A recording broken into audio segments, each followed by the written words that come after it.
What's going on, internet? Analytic here, aka Dreamz, and I'd like to welcome you to mine, which I call the Notorious Mass Effect podcast. I am your hip hop and gaming news source with a little bit of R&B mixed in. Before we get into episode 142, which is titled, "Is There a New Big Three in Hip Hop?" Before we get into that, of course, have to give a little update, just like we do with every episode, and this is no different as the podcast has been doing phenomenal.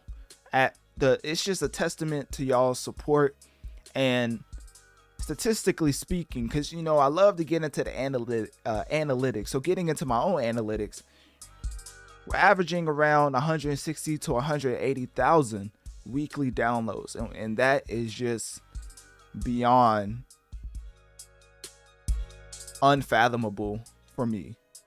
Looking at that number, seeing the different comments from people on different social media platforms, and of course the biggest as far as my podcast platforms, and what people want to see, what they like, what they don't like, all the constructive criticism in the world is appreciated, because of course y'all could be anywhere, but you're here listening to gaming and hip hop news from me, right?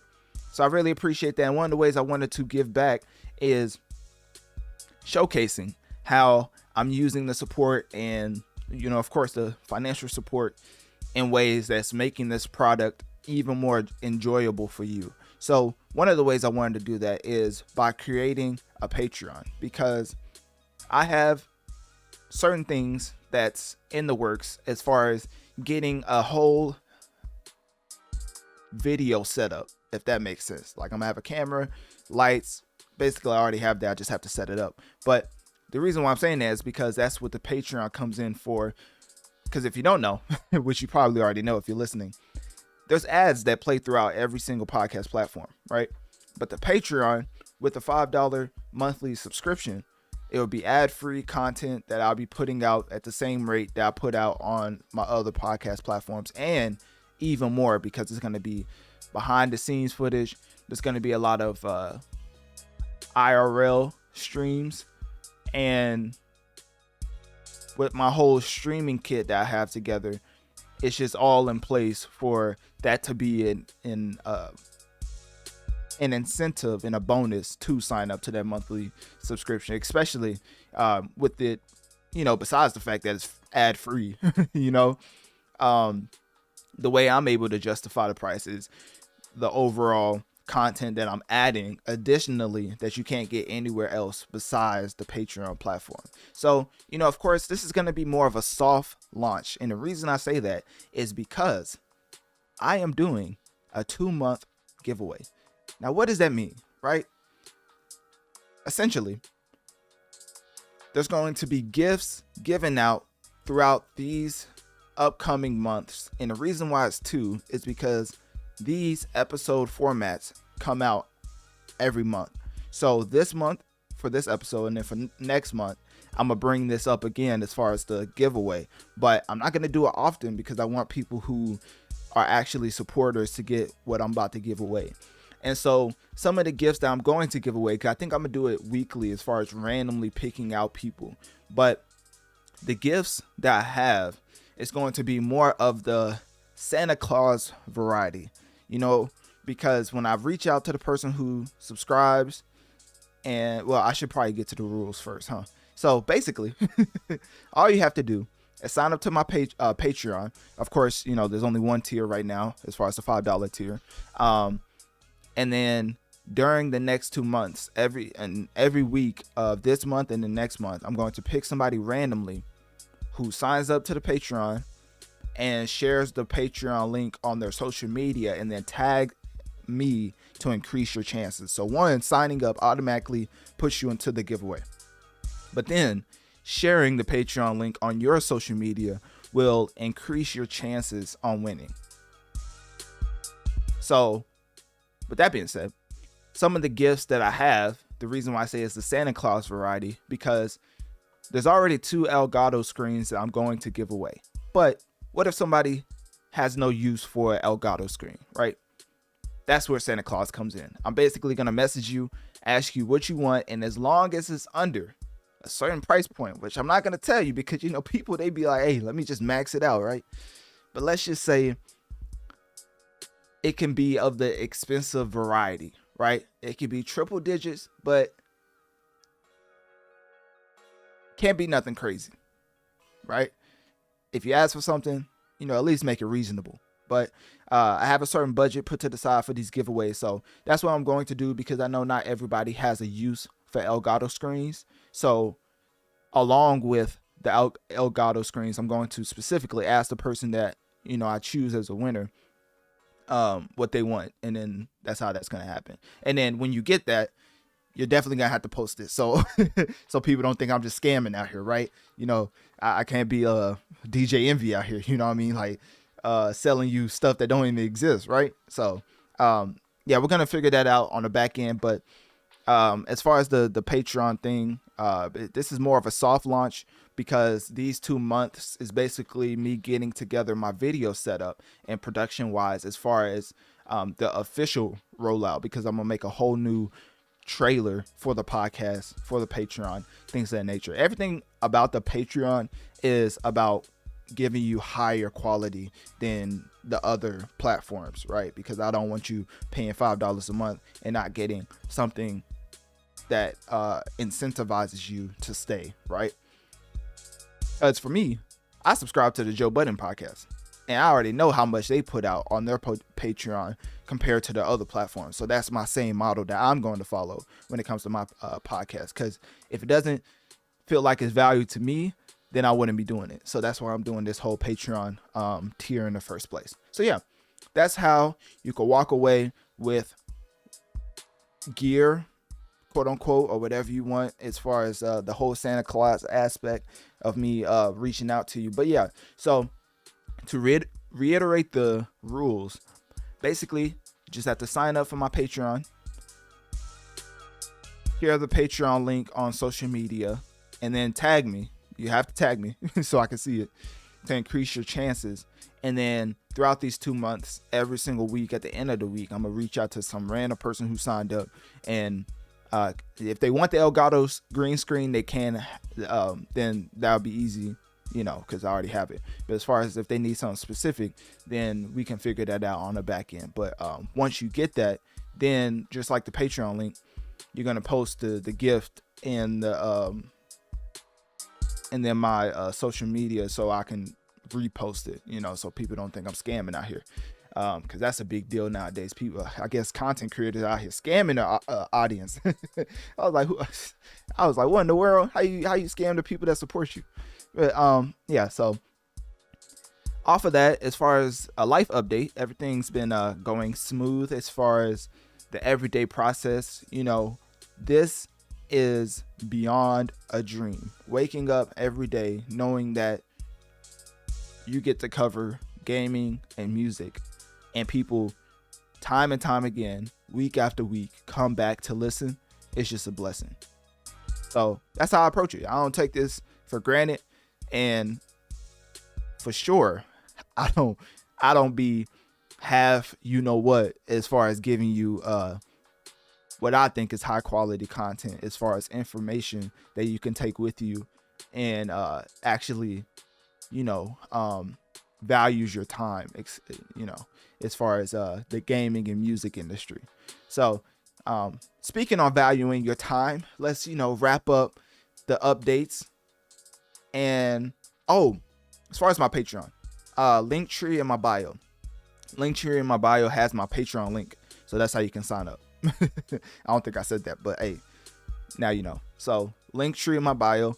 Patreon is like towards the bottom because this is technically a soft launch. We haven't officially launched yet, but I'm doing a giveaway just for the people to know that they are going to be entered if they sign up during this soft launch. So yeah, towards the bottom of my Linktree in my bio. So yeah, enough of the updates and the life update. Let's get into the actual episode, which is titled, well, the episode is 142, but it's titled, Is There a New Big Three in Hip Hop? Now, why might I ask that? Simply due to the fact that Jermaine is in hip hop timeout. And personally, I never had him in the big three because, of course, I knew he was fraudulent.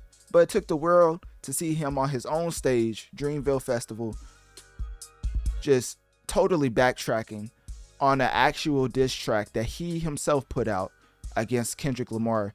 And I guess he must have took the Boogeyman nickname literally, as he, in the next 48 hours, basically took back his statements and backtracked to the point where now he is inevitably in hip hop timeout for an indefinite amount of time. You know how Woj comes out and says, oh, so-and-so got injured, he'll be out for an indefinite amount of time? That's how Jermaine is. And I really don't know what's going to get him out of hip hop timeout. We will know when it happens, but there's something specific, and he knows this too. There's something specific that he has to do to get out of hip hop timeout. But I'm not going to tell him because that's his team's job. I know somebody over there gets paid to do that. So with that being said, let's just get into the overall roundup of the topics, because we're getting into future, right? Because of the title. And if you haven't been paying attention, Future has done something that no other rapper has ever done, which is earn 3 number 1 albums in the span of 6 months. Let me repeat that. Future has earned 3 number 1 albums in the span of 6 months, and he's the first rapper ever to accomplish this. Pretty insane, right? That's why the episode is titled what it's titled. So then we're going to get into Lil Tecca, because, surprisingly to me, Lil Tecca was not on my radar, but he actually has an album that's been impacting the masses as far as, analytically. And of course, with it being Notorious Mass Effect, that's one of the main things that I found people come back for, is to know what's impacting the masses on a global scale. So we're going to get into Lil Tecca's Plan A album. Then we're going to get into a little news with TikTok. Unfortunately, for all my independent creators out there, TikTok music is going under and will be shutting down November 28th. So y'all pour one out for TikTok, man. But then we're going to get into my favorite company of all time, Marvel, and how they are starting their own podcast. Talk about competition, right? How you supposed to compete with that? I'm out here talking about music and gaming, and Spider-Man talking about the millions he saved in New York. How'd that work? So anyways, Marvel got a podcast that's coming out, and it's called the official Marvel podcast, just in case y'all didn't know who was starting the podcast, right? So we're going to get into more details when it comes to that. Then, of course, when it comes to games, man, there's been games on games on games. Okay, y'all get it, right? My fault. 2024 is definitely not like 2023, because Mario and Zelda releasing in the same year is pretty significant. And Spider-Man, God of War, what else happened last year? Armored Core, Baldur's Gate 3. I mean, it was just 2023 honestly is up there as far as one of the better years in gaming. But compared to this year, it hasn't been as exciting. But this month is definitely a standout. And last month, to be fair. Well, yeah, to be fair, because Wukong and Astrobot and Warhammer technically came out last month, I believe. So with that being said, we're going to get into a lot of those games in this episode, but not all of them, of course, because I've already covered some of them in the past, like Astrobot, Warhammer, Wukong, I've already covered, which if you type up those specific names along with Analytic Dreamz, it should pop up. So anyways, for this episode, we're going to get into Mortal Kombat 1. I know, surprisingly, right?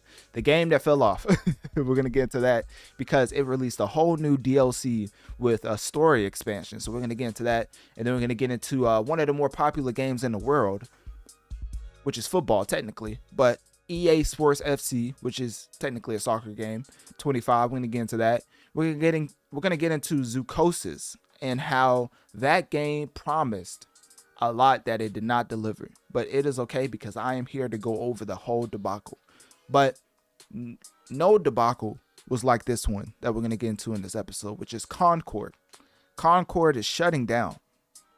Well, not shutting down. Concord is shut down due to poor sales, and the game was in development for 8 years, and the number came out as far as the budget, And let's just say PlayStation is very upset. So we're gonna get into that debacle because that was the biggest I've ever seen in a while as far as the gaming industry. Dragon Ball. I know y'all see the other character on the cover of my episode. Goku has came back with a vengeance to take over the video game scene, and take over he has, as they are running up the numbers on PlayStation, Xbox, Steam. I think it's on Steam. I don't want to misspeak. I believe it's on Steam. It may not be on Steam. Oh, it is on Steam. Okay, I see it. Yeah. So it's out on all platforms. Just didn't want to misspeak and somebody be like, it's not on Steam. Well, actually. So yeah, it's out on all platforms, just doing tremendous when you're talking about numbers. I mean, if you're dropping in the same month as Call of Duty and you're still putting up numbers as far as impacting the masses and selling more than Call of Duty, that's a pretty significant achievement. It reminds me of what Hogwarts Legacy did, which is Harry Potter game, of course, as far as outselling Call of Duty for the first time in 8 years, because Call of Duty usually is the top selling game every single year. But Hogwarts Legacy, that I believe came out last year. See, I was talking about how 2023 was like jam packed as far as like game of the year contenders. I think it came out last year. Let me see. Hogwarts Legacy, yeah, it came out last year.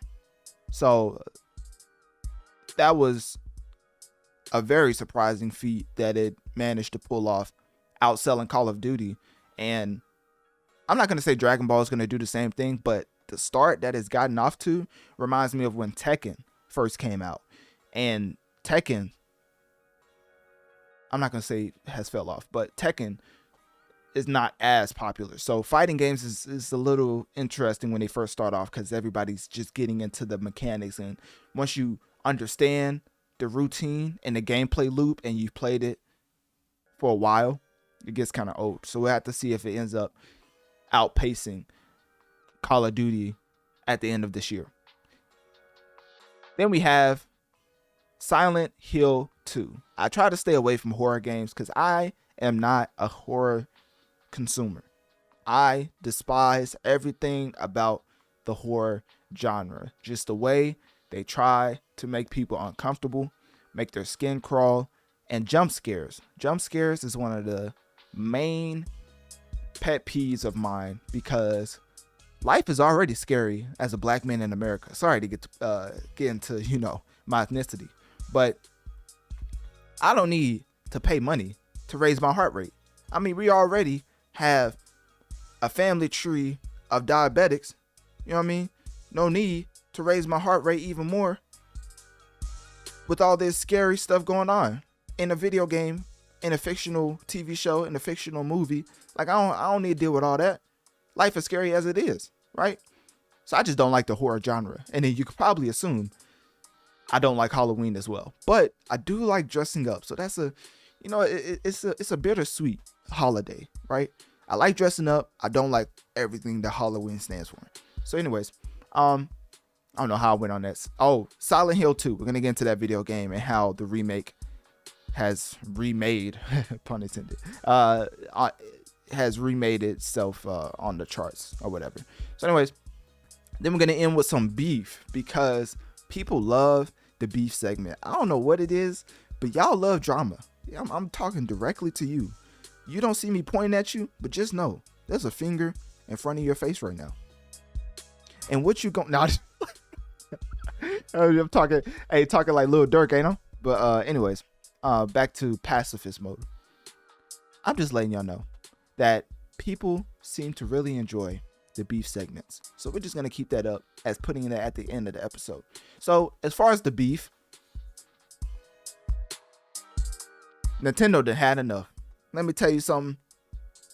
Power World had one too many times to make it so popular in the mainstream, and Nintendo took it personally. Like MJ in The Last Dance, they looked at the success of Power World and they said, I took that personally. So they are officially suing Power World developer Pocket Pair for multiple patent infringements.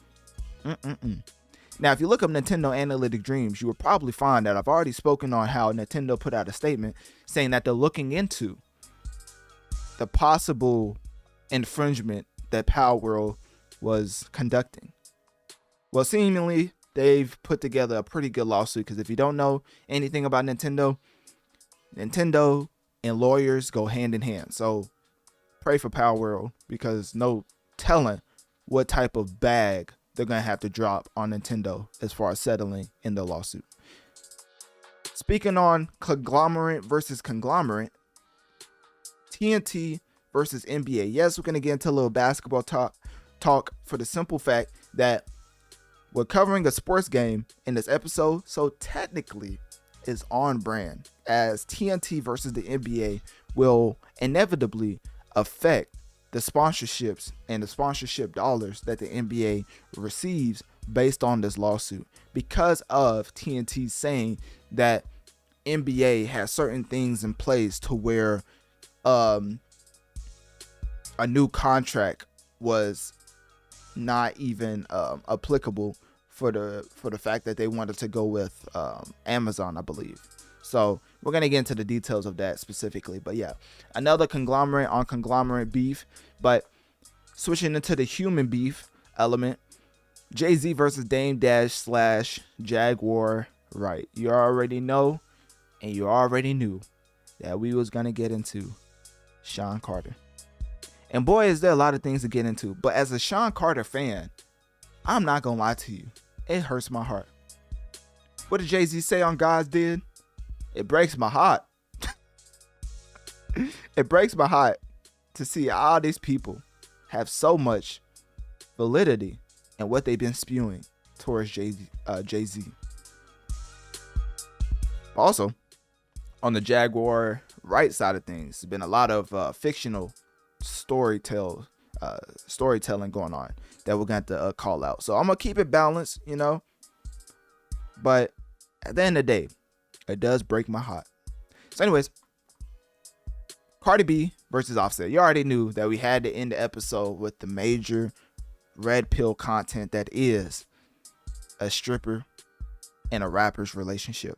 I mean, that alone should have told you that there was going to be some issues and some fights amongst the household. But I try not to get into that type of talk too much, because relationship talk and relationship advice is all unique to the specific couple. But people act like as humans we're just a monolith, when in all actuality, all couples, well, I can't speak on marriages. Well, I guess I can, because I've seen a successful one in my lifetime. My parents, who planned out me. I don't want to get into too much personal detail, but basically they did it the patent way that you're supposed to do it, the traditional way that you find out is not as common as you grow up. So seeing that, you kind of get an understanding of what an actual marriage is and how you should work it out. But anyways, we're gonna get into Cardi versus Offset. That I say all that to say this: Cardi and Offset will get back together. They're just going through a little kerfuffle right now. And shout out to Future and Stephon Diggs. I don't even know why I said that. That has no correlation, right? So anyways, yeah, but before one of the things we love to do over here at Notorious Mass Effect is compare the competition's numbers, because objectively speaking, this is the only litmus scale we have to compare one another as far as peer to peer, as far as superstar to superstar. So with that being said, of course, starting on the music side, when it comes to the albums that's been released in the past week, in the past year, and of course the past month, Sabrina Carpenter and her album Short and Sweet has had the most impressive numbers that I've seen, of course, after Taylor Swift. Like, Taylor Swift still to this day is putting up around 40,000 units, and her album, Taylor Swift's album, let me see when this came out. So the Tortured Poets Department came out April 19th, 2024. Ladies and gentlemen, we are in October, and this album is still in the top 7. That's just ridiculous. So anyways, aside from Taylor Swift, who's the biggest gangster in the music industry, it's not even close, Sabrina Carpenter has the number 1 album currently on planet Earth with her album Short and Sweet. Now, as far as the top 5, let's just go from 5 to 1, even though I just broke the suspense by saying number 1. So the 5th most played album in the world is, of course, Billie Eilish. Now, I don't know what it is about Billie Eilish, but the ultimate album title, Hit Me Hard and Soft, has to be an award-winning just off of that. Simply off of that. Like, that album title, chef's kiss. So anyways, 4th most played album in the world, Morgan Wallen. Don't you just love when you're so talented that people just forget you said the N-word? I mean, I just strive for that level of talent, right? Just that level of forgiveness from the masses. I mean, no wonder they be out here letting it fly. If you talented enough, they'll just forget. I mean, I saw one video when Justin Bieber was harmonizing the hard ER. I was like, hold up now. Is this AI? Whole time, it was back in 2017, 2016. I'm like, hold up. That can't be AI, because that's just, and nobody says anything about it. But anyways, so I guess the people just don't care. So anyways, Morgan Wallen has the 4th most played album in the world, as One Thing at a Time is still holding on strong with 50,000 units sold. And then, of course, this is the 2nd week for Future, so he's not at number 1. He's at number 3, but he was at number 1 for his first week sales. This is his 2nd week sales. So we're gonna get into his first week sales when we're gonna get into that shortly. Actually, that's the first segment. But currently, for his 2nd week sales, he sold 55,000 units, which is still impressive, gaining him the number 3 as far as the 3rd most played album in the world with mixtape Pluto.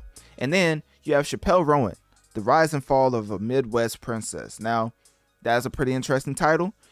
Gives me, what was that movie called?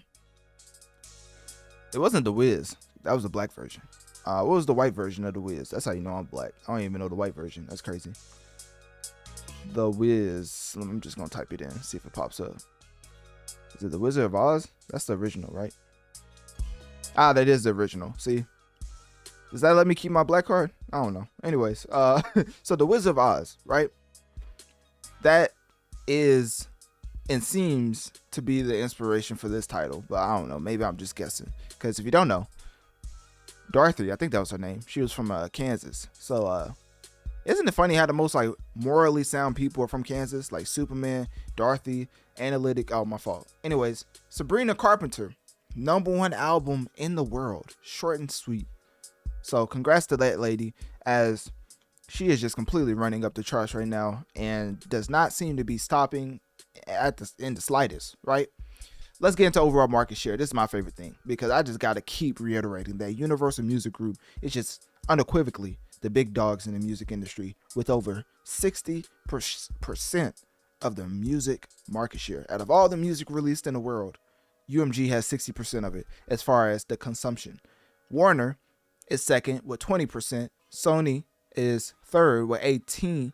And then, of course, for all my independent artists out there fighting, keep on fighting the good fight, because y'all are taking up 3% of the overall music market share, which is still something to tip your hat to, because technically you're going against a huge machine. So in all actuality, that 3% still needs to be applauded. So anyways, those were the top 5 albums in the world, planet Earth, you know. Number 5 was Billie Eilish, Hit Me Hard and Soft. Number 4, Morgan Wallen, One Thing at a Time. Number 3, Future, mixtape Pluto, just showcasing why he deserves to be in the big 3 conversation still to this day, being a trendsetter when it comes to impacting the masses. The only rapper on this list, I don't know if y'all noticed yet, but the only rapper in the top 5. Number 2, Chappelle Rowan, The Rise and Fall of a Midwest Princess. And then number 1, Sabrina Carpenter with Short and Sweet. Now let's get into the top 5 tracks that have captivated the masses, as Lady Gaga may have had a downright dumpster fire with Joker 2, but actually, was that hold up, I get them mixed up all the time. Is that Lady Gaga or Madonna? I think I did this last time. I'm so sorry. I keep messing up her name. I think it was Lady Gaga, right? It wasn't Madonna. Yeah, okay, yeah. I don't know why I get them confused. That's like reverse racism. Anyways, back to what I was saying. After a dumpster fire of a rollout that was Joker 2, at least she can lend her name and credence back on her original claim to fame, which is music, as Die With A Smile has been beyond a hit. 6 weeks on the charts, peaked at number 3 on the charts, and is now currently the number 5th most played track in the world. The 4th most played track in the world is garnered by Chappelle Rowan with her track Good Luck Babe, as that's been on the charts for about 25 weeks, and the last week it was at number 4, and guess where it's at this week? Number 4. So such a great hold for 25 plus weeks on the charts.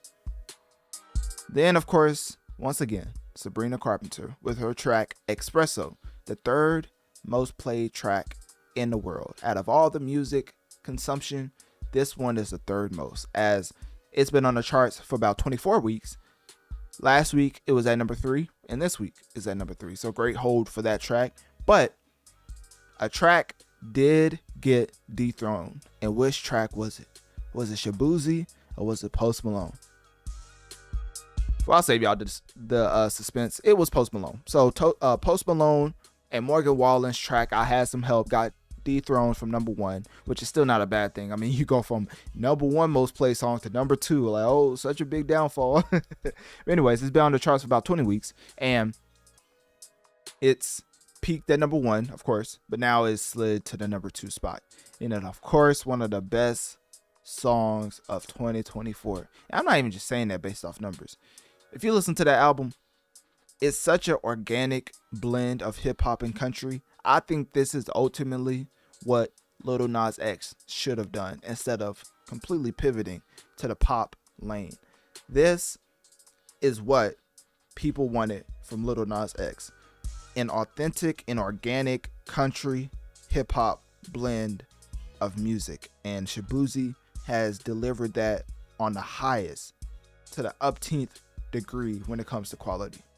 That album to this day is still my favorite album of 2024. I mean, Drink Don't Need No Mix, that's probably my personal favorite just because of the heavy 808s and things of that nature. But overall, a bar song, I mean, don't make me go to the album now. Hold up now. If I pull up the album right now, what is it? Where I've Been. Such a long album title. That's the only thing. Like, why is it so long? I mean, if you want to get in your Rod Wave bag, Steal Her From Me is such a great emotional track. Annabelle is a phenomenal anthem.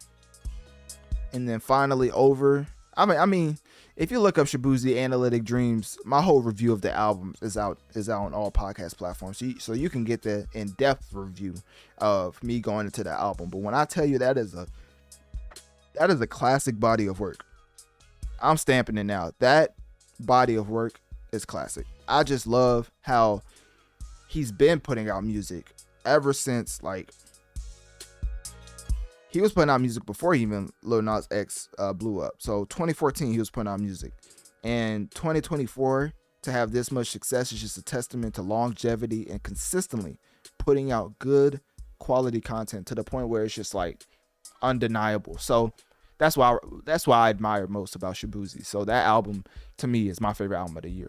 But anyways, we're not talking about the album. We're talking about his track, which is still the number 1 most played track in the world. And based off of that, it has made history as far as ranking amongst the 16th longest running number 1 hit in Billboard Hot 100 history. So emphatically, this is a classic as far as numbers wise. Obviously, I tell you, streaming does not equal quality and vice versa. But for Shaboozey, it seems like it's been the perfect marriage as far as good quality getting the highest amount of flowers as far as it being number one for this long. Because I would rather have a number one track for 24 weeks straight than a Grammy.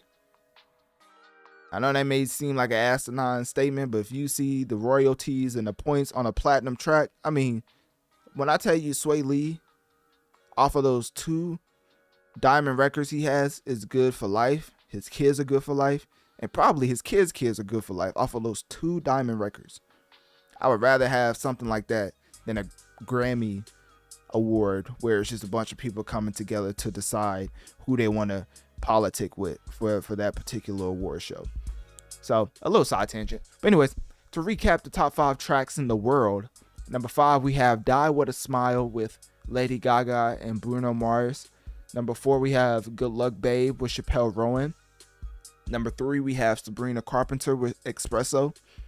Number 2, we have I Had Some Help with Post Malone featuring Morgan Wallen. And then, of course, the most played, the most consumed, the most impactful when it comes to infecting the masses, a bar song by Shabuzi for a whopping 24 weeks on the charts. So anyways, switching gears and getting over to the gaming industry, the gaming lane, the nerd side of things, let's get into the Steam analytics, as Throne and Liberty is surprisingly on this list, but it's not in the top 5. But I just wanted to shout them out because I did not know anything about this game. So to see it so high on the list, I mean, it's higher than Black Myth Wukong. It's higher than... Did I say Baldur's Gate 3? Oh, I mean, that makes sense. But yeah, it's higher than Black Myth Wukong, which is still a testament to how the Dragon Ball stats haven't been charted yet because it just came out. So we don't know how high Dragon Ball will be. I would assume it would be in the top 5, especially with it just coming out. But Throne and Liberty being up there kind of just threw me off because it's just your same old for the top 5 for Steam. I mean, it's your PUBG Battlegrounds at number 5, Dota 2 at number 4. Actually, can I count? 1, 2, 3, 4, 5. Oh, actually, it is in the top 5. My fault. I can't count. I don't even know how I passed college, honestly. Throne and Liberty did come in at number 5. PUBG Battlegrounds came in at number 4. Dota 2 came in at number 3. Banana came in at number 2. And then, of course, Counter-Strike 2 continues to just be leaps and bounds above the competition when it comes to popularity in video games on the Steam platform. Because if you look at the 24-hour peak, it's just ridiculous. I mean, over 1.3 million is insanity. The next closest is Banana with 400,000, right?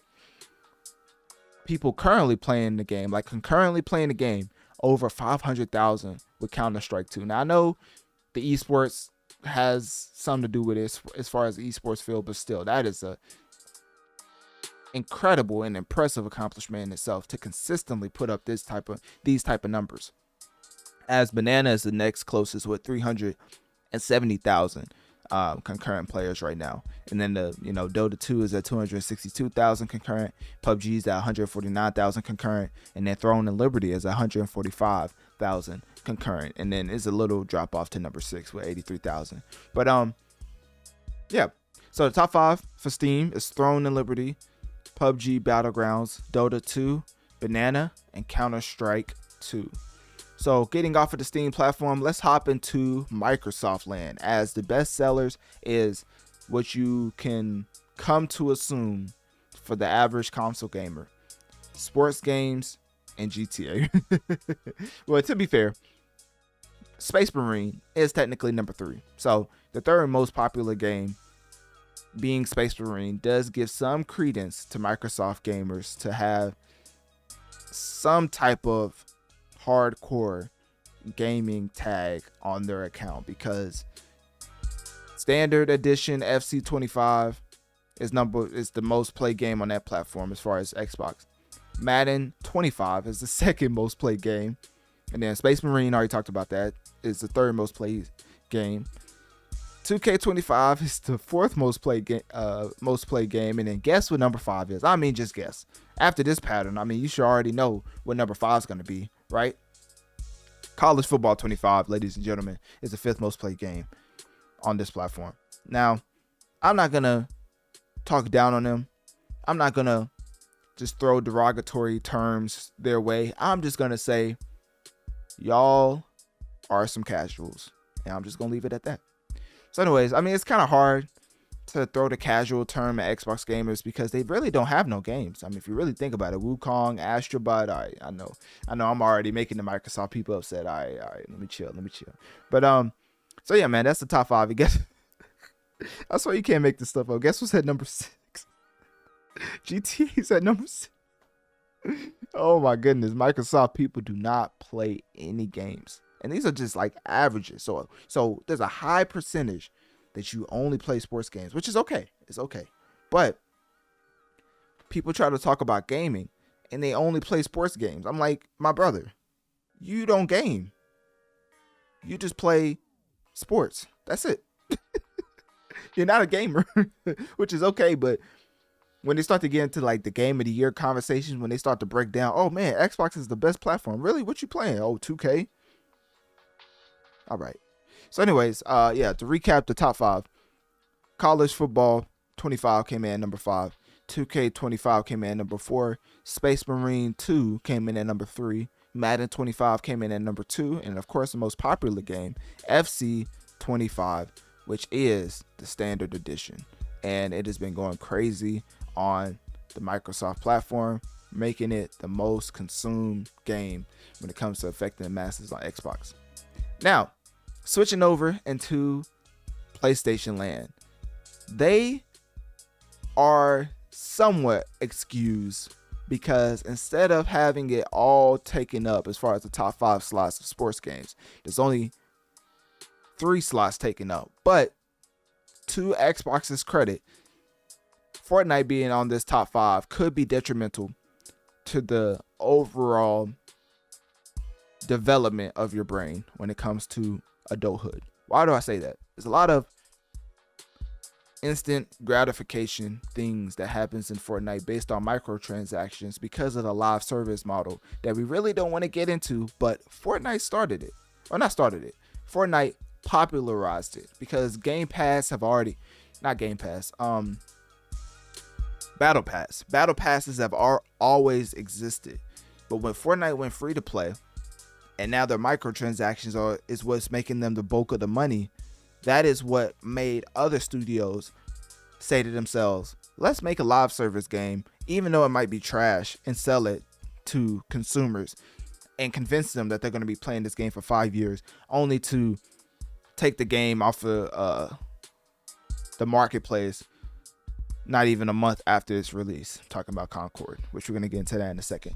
But anyways, so the most played game in the world on the PlayStation platform, because of course, PlayStation being as superior as they are, obviously I'm saying that in gesture. I don't care which console. I think console parity, that's a different, that term means something different. The console battle from Xbox and PlayStation is needed, especially for consumers, because if PlayStation just runs away and just has by far and away the best platform, then they're going to start doing like certain tactics to charge you more. And what you're going to do, go to Xbox. So that's why I never want Xbox to fall too far behind, because if you don't know, there's a stat going around that for every Xbox sold, 3 PlayStation 5s are sold. So every Xbox Series X, there's 3 PS5s being sold, and that's on average. So that's like a whole stat you can look up as far as just PlayStation just completely outselling the Xbox Series X. So that's going to lead to PlayStation doing some aggressive maneuvers when it comes to charging the people on the platform, right? Because now, where are you going to go? Xbox, who has 3 times less of the current gen player base, versus PlayStation 5, which majority of gamers, console gamers, are on or would prefer to buy. So anyways, food for thought. Where's that? I totally lost my place. So I lost my place. 2K25 comes in number 2 for PlayStation as far as the second most played game in the world. NBA 2K25, not to get confused with the other 25 games. And then at number 1, unsurprisingly, And it's probably higher up on Xbox and Steam. They probably just haven't counted it yet. Because I know for a fact Steam didn't have the numbers up. So it's probably just because it just came out. But once again, PlayStation, being on the ball, up to date, things of that nature, has the updated numbers. And Dragon Ball Sparking Zero is number one, is the most played game on the PlayStation platform. I mean, that is just top tier. I mean, as far as a fighting game being number one when it first comes out, obviously I'm at to pump the brakes a little bit on saying this top tier. Let's just wait and see if it, consistently gets that amount of concurrent player base, because it being a fighting game, obviously people are going to dive into it, and it's going to be the highest number first week. That's why we do the whole first week sales with albums and stuff, because it's based on the amount of anticipation that you can build. And of course it's going to taper off, but what you can build it to will probably give us a litmus scale of where it's going to taper off to. And usually that's how you know if somebody's consumed more objectively than other people. Not saying they have better content, but as far as consumption. So yeah, Dragon Ball Sparking Zero, most played game on PlayStation platform. And it, just to recap the top 5, we have Call of Duty at number 5, EA Sports FC 25, which is the football/soccer game, at number 4, Fortnite at number 3, NBA 2K25 at number 2, and then Dragon Ball Sparking Zero at number 1.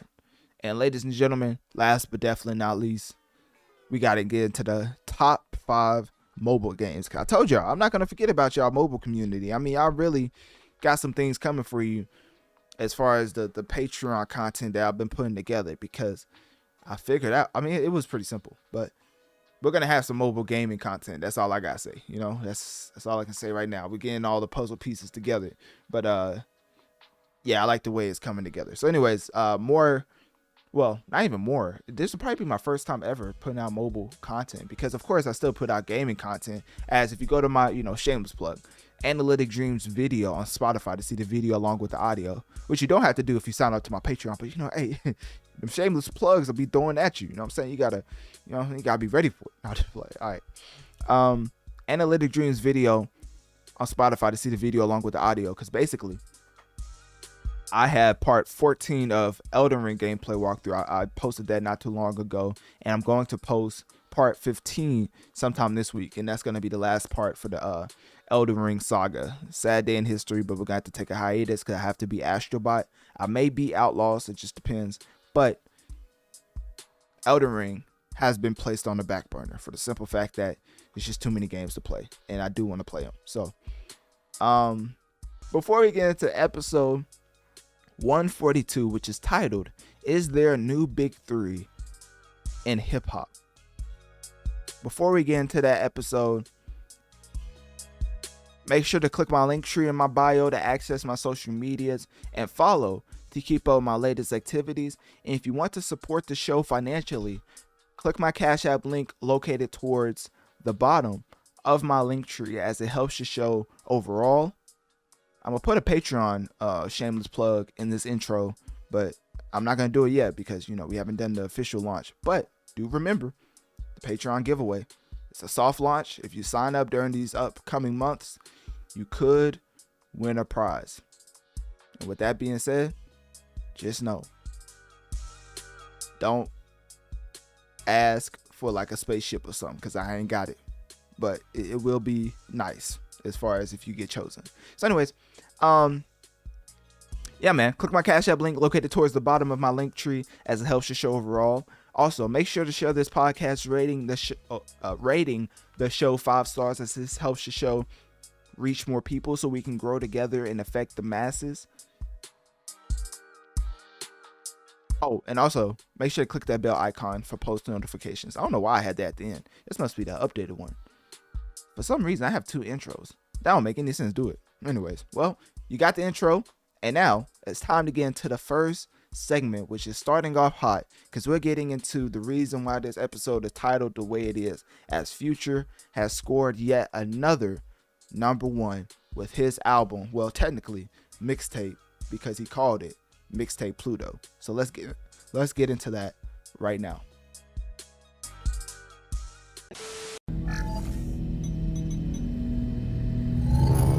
"13 years 13 years is what it took for the masses to realize that we may have misjudged the big three as far as hip hop. Because Pluto, Future Hendrix is unequivocally one of the most impactful hip hop rappers of all time. And of course, he's been putting out music since 2011. And even before then, he started out as an engineer. So when he got into the artist lane, it was even easier because he was already co-producing and co-writing for other artists. Now, the reason I'm saying all this is because Magic, which is the first release on DSPs on the A1 recording / free bands, came out July 13th, 2011. Ladies and gentlemen, it is October 8th, 2024, and Future is still on top, as his mixtape, titled Mixtape Pluto, pretty on the nose, but hey, I guess we'll let it slide, debuted at number 1 on the Billboard 200 charts. And not only that, this is Future's 11th number 1 album, tying him for 5th place with artists like, I don't even know how to pronounce that. It's Barbara. I'm tripping. I can't read. Barbara Streisand, Bruce Springsteen, I can't talk. Bruce Springsteen, Eminem, and of course the GOAT of overall hip hop, Kanye West. So when it comes to Mixtape Pluto selling 129,000 units in its first week, another accomplishment that needs to be acknowledged is that Future became the first rapper ever, I mean like in the history of hip hop, to ever earn 3 number 1 albums in a span of 6 months. And it's not like these are just some non-compete type of releases where he's not going up against anybody who could also get number 1. You have to remember that Sabrina Carpenter is still putting up numbers consistently in the 6-figure range. So Future was competing with Sabrina Carpenter with Mixtape Pluto, but he ultimately came out on top as far as the first week sales with 129,000 units sold. Obviously, for this upcoming week, Sabrina will overtake the number 1 spot again because she is consistently putting up 100,000, which she did again, 100,029 to be exact, for the amount of units she moved for this week. And that album has been out for like a month at this point. But anyways, back to Future. So Future's career started as far as releasing in DSPs in 2011. When you had Pluto, Honest, Dirty Sprite 2 was the first time he went number 1. So it took him 3 albums to get that number 1 slot. But ever since then, he has consistently, and this surprised me because I think some people, because of the output, don't really attribute Future to like a mainstream superstar level type rapper. And I know that may seem like a blasphemous statement, but there's really only 2 to 3 artists that could go on certain tours as far as putting people in seats to watch them perform. But Future is not one of those. I mean, just last year, I think Nicki Minaj was trying to have him, I don't know if she was trying to have him be the co-headliner. I don't think it was the headline. I think she was going to, not open, of course, but basically she was going to have him tag along just like Drake had 21 Savage tag along. I don't know what it is about touring, but actually I do know what it is. Future tours, I mean, he's basically playing karaoke at the show. So, I mean, if you just go in there for the environment, the atmosphere, you're definitely not going there for a show because Future's just going to walk around and let you rap his own music back to him. So that's probably why he's not able to sell out certain arenas like a Travis Scott, like a Drake, a Kanye, a Nicki. So as far as touring, Future probably wouldn't be in the big three. Well, actually, he's not at all in the big three. It'll probably be Kanye, Travis, and then probably Drake, as far as hip hop and selling out and putting people in seats, as far as like arenas and even stadiums is something I've been hearing as far as Kendrick is concerned. But anyways, why do I say all that? Because as far as the consumption of music, he's had a run unlike any other. Dirty Sprite 2 went number one with 151 units sold, as far as 1,000. Evolve went number one with 134,000 sold.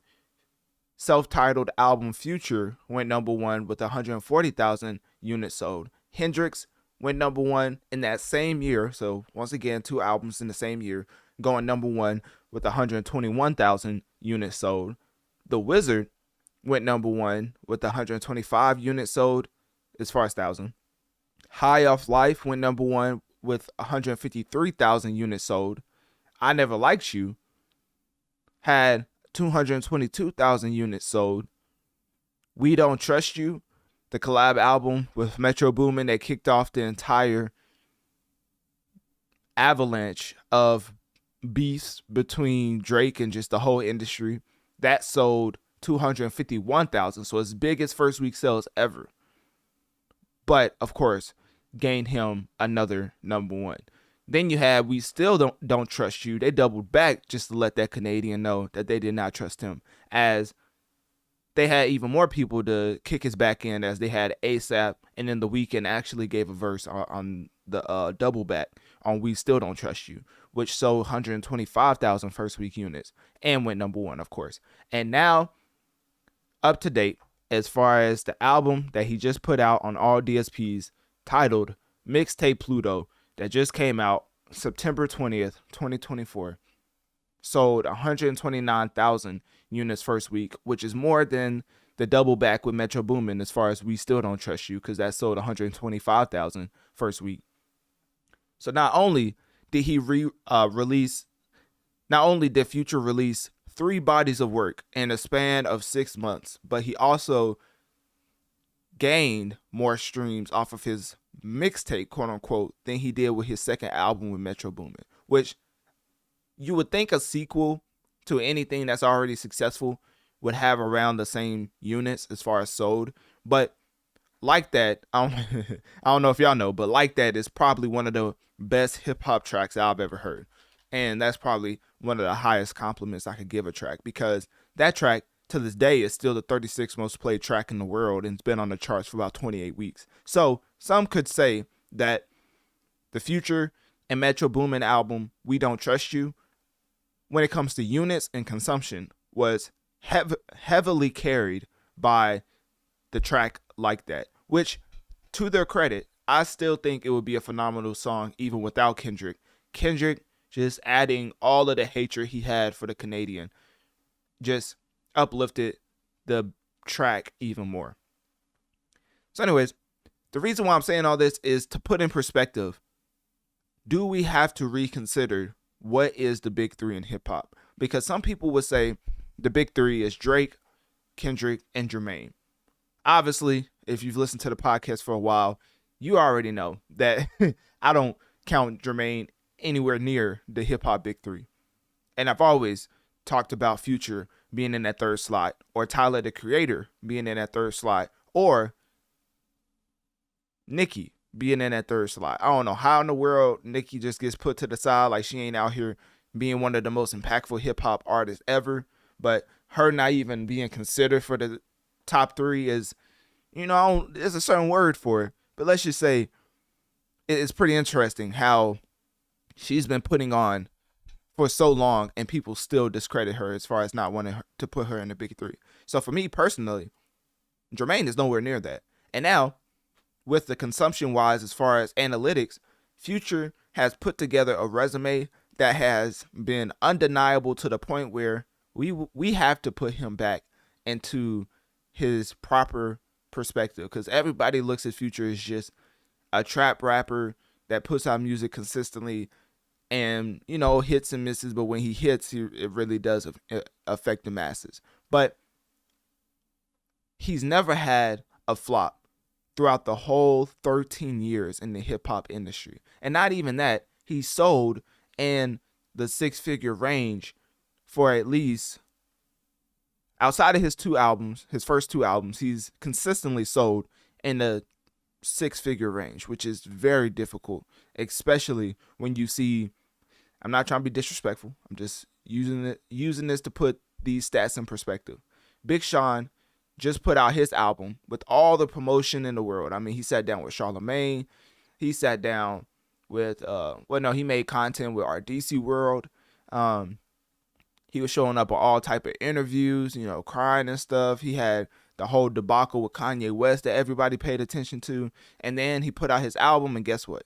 It sold, I think, actually, let me get the real number, because I'm not trying to be disrespectful. Better Me Than You, I think that's what it's called. Big Sean ended up selling 22,000 first week.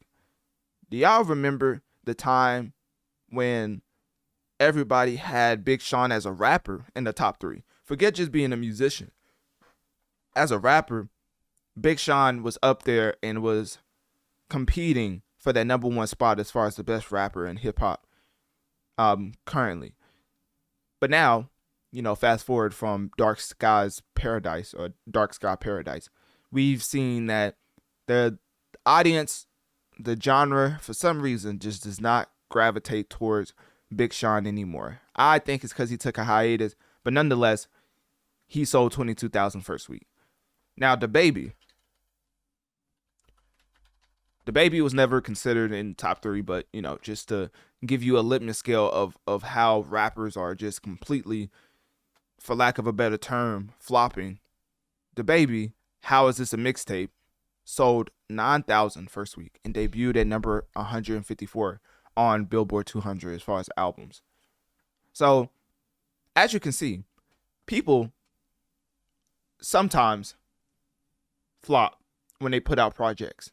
It's not out of the norm for a musician to put out a project and the masses not care. So for Future to consistently garner this attention, to never have a flop, to have 3 number 1 albums in the span of 6 months, even after a 13-year career, whereas everybody says that hip hop is a running back type of longevity as far as you get your 3 to 4 years and then you're out of the game. I mean, Future is literally trailing only the Beatles as far as number 1 albums. Well, that's not correct. He's trailing the Beatles, Jay-Z, Taylor Swift, and Drake as far as number 1 albums, because the Beatles have 19 number 1 albums. Jay-Z and Taylor Swift both have 14, and then Drake has 13. So, of course, Future just gets completely disregarded in this front, because a lot of people give him credit on the fashion side of things, but as far as his ability to consistently put up numbers in a game where you can be here today and gone tomorrow, I don't think it's enough praise and highlight on the fact that he's been dominant in the game since 2011. Because if you look at the charts currently, Future has 6 tracks in the top 100. Kendrick currently has 2 tracks in the top 100, and one of them is the one with Future as far as the Like That track. Drake currently has no tracks on the charts as far as the top 100, and I'm gonna get to that in a second. And then of course Jermaine, which I don't care for, but he has 1 track on the charts with Blow for Blow, because it just came out. Technically it debuted at number 88, so I'm not trying to hate, but I'm just saying, like, it would have to literally have the first week type of hold to say in the top 100. So I think he will end up not having any in the top 100. But Drake not having any tracks in the top 100 is fine with me, for the simple fact that, and of course you gotta go over to Analytic Dreamz video on Spotify to see the video along with the audio. But basically right now I'm showcasing why I don't mind Drake not having any tracks in the top 100.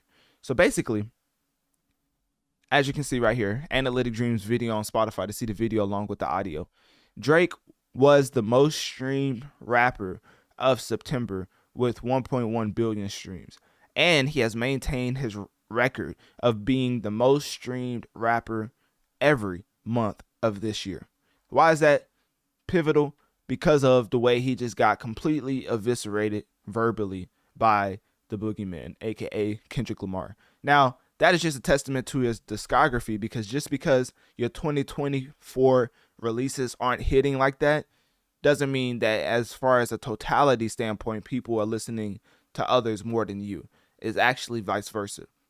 People would rather listen to Drake's discography than any other hip hop rapper's discography, but in the 2024 releases, obviously they're just not hitting like that, which is why I keep consistently telling this man to take a break, because obviously you're still dominating when it comes to streams and being on top, but he consistently just puts out music for some reason. But yeah, so with that, Future has some standouts off of the mixtape Pluto, and some of the standouts are Lil Demon, which is the 49th most played track in the world, which is the most popular track off of his mixtape Pluto. And then you have Teflon Don, that's the second most popular track off of his album, being the 55th most played track in the world. And then you have no way. No, is Plutowski, is that the one where he's just like, that is the, what in the world? How is that track the third most, the third best performing track on the album? He's literally murmuring on the track, like he's humming and just making sleepy noises on the track. Literally, I'm not even joking.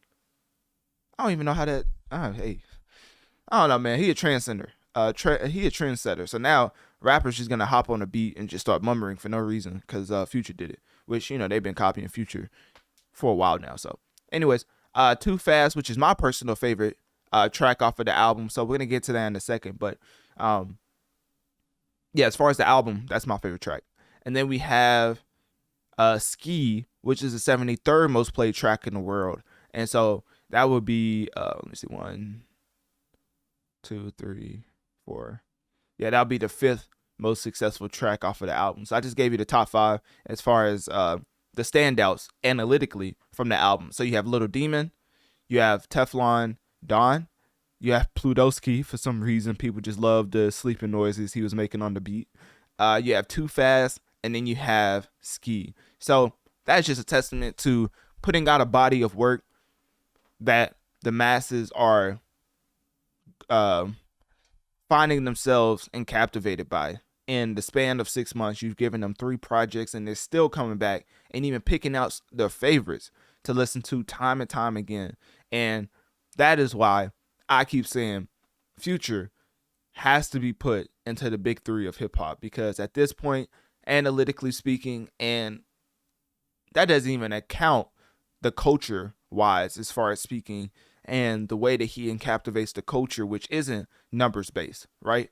Just the impact of influence on how they want to be perceived as a hip hop rapper. Future is the epitome of that. So now, combined with his resume of numbers as far as first week sales, and him consistently being in the 6-figure range as far as first week, and him always just putting up #1 albums, I mean, we really have to start putting Future in that big 3, because I think lyrically it's why people don't put him in the big 3. But to be fair, I think if there's going to be a big 3, like in the NBA, like LeBron doesn't play like MJ, MJ for sure does not play like Kareem. So if you have a big 3 and they are all just mimics of each other, I think that will water down the overall genre. So as far as the big 3 being Kendrick, Drake, and Future, I don't know about y'all, but I think that perfectly puts in perspective the landscape of hip hop as far as the different sides you can go to. You can go to the introspective, reflecting on your life type of rap with Kendrick. You can go to the pop style type of rap as far as Drake, or you can go to the culture currency type of lifestyle with a lot of, heavy emphasis on trap as far as that whole environment in itself. And then you could perfectly and captivate that with Kendrick, Drake, and Future. So, and you know, I always had to throw some Jermaine slander in there because you know he's still in hip hop timeout. I don't know if y'all are, you know, aware of that, but yeah. So, Future, mixtape Pluto, beyond phenomenal, and I do remember talking about this album before, when I think when it first came out or whatever. So if you look up Future mixtape Pluto Analytic Dreamz, it should pop up as far as my in-depth review of the album. But as far as what I'm currently liking, like I said, Too Fast is my favorite track off of that album. I like Brazier just for the fact that he's being beyond petty to a certain Atlanta rapper, but we're not going to talk about who. And then what's my third favorite? I don't think I have a third favorite. I think that's it. Yeah, so Too Fast and Brazier. Those are the two tracks that I think is higher quality as far as off of that album. So with that being said, click my link tree in my bio and let me know on one of my social medias. What do you think about Future's album as far as quote unquote mixtape Pluto? And do we have to rearrange the hip hop big three to put Future alongside Drake and Kendrick?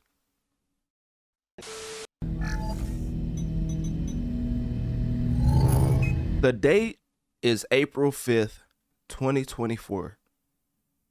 A mixtape titled Might Delete Later has just hit DSPs. Dreamville fans are buzzing. They're going on their respective DSPs to listen to their favorite musician, Jermaine.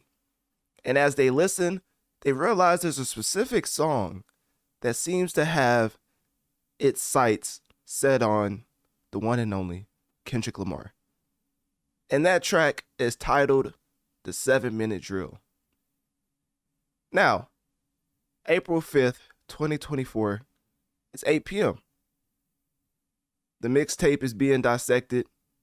A lot of fans are sending their opinions, their theories, and talking about how this is the moment that Jermaine overtakes the top spot as far as the best rapper in the modern generation.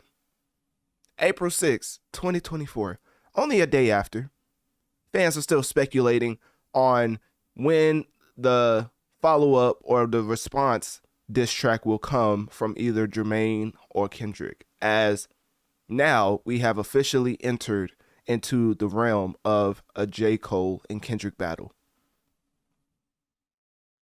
April 7th, 2024, there's this thing called Dreamville Festival, where Jermaine brings all of his disciples to an event, and he performs some of his biggest fan favorite hits, right? But instead, this man Jermaine got on stage, and in less than 48 hours after releasing a diss track, inevitably sparking the J. Cole and Kendrick beef, he gets on stage and says this. Moving incorrectly, and I pray that God align me back up on my purpose and on my path. You know what I mean? I pray that my nigga really didn't feel no way, and if he did, my nigga, I got my chin out. Take your best shot, I'm gonna take that shit on the chin, boy. Do what you do. You know what I mean? Like, do what you do. No, did he? I mean, he said do what you do like he had baby oil on deck. And I pray that, you know, I pray that y'all are like, forgive a nigga for like the misstep, and then I can get back to my true path, because I ain't gonna lie to y'all, the past 2 days felt terrible. Like, it let me know how good I've been sleeping for the past 10 years. Not 10 years. So all of that to say, man, I wanna now perform the song. It's a reminder to me of getting back on the right path and getting in tune with God. And the name of the song is called Love Yours.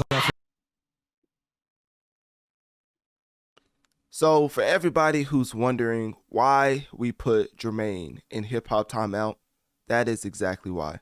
In less than 48 hours, you would have thought it was the first 48, the way he was trying to prevent or solve a murder mystery, right? But in the ultimate plot twist of plot twists in novel history, the body that he was trying to prevent was himself.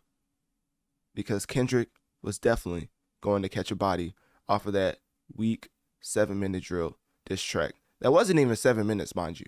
But you know what is 7 minutes? The track, actually, it's not even 7 minutes. It's 5 minutes and 16 seconds. So why did I recap the whole reason we put Jermaine in Hip Hop Timeout? Because he has came once again in the aftermath of the Drake and Kendrick battle that was undoubtedly the best hip hop battle we've ever received in the past 10 to 20 years, and maybe ever, as far as hip hop history. It's definitely up there as far as the commercial wise, and the content wise and culture wise. Everything encapsulated hip hop in a way that puts Drake versus Kendrick in one of the best hip hop beef discussions. So when it comes to Jermaine bowing out after putting out a diss track towards Kendrick, it was very upsetting because he's the one that jumped out the window and put out 7-minute drill. And then in less than 48 hours, he got on stage at his Dreamville festival in front of all his fans and gave a heartfelt apology, basically saying, y'all love Kendrick. Guess what? I love Kendrick too. Now, there was nothing wrong with the statement of I love Kendrick if he didn't put out a whole entire diss track towards him, right? Because if Kendrick would have just completely focused on Drake and J. Cole just stayed out of it without releasing 7-minute drill, nobody would have got upset at him, because then we just understand that Jermaine is just not about that life. It's the way that he jumped out that made everybody say, you know what, maybe you shouldn't even be in the top 3 at all. Which brings me up to date as far as October 10th, 2024. Actually, October 9th is when this actually came out. But J. Cole put out a new track titled Port Antonio, where he almost got out of Hip Hop Timeout. I'm not going to lie to you, because this track is phenomenal. But when he said they trying to start another war, Drake, you'll always be, this is a PG podcast, so I'm just going to replace the cuss words, basically. They tried to start another war. Drake, you'll always be, let's just say, my homie, right? I ain't ashamed to say you did a lot for me. Forget all the narratives. And at that point, I was like, you know what? Maybe Jermaine deserves to be let out of Hip Hop Timeout. And then he followed up those sentiments with tapping back. What you mean tapping back? Tapping back into your magic pen is what's imperative. My brother, Drake just gave us some of the best hip-hop material in the past 20 to 30 years. I don't care what y'all say. From both sides, Kendrick and Drake, they gave us some timeless material as far as Family Matters, as far as Euphoria, as far as Not Like Us. And a lot of people love to discredit what Drake did as far as the Tupac blackface, like the digital blackface, right? But what they don't bring up is when Drake put out the Buried Alive interlude, I believe is what it was. Yeah. So the Buried Alive interlude part 2 is a lot of people just forgetting this track ever exists, because it came right after Family Matters, which made Family Matters even more impactful, which is why I think Kendrick just completely just put a stop to it when he put out Meet the Grams, which is one of the worst tracks in the entire beef, because he made up a whole fictional character like he was Stan Lee, right?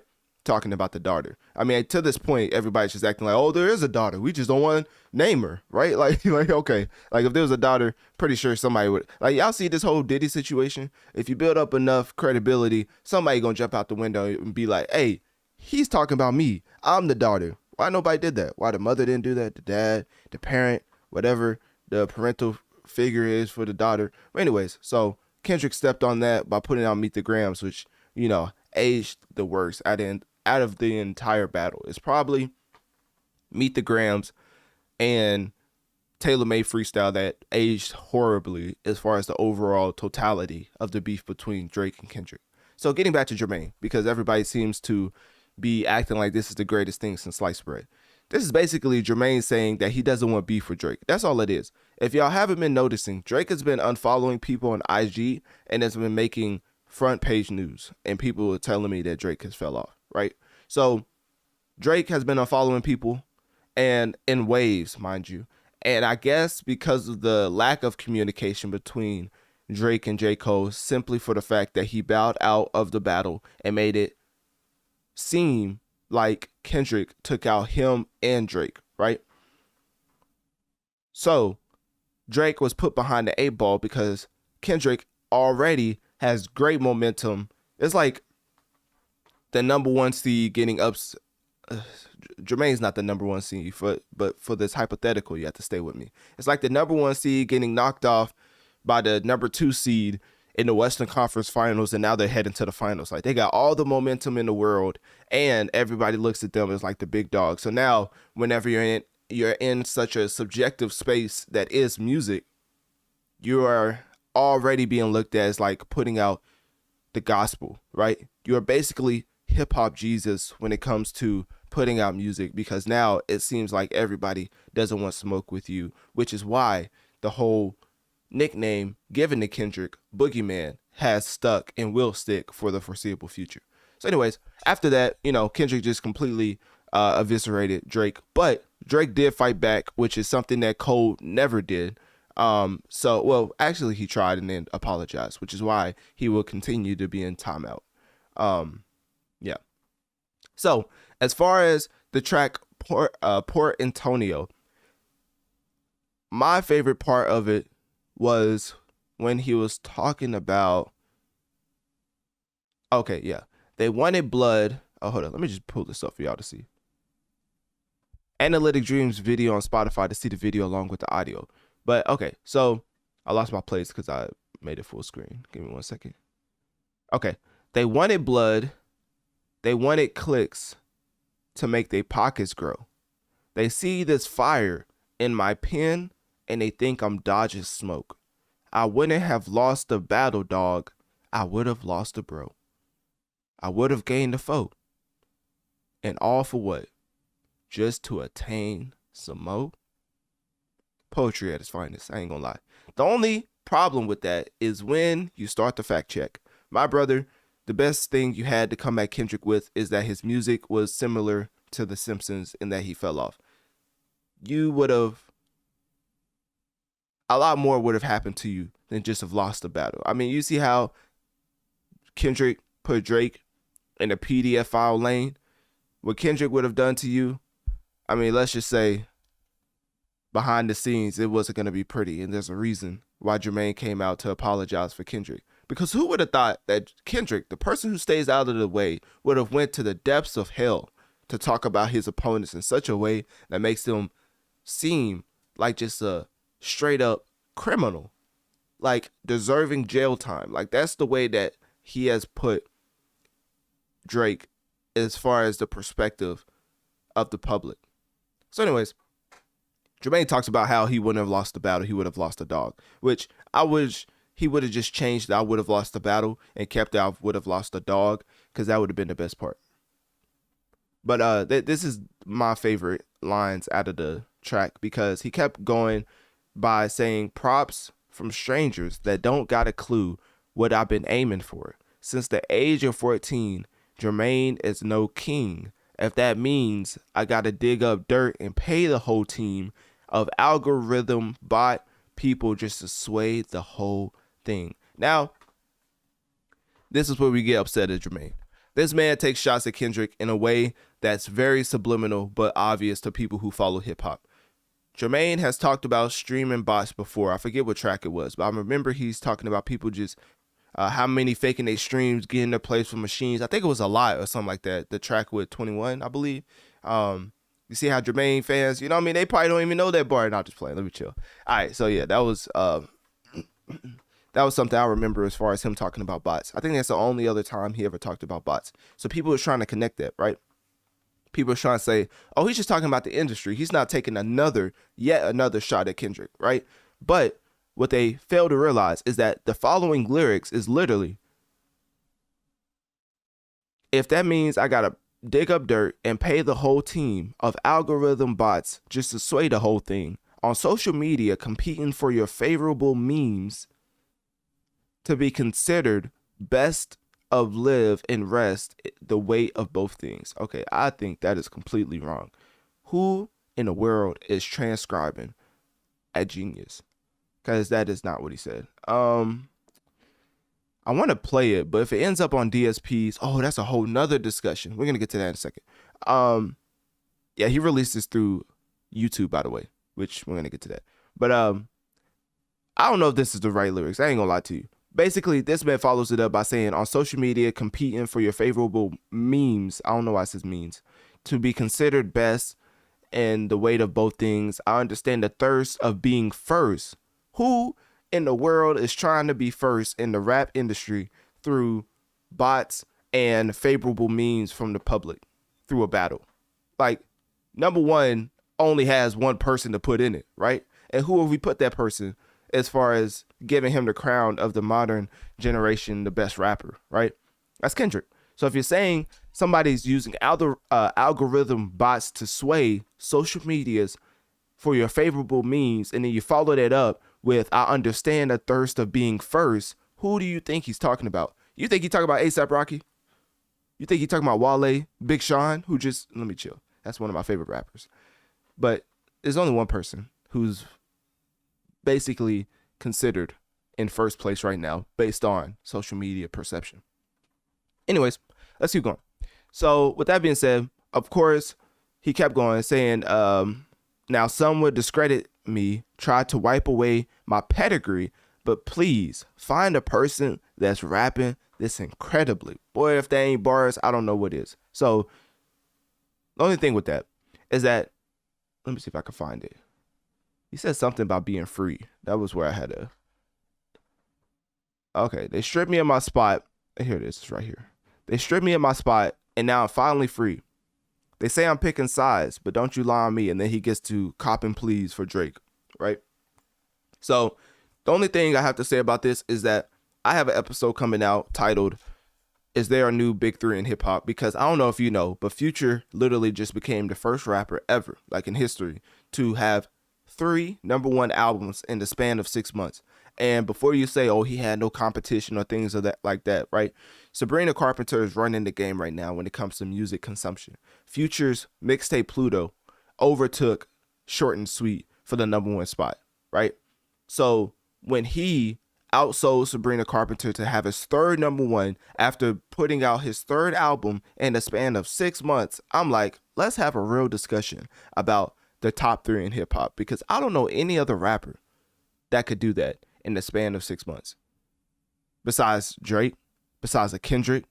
I mean, even Nicki, it may be looking a little shaky as far as having 3 number one albums in the span of 6 months. Travis Scott's a whole different scenario, but those are all people I would put above Jermaine, right? That's why I'd never like consider Jermaine in the big 3. But yeah, Future, I think, should be put into that top 3 for the simple fact that he is putting up some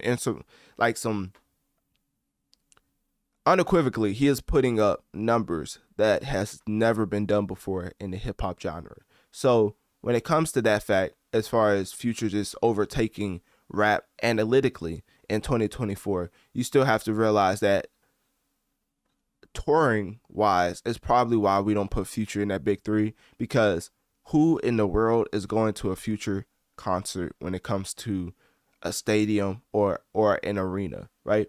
There's a reason why Nicki not too long ago tried to bring Future on her tour, and Future agreed, because Nicki has a bigger pool when it comes to her fan base coming out to watch her perform. So on one hand, Future is putting up these numbers that you can't argue at all as far as it being impressive. But then on the other hand, is he able to put the phrase butts in seats like a Nicki, like a Drake, like a Travis Scott, like a Kendrick? Definitely not. So that's the only reason why I think he's left out of the top 3, because culture-wise, he has it. Streaming-wise, he obviously has it. But as far as in-person performance and bringing people out, that is the area where, when it comes to the big 3, obviously Future brings people out. Like, come on now. But when it comes to the big 3 of hip-hop, you probably want to encaptivate all of that. So that could be the only thing that keeps him away from it. I mean, there's a reason why there's an OVO Fest. There's a reason why there's a Dreamville Festival. Like, these people bring out so many fans of them that they can have their own festival. Like, forget going to an arena. Let's just book our own venue and throw our own concert, right? I don't know if Future's at that level yet when it comes to in-person butts and seats as far as watching you perform. And I think that's a testament to the way that Future performs, right? If you're out there playing karaoke like you're Kanye West, but you're not Kanye West, then people are not going to be enticed to go to a bigger show because they know the production value is going to be at an all-time low. And that is why Future has been left out of the big three, in my opinion, because everything else just makes it seem like he should be in the big three. Anyways, back to Jermaine, right? So when he says, they stripped me of my spot and now I'm finally free. Well, I'm glad that you agree with us, that you never deserve to be in the top three. So that's great. You know, we agree. You know what I'm saying? You say you're not in the top three. I say you're not in the top three. So now, you know, there's really nobody else. Like, who's going to come out of the woodworks to vouch for Jermaine after what he just pulled? Like, nah, you know what? I think Jermaine does deserve the big three spot. Like, nah. Especially following after that, he was copping pleas with Drake, talking about how, you know, you'll always be my homie. Like, all right, bro. But anyways, yeah, so overall, I'm not going to spend too much time on this track. I did want to get into one of the biggest pivotal parts, is that J. Cole also pulled 7-minute drill track off of streaming platforms right after the concert as far as Dreamville Festival, right? So whenever we're talking about this apology, just know it was followed up by other things that ultimately piled on to the point where it's like, okay, my brother, you are in hip-hop timeout for the foreseeable future. So with that, the way that Kendrick, J. Cole, and Drake are releasing music through social medias first is creating a certain battle with higher ups that they do not want. Let's just say that. Kendrick, I think, got approved for his track on Instagram, and obviously I don't have no basis to I have no way to confirm this, but as far as Kendrick putting out his what was it, the Black Air Force, the all black Air Forces, that track that everybody forgot about after it came out. But anyways, that track, I think he got an okay to put that out for the simple fact that Jay-Z's been under fire and still is under fire, and justifiably so, because he's been, you know, playing some certain industry games when it comes to Drake not letting Lil Wayne, when it comes to Drake and Jay-Z not letting Lil Wayne perform in New Orleans. So why do I say that?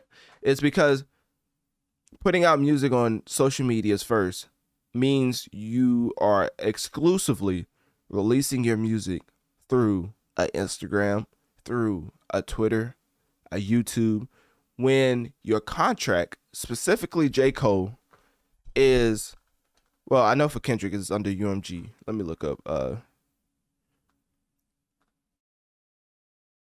So when your contract is under,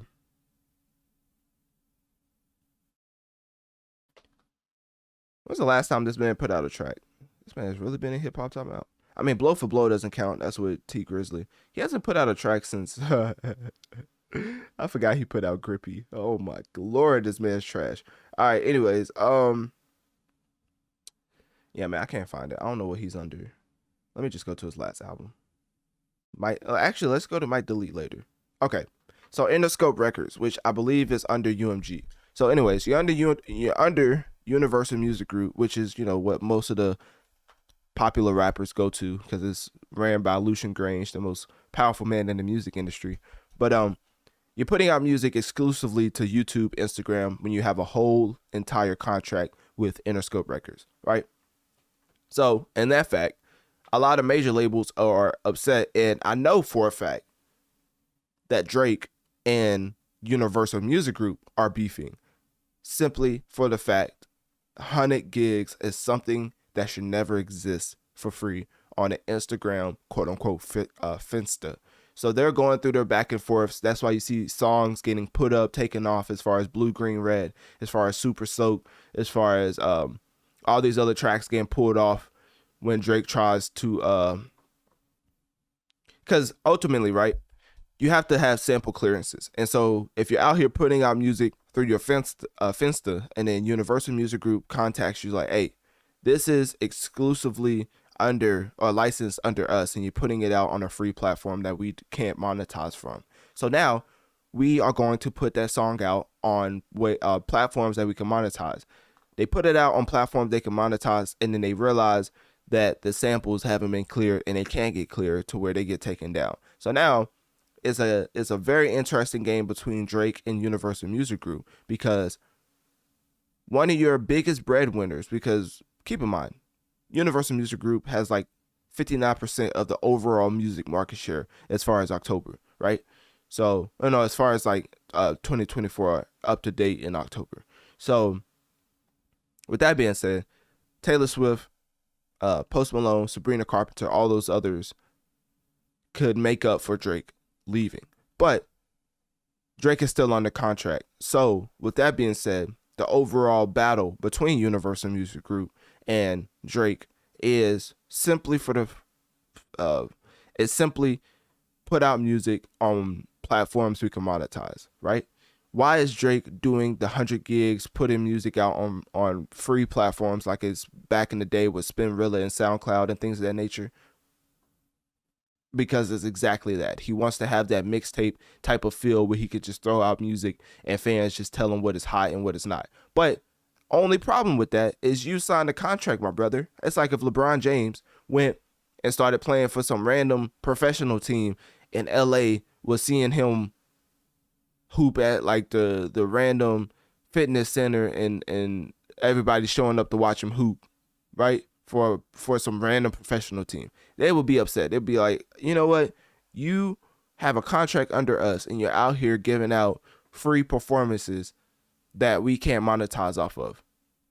So hopefully that clears it up for why these releases on social medias is a little tricky. And I don't think these rappers who are unequivocally pawns in a game of music, because Lucian Grange, Elliot Grange, those are the real puppet masters when it comes to signing musicians and making them pop in the global grand scale of things, right? So if you're going to battle a higher up, I just hope that you come with a better marketing strategy for when they inevitably let you go. So to bring this full circle, Jermaine going on YouTube to put out this track, I think is just letting fans know that he understands why they're upset, but he just had to give their side. And then after giving his side, guess what? You are still in hip hop timeout. All that for what? So anyways, click my link tree in my bio. Let me know on one of my social medias. What do you think about J. Cole's new track, Port Antonio? And also, in the aftermath of Drake and Kendrick beef, do you look at J. Cole any different?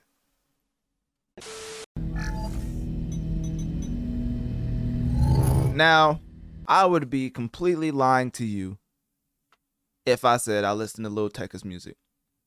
But to be fair, his supporters and the overall listeners of Lil Tecca's album, Plan A, have been bringing it up to me time and time again, asking why did I not cover this album in the slightest, like at all.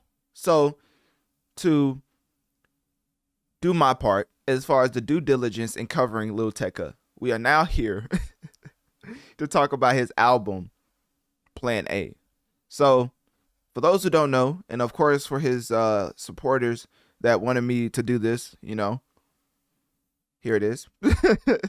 As Plan A came out September 20th, 2024, under Republic Records, a division of UMG Recordings. So shout out to Lil Tecca for being under the big dog in the music industry when it comes to Universal Music Group. But anyways, his album Plan A debuted with 42,000 units, and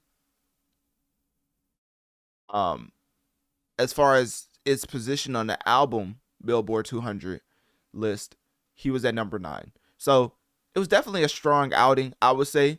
I mean, Big Sean just had 22,000. The Baby just had 9,000. So with Lil Tecca putting up 42,000 first week sales, I mean, that's pretty pivotal in itself, because every artist that's flopping will tell you that first week sales don't matter. When in all actuality, that's the most anticipation that you can build as far as your supporters going to support your music. So why in the world would we take a whole universal litmus scale and just throw it away just because flopping rappers are talking about how first week sales don't matter? Now, what they mean is probably first week sales isn't the only thing that matters, because like Travis Scott, which I've pointed out multiple times, will go number one with a certain project selling t-shirts, hoodies, and things of that nature because he bundles it, because he's more of in the fashion industry. And then once his inventory runs out, basically the music sales go down. Now that is when I could give credence to what they say about first week sales not mattering. But even with that, the first week sales and then the second week sales drop off is a real thing. So once you garner that, once you cover that as far as analyzing why it dropped off so much, it's still a pretty fair universal litmus scale to judge how pivotal and how important you are analytically to the masses, right? So anyways, with that out the way, Lil Tecca has been doing phenomenal. I mean, he had a track chart 45 on the hot R&B / hip hop songs chart, and then he had a track chart 18th on the New Zealand hot singles chart. Now, how did that happen? I would be very interested to hear how that would even, be fathomable. So anyways, the track Never Last released simultaneously with number 2. And of course, when it comes to his other track Taste, that was one of the singles. And then okay, I can't read, my fault. Okay, so it's singles. It was 4 singles before the album came out. Number 2 released on May 3rd, 2024, alongside Never Last. And that track went 45 on the hot R&B and hip hop songs chart and 18th on New Zealand hot singles chart. Then you had Never Last, which released simultaneously with number 2. There's no specific charting details with that track, so I'm just going to assume it didn't do as well. Then you had Taste, that released August 9th and went number 31 on New Zealand hot singles chart. What's up with these New Zealand stats? So, and then Bad Time, which released August 20th, made it onto 35 on the hot R&B / hip hop songs chart. I'm gonna stop talking about New Zealand because I don't know what type of fan base they got, and I ain't trying to get in trouble. But is he like touring over there? Is he like giving them like a show to die for? Like, what type of wizardry is he doing over there to get the attention of so many people in New Zealand? Anyways, Plan A, 17 tracks, right? The album is very interesting because Lil Tecca has emphasized that he wants to step into a more mature phase of his career, which is why this is titled Plan A.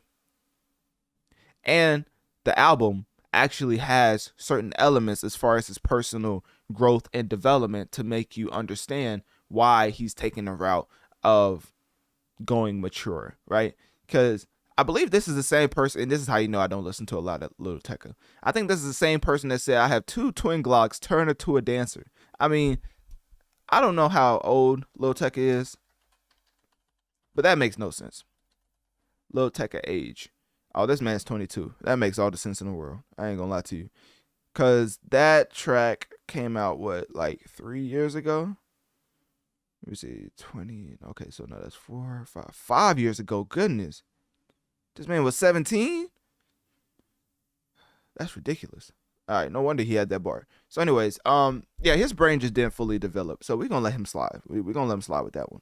But he's 22 now, so hopefully he starts to get it together. And he seems like he's going to start getting it together as wanting to step into the mature phase of his career at such a young age with his album titled Plan A. It's pretty significant, especially for a young man like him. And then, of course, with the overall performance on the charts, having 44,000 42,000 first week sales. 42,000 first week sales. Very, very impressive, with every single hip hop rapper having such a downward spiral in their first week sales and just overall sales, because of course people don't really have exposable income like that. So to even put up these numbers when you see superstar rappers flopping is impressive. So shout out to Lil Tecca, shout out to his fan base. I'm glad that y'all have put Plan A on the map to the point where people have no choice but to recognize it. And also, he is putting up numbers in one of the more desolate years as far as numbers for hip hop, right? So some of the collaborative efforts on the album has Don Toliver with the track I Can't Let It Go. A lot of the engagement that Tecca has continued to receive from his fan base is basically because of the deep connection that he's just cultivated over time, to the point where, like I said, I would not be covering this because I do not listen to Lil Tecca, but his people was adamant that I even give it, just a review or a listen. So I may give it a listen maybe later on, but as far as right now, it is very interesting how his album is higher overseas in certain charts than it is in the US. And that is peculiar. But I was just going to point that out and let y'all do what y'all want with that information, right? As far as the album, there's something else I was wanting to get into. Oh, yeah. So Plan A. Plan A has Don Toliver on it, and then that's basically it. The rest of it is just Lil Tecca. So 44 minutes, 18 tracks, and still showcasing why he is definitely a force to be reckoned with. No, just play it. My fault. He is definitely out here putting up numbers, and I'm not gonna call him a big dog because, of course, Meek Mill said you have to have 100,000 first week sales to be a big dog, which of course is a joke. I'm joking, but This definitely puts him in a certain category. I mean, he's been putting out music since, he's been putting out music since 2019. If I can count, hold up. Yeah, his first release on DSPs was 2019 with the track Somebody, which I do remember that track. That track was hard. But that track came out October 11th, 2019. So, you know how they say hip hop is like a running back type of career with 3 to 4 years and then you're out of the league. For Lil Tecca to still be going even after, I mean, he's still around that, but he's basically past that with him getting into his 5th year. So, because with 2019, 2020, he really didn't start to 2020. So 2020, 2021, 22, 23, 24. So yeah, about 5 years. So with that being said, he's definitely breaking the odds, or he's basically overcoming the odds as far as what people project as far as the career length. Pause. So with that being said, click my link tree in my bio. Let me know on one of my social medias. What do you think about Lil Tecca's new album out now on all DSPs titled Plan A? And if you've listened to it, what is your favorite track?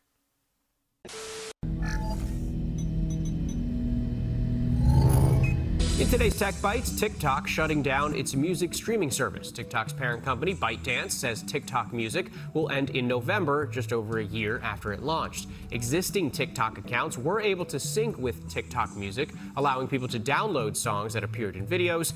ByteDance had been in royalty disputes with music publishers. Ladies and gentlemen, we have seen one of the pivotal players as far as marketing machines for independent artists bite the dust. So pour one out for TikTok Music, as it will be shut down globally on November 28th, 2024. Now, of course, TikTok originally launched in July 2023 in Indonesia and Brazil, expanded to Singapore, Australia, and Mexico, but never reached the US. So as far as the platform rebranding, they've just decided to completely shut it down globally.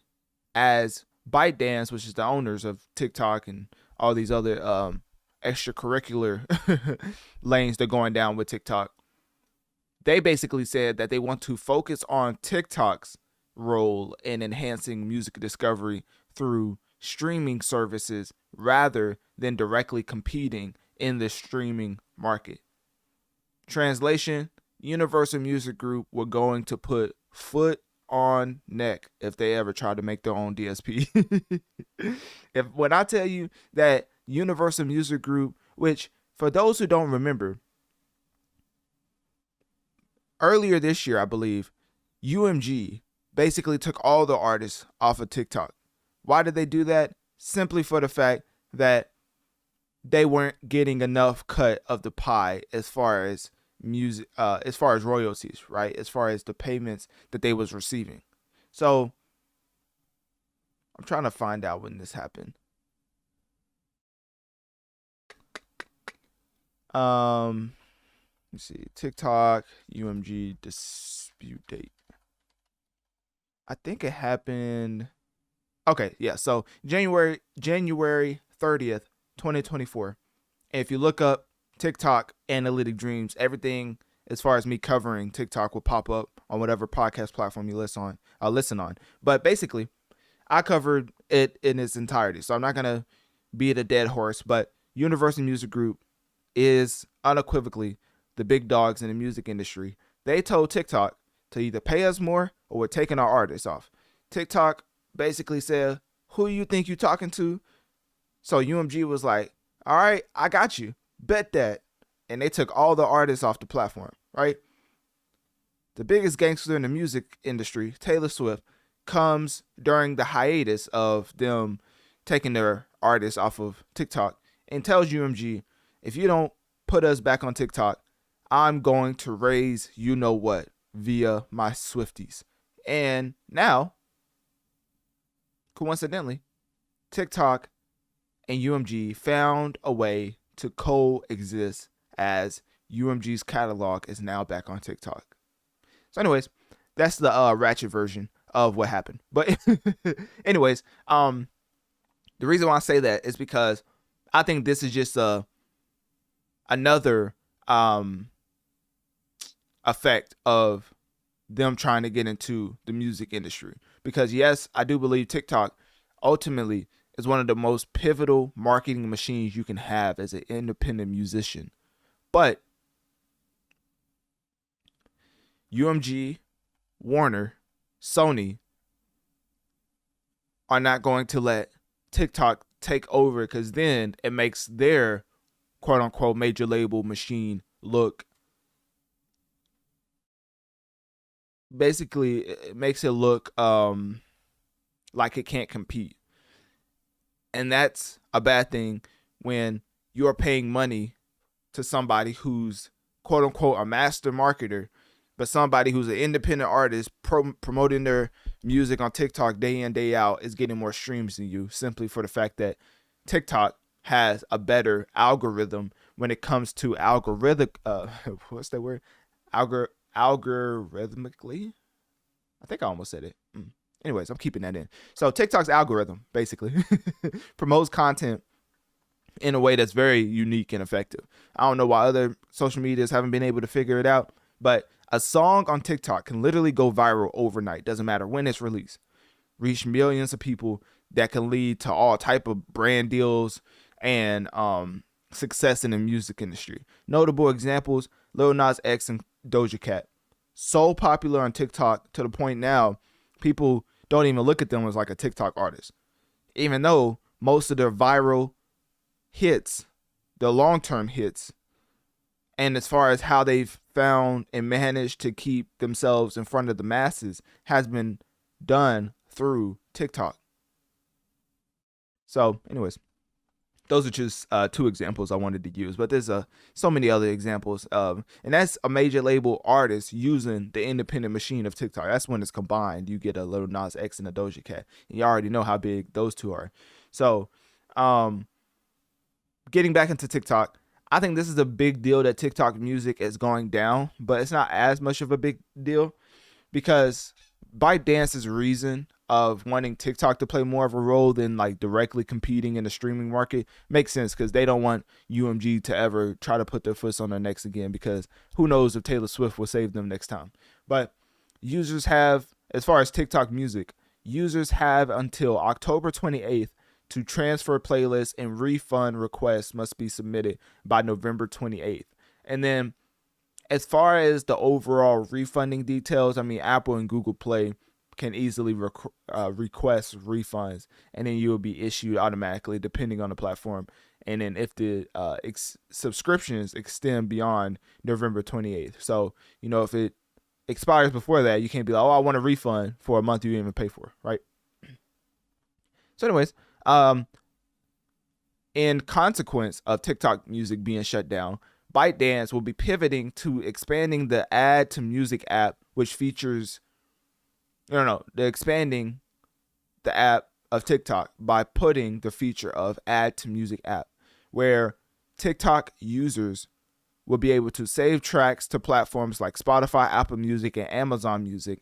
And this service will be active. It's already active in 150 countries. So basically, TikTok music was never going to get off the ground for the simple fact that these major labels allegedly have more control than they let on when it comes to a Spotify, Apple Music, or YouTube Music. Because more notably, that's the whole reason I even brought up the Universal Music Group dispute in this segment, simply for the fact that UMG literally pulled the whole entire catalog off of TikTok because TikTok wasn't paying them enough. So when have you ever seen that happen with Spotify, YouTube, or Amazon? Never, right? Because they play ball. TikTok, I'm not going to say why or how or what I think is the reason, but let's just say they were perplexed that UMG was asking so much, and they thought that they was out of their mind. So they was like, take your artists, and they took them. So hopefully TikTok learns to play ball in the music industry, because hey, what that one meme say, it get wicked. You would be like, it get wicked for real. And I don't know if they have certain procedures in place to protect them from that. I mean, because the U.S. government, as we speak, is trying to take the whole platform down. So for TikTok music to be taken down by TikTok, it's almost as if they're focusing on trying to play ball when it comes to the U.S. market, when it comes to music market share. And that was basically all I had to say. I think there was something else I was wanting to get into, but I think I covered everything, because the disputes, because if you don't know, I mean, TikTok will still play a huge role in music discovery even without TikTok music. I mean, TikTok in itself has 107 million US users, and 67% are more likely to explore a song after hearing it on TikTok, which is insurmountable when it comes to the other platforms. It's not even, the conversion rate isn't even close to 67% when you listen to music on other apps. So for some reason, TikTok has turned into the A&R, basically the epitome of an A&R, right?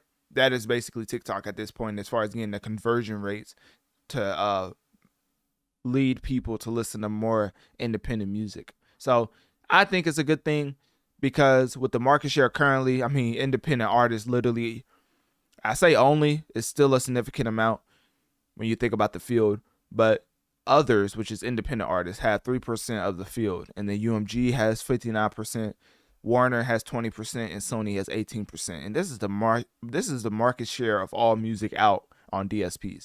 So independent artists are already fighting behind the 8 ball, but now it's like TikTok helps them have more of a chance of blowing up compared to an artist under a major machine. So them shutting down TikTok music effectively hurts the different ventures and the sub apps of TikTok. But as far as TikTok, they just have to worry about being taken down by the U.S. government, because if they don't divest into U.S. companies, then it may we may be revisiting TikTok shutting down soon. So with that being said, click my link tree in my bio. Let me know on one of my social medias. What do you think about TikTok music shutting down globally on November 28th, 2024? And did you ever use TikTok music?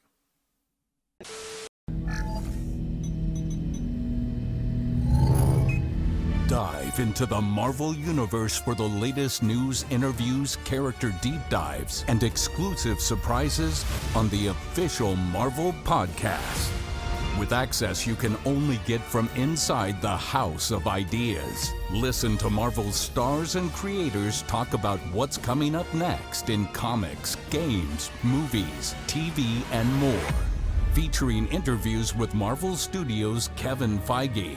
But if you want the real answer, if we're trying to get real on this podcast, Marvel Comics Editor-in-Chief C.B. Cebulski. Every day, it's exhilarating and it's terrifying. And Marvel's mightiest creators. Those are the details that I grew up and continue to love as an adult. Join us each week to celebrate the legacy of your favorite Marvel adventures and characters. I think this show's gonna be a real treat.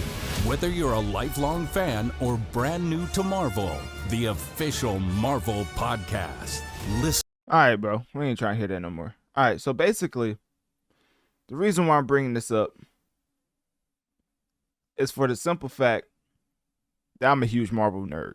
So, with that being stated, I think the overall sentiments that I have of this podcast being effectively made by one of my favorite companies of all time is that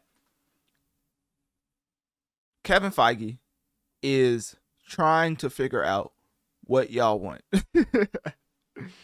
Now, he currently has a show out on, well, I say him, but you know, he's the executive producer, so technically.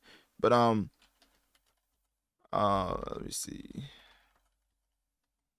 So, Agatha All Along is currently out right now. And I think they just put out episode 5. Now, ladies and gentlemen, I just want to let y'all know that Agatha is the reason the MCU is looked at the way it is. Who in the world asked for an Agatha TV show?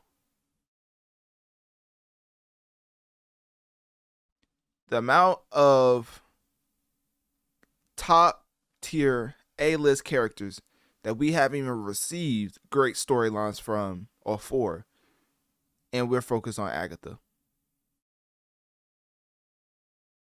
That is why I'm saying that overall, them putting out this podcast is very interesting for the simple fact that what are y'all going to be talking about? How everything in the multiverse sucks? How everything, when it comes to mimicking the success of the previous rollout for the Avengers movie has failed?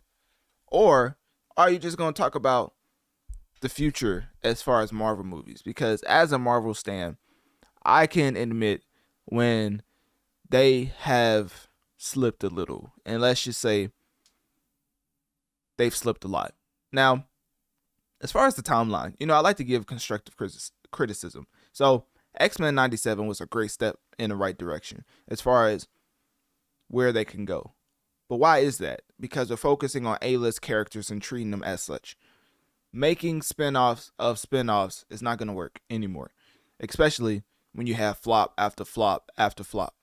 So, with Deadpool and Wolverine being one of the first movies to come out after you said that you was going to make a pivot, that's a great move because now we are focusing on A-list heroes. And then Fantastic Four movie that's upcoming seems to be also in a, you know, as far as artistically, it's in a unique position to make a special addition to the MCU because we need characters that give us something we didn't have before. Like I don't know about y'all, but I like Shang-Chi. That made me feel like we was getting off on the right foot with Shang-Chi. I thought that movie was fire. I thought we was getting into a whole different realm that we've never seen. And then we got, well, was Black Widow before that or after that? I think we got Thor. It was one of those. And it was just like more of the same. focusing on A-list characters while also switching it up, I think is going to be pivotal. And X-Men universe needs to overtake the Avengers in the foreseeable future. So after these upcoming Avenger movies, we shouldn't get another one for a while, because X-Men should take over and dominate as far as you trying to copy what the animation, not copy, because you can't really translate animation to live action, but basically X-Men needs to be the focal point. You know how you have the Avengers movie, like Avengers versus this villain, Avengers versus that villain, like that needs to be the X-Men, like X-Men versus this, X-Men versus that, and then have the whole X-Men versus Avengers, which if y'all not familiar with, it's one of the few collabs as far as the Avengers and X-Men. But I mean, honestly, X-Men and Avengers is like Marvel and DC. Them coexisting seems weird because of their own validity and solid foundation on their own. So if you get to the point where you're scrambling to put together certain movie timelines, I think focusing on one or the other would be best. So that's why I say after these next Avenger films, then you're going to get into X-Men and then just let them dominate for their saga, right? Like the mutant saga, right? So, but right now they're trying to wrap this up because, Kang, the actor in real life, got a little caught up. So now, they transition to having Robert Downey Jr. come back to save the day, as he's going to be playing Doctor Doom. So that's going to wrap up the whole Avengers, saga as far as the multiverse saga. And then I think we need to go from the multiverse saga to the mutant saga. I don't know if they already announced it or whatever, but that's just my 2 cents. So anyways, getting back into the podcast, right? The official Marvel podcast is going to provide deep dive into the expansive Marvel universe, covering movies, TV shows, comics, games, and more. And then, of course, some of the up-to-date details is going to be given by the podcast host, Ryan Agent M. Panagos. I think that's how you say it. Lorraine Sink, and occasional feature guests like James Monroe Ilhart. I don't even know how you say that.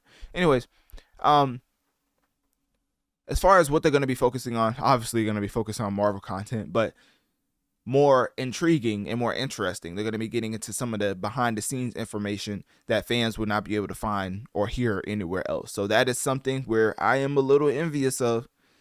It's like being a player and then starting your own podcast. Like, you have stories about locker room stuff that you would never have you could never have if you wasn't in that situation. So even though they earned the right to have those stories, it's still like, dang, like they really do have all type of behind the scenes. Like, I just saw Brie Larson walk in one day and just slap Anthony Mackie. Like, you know what I mean? Like, what if they just have random stories while the movie's being made? Obviously they won't get into anything like that because, it's probably a lawsuit. But, just crazy stories about that. Like, oh, Robert Downey Jr. came in, said a joke, and walked out, and everybody was on the floor rolling around laughing. You know what I mean? Like, so I think those type of stories would be great as far as hearing their side of things.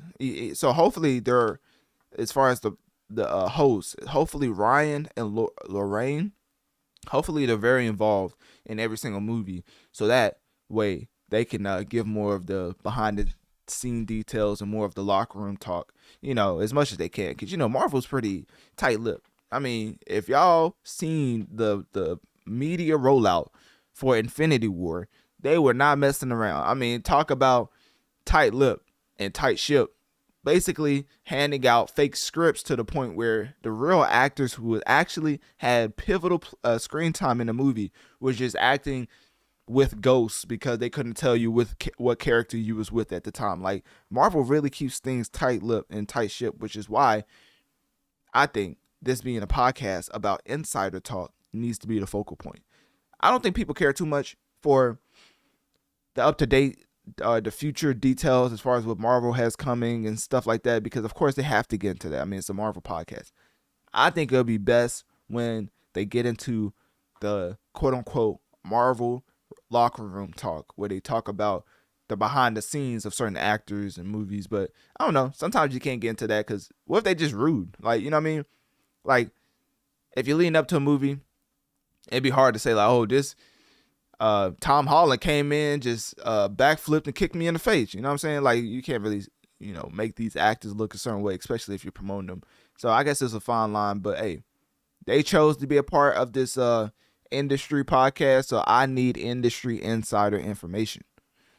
But with the names on it, it'd probably be hard to get into too colorful commentary as far as the Marvel fandom is considered. But anyways, with that being said, there's something else. Oh, Apple Podcasts, Spotify, and all the other podcast platforms, you can find the official Marvel podcast, which is literally titled the official Marvel podcast. Talk about on the nose. I mean, goodness. So, yeah, that's basically it. So click my link tree in my bio. Let me know on one of my social medias. What do you think about the official Marvel podcast? And what has been your favorite episode so far?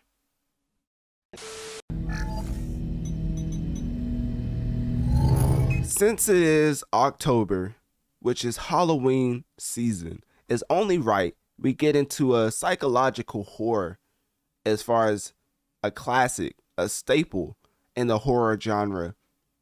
That is a remake of the original game that helped define the original psychological horror genre, which is Silent Hill 2. So, ladies and gentlemen, the remake has been available or made available October 8th, 2024 on platforms like PlayStation 5, PC, and my fault. You know what? I can't even help myself. For some reason, I just find the need to point out that Xbox has no games. But, hey, that's just me, right? My fault. My fault for pointing it out. Objectively speaking, y'all can't play this game at all. You know what I'm saying? So anyways, getting back to the platforms that do and are able to play this game. PlayStation 5 and PC, of course, is doing phenomenal on the PlayStation platform, as when it comes to the PS5, it's the third most played game on that platform, right? Dragon Ball Sparking Zero is one. EA Sports FC 25, which I've covered in this episode, is second. And then Silent Hill 2 is following it up at the number 3 spot. And of course, this game just came out. When looking at the Steam analytics, you can see that the 24-hour peak was 12. Actually, it wasn't 12. It was 19,390 to be exact, right? The game is $70 on Steam on PS5. Now, as far as the concurrent player base on Steam, right now it's 12,000. So for it to have top 3 best-selling game as far as PS5 is considered currently, and then to have it on the list of popular releases for Steam, but also trending in a way of having and holding that 12,000 concurrent player base, which doesn't make it one of the more popular games on Steam currently, but that's okay, right? Because there's games that take up the spot that's been around for forever, like Apex Legends, Counter-Strike 2, Wallpaper Engine is hilarious, but Dota 2, PUBG, things of that nature. Dragon Ball did make the top list as far as most played games on Steam, but that's, besides the point. Because, of course, when you're making a horror game, I feel like you're already cutting off a certain fan base as far as people who don't enjoy being scared or paying money to be scared, which I fall in line of, because I just can't reasonably get across why I would pay money to scare myself, right? I mean, being a black man in America, I ain't gonna go down that road, but you already know, like, it's scary enough, right? Why would I pay money to get my heart beat and my heart rate raised even more? So anyways, getting into Silent Hill 2 and the remake, of course, with this game having a release as far as a remake, it's very interesting for the simple fact that it's been developed by Bloober Team. What type of name is Bloober? But hey, we're just gonna go past that, right? So Silent Hill 2 remake was developed by Bloober Team, published by Konami, and of course, Bloober in general is known for psychological horror, and that is why they was able to be approached to develop the Silent Hill 2 remake, because of course you want to preserve the game's eerie atmosphere that it already captured in the original release, but then partnering with a established team in the horror genre, such as Bloober, makes the remake even more imperative as far as the game's narrative. So when it comes to Konami, I mean, they're the publisher, so that just means the overall involvement is just overseeing the development of this video game. So to outsource the Bloober, to let them, strategically move to revitalize the Silent Hill series, it led to this outcome as far as it being released on PS5 and PC. But not only that, the sales have came out for Silent Hill 2, and the consensus is this may be, I'm not going to say game of the year, but let's just say the reviews for this game is out of this world. I mean, 9 out of 10, 8.7 out of 10, 5 out of 5, 90 out of 10, 8 out of 10, 87 out of 100. I'm going to get to the specific reviews in a second as far as putting the name with the reviews. But I just want to let you know that the general consensus is that this is very much an improvement upon the game. Now, one of the more notable things that's been improved, of course, is the graphics, with it, being so, with the release of the remake being having significant more capabilities when it comes to technological advancements, versus the original release. So now people are noticing the vast improvements of upgrades, of course. And as far as the original, there's been significant differences in combat and gameplay mechanics, for the simple fact that, when it first came out, they probably didn't have a lot to work with. So amongst the revitalization of, or amongst them revitalizing the gameplay mechanics, the graphics, they also changed up the soundtrack, as they have remastered original music, but they also have new sound effects to leverage the modern hardware. So of course, with technological advancements, they've been using that to the utmost, especially with Bloober being so much of a veteran in this genre to know what to add to an already cult-like classic, right? So anyways, the playing environment has expanded, allowing for more exploration compared to the original game. There's new combat mechanics, improved combat with more intelligent enemies that players can utilize stealth and dodge mechanics during encounters. And of course, the dodging strategy for players, it gives a tidbit that you should dodge enemy attacks and exploit openings to attack. I mean, goodness, talk about I already know that type tip. I mean, goodness, what they gonna tell me to press the stick to run next? I mean, goodness. Anyways, all right, getting back into the game. So a lot of things when it comes to the puzzle difficulties is very much a discussion amongst the player base. But I am here to tell you that there are difficulty settings. So easy obviously makes it simplified and makes it straightforward. Normal makes the puzzles a little bit more difficult, but they're easier and not as oversimplified as the easy version. But then we get to the ultimate challenge, which is the hard version, which challenges players with more complex puzzles recommended for a balanced experience. So this is simply for the fact that the map functionality when it comes to Silent Hill 2 Remake is based on locked doors and items you haven't collected yet. So I'm not going to say there's a lot of backtracking, but there's some backtracking in the game, right? And players should definitely utilize a lot of screenshots for important in-game documents to get around the map, and also use the screenshots to aid in solving puzzles later. So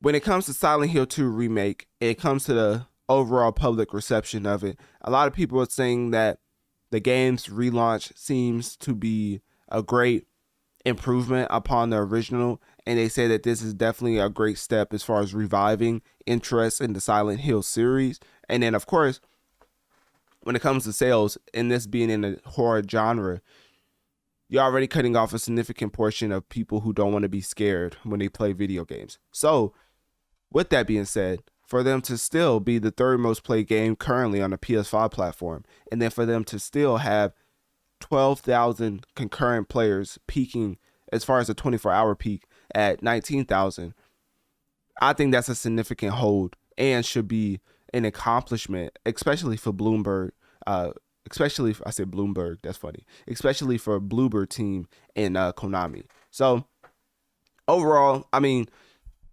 the gaming publications, as far as reviewing this game, Metacritic gave it an 87 out of 100. IGN gave it an 8 out of 10. Games Radar gave it a 70 out of 10, which is the lowest out of all these scores. GameSpot gave it a 90 out of 10. Game Informer gave it an 8.75. Goodness, out of 10. Why so specific? And then PC Gamer gave it an 85 out of 100. So overall, a lot of these reviewers basically said that this is a faithful recreation of the original's atmosphere and story, but also enhances a lot of things when it comes to the gameplay mechanics and the visuals. But they did note that it could feel repetitive at times, which I'm always wary of that critique, because in video games, there's always a replayable mechanic that has to happen. There's a loop that you have to get into. There's no video game that's going to consistently give you new gameplay mechanics hour after hour after hour. At some point, the mechanics or the mechanics, as far as the gameplay, is basically established, and then the gameplay loop insists. It just has to be an enjoyable gameplay loop for the consumer. So when they say it's repetitive, I'm always wary about that, because of course, saying it's repetitive is one thing. Saying it's repetitive with bare bones gameplay mechanics is another. So that's why I would take that critique as far as it being repetitive with a grain of salt. But overall, Silent Hill 2 seems to be well received. A lot of people are praising it for its atmospheric horror and faithful recreation of the original Silent Hill 2. And it being October, safe to say that this is emphatically one of the better horror games that you will play in the month of October for 2024. So with that being said, click my link tree in my bio and let me know on one of my social medias. What do you think about the Silent Hill 2 remake? Have you played it? And if you haven't, will you be giving it a try?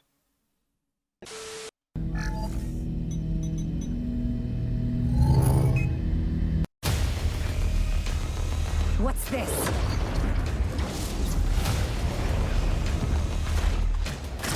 Analytic Dreamz video on Spotify to see the video along with the audio, because right now we are playing the Mortal Kombat 1 Chaos Reigns DLC launch trailer. Now the end begins. Earthrealm's might is at your disposal. What I ask is that together we try to break the cycle of violence.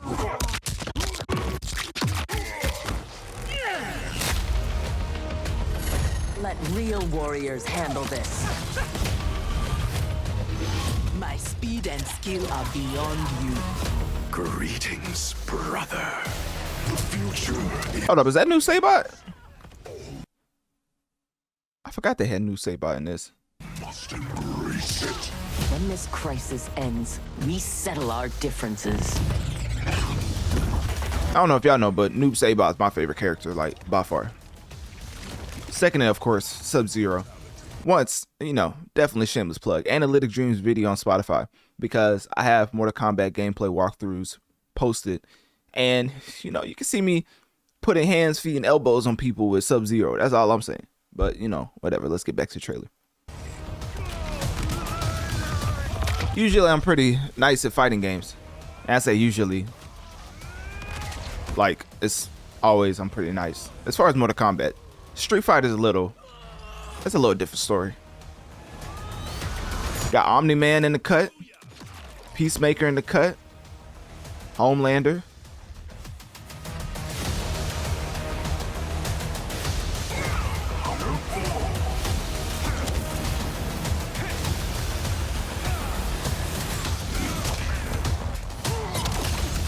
All right, and then for the people watching the video, I'm just gonna let the rest of the trailer play, because right now they're just showing gameplay and different fatalities and stuff. So with that being said, this is a whole new timeline. Of course, Bi-Han Sub-Zero has aligned with the Titan Havoc to rebel against Liu Kang's peaceful new era. Now, forget all that. Let's get into how the gameplay and the story does not match up, right? The gameplay, as far as the assisting mechanic, is something that's been hit or miss, but now with more time, we've seen it's been more of a miss than a hit because of the fact that I'm not gonna say it slowed down the gameplay in its entirety, but with me, I realized that playing the game, there's certain assists that's way better than all the other assists. So you end up only using like 2 to 3 characters as far as an assist feature in the game because they extend your combo to the point where why would you use another one that only like gives you a buffer for like 2 seconds, right?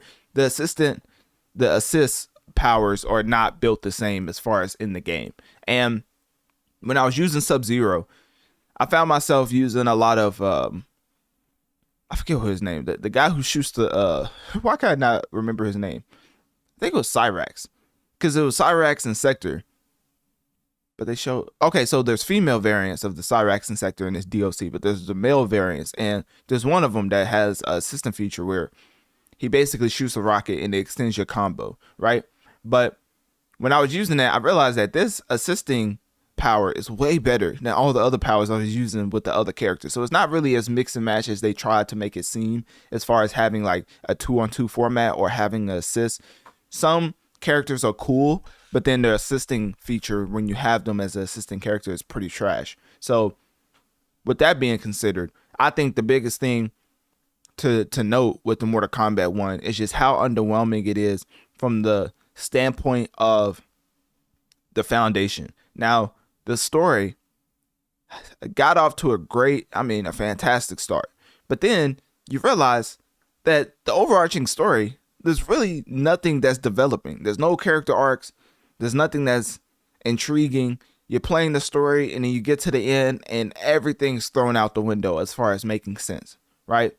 It's just random buildup of environment and storytelling, things of that nature, and then you get to the end and it's all thrown out the window for an in-game type of ending, even though it didn't deserve or even build up to that type of ending. So when you realize that the story aspect of Mortal Kombat needs a little bit of work, but let's focus on what they did work on, which is, of course, new characters to put along with this DLC that will run you about $40. And there are discounts available via top up cards. I don't know what that means. Like PlayStation Store cards, I guess, from CD keys. I don't know what that is. But the DLC is around 15 gigabytes and can be preloaded for pre-orders. And comes out September.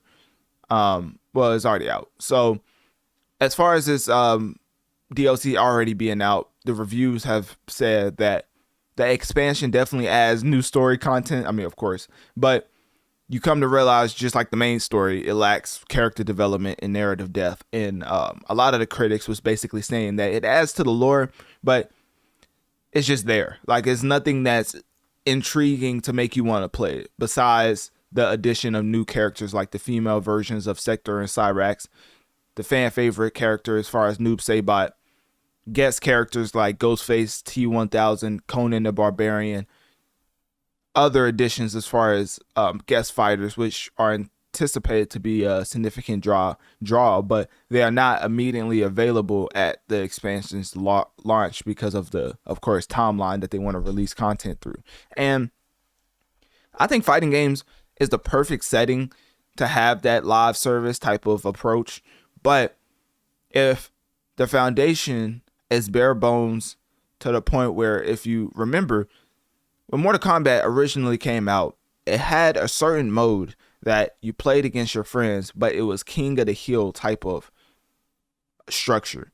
It wasn't just private to where you can fight any and everybody. It was a certain system to where if you won, you had to stay on top. But let's say you wanted like a private lobby so that you fight somebody, the next 2 guys fight, and then the next 2 guys fight, and then out of that, y'all can make your own tournament. That's not at all even possible because of them having bare bones when it comes to private lobby settings and overall customization when you're trying to play just with your friends. Like, maybe if the guy who wins doesn't want to stay on top, like maybe you want to let the next 2 guys go, right? Well, that's not possible because, once again, it's bare bones and undercooked. Because I think what ended up happening was, and this is my theory, right?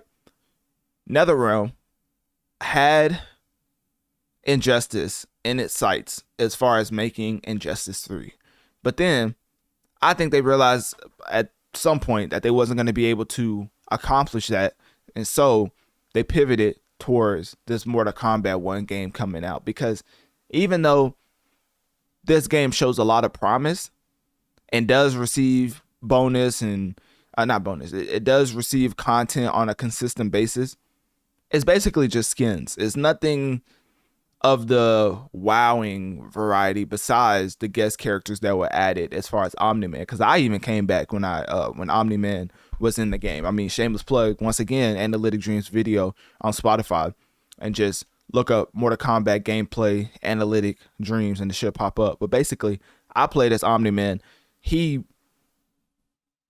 the control wise felt just like Omni-Man out of the show, as far as the way you was able to fly across the screen, showcase your dominance as far as speed, power, and versatility. I think the gameplay loop is very enjoyable, but it's everything that's surrounding it that makes it very bare bones. It's like if Call of Duty mechanics was still in place to make it feel like a Call of Duty game, but only Team Deathmatch was available instead of like all the other popular game modes. It's like, hold up, this is not the same as all the other Call of Duties as far as it being developed and spending more time in the oven as far as a totality standpoint.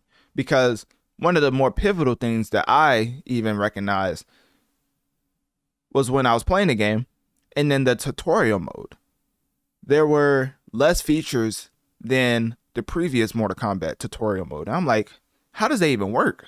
Like, you're just taking stuff out of the game that was already proven to be an addition to your previous game, as far as having all these type of, you know how, prime example, you know how Street Fighter's tutorial and training mode has all these different features as far as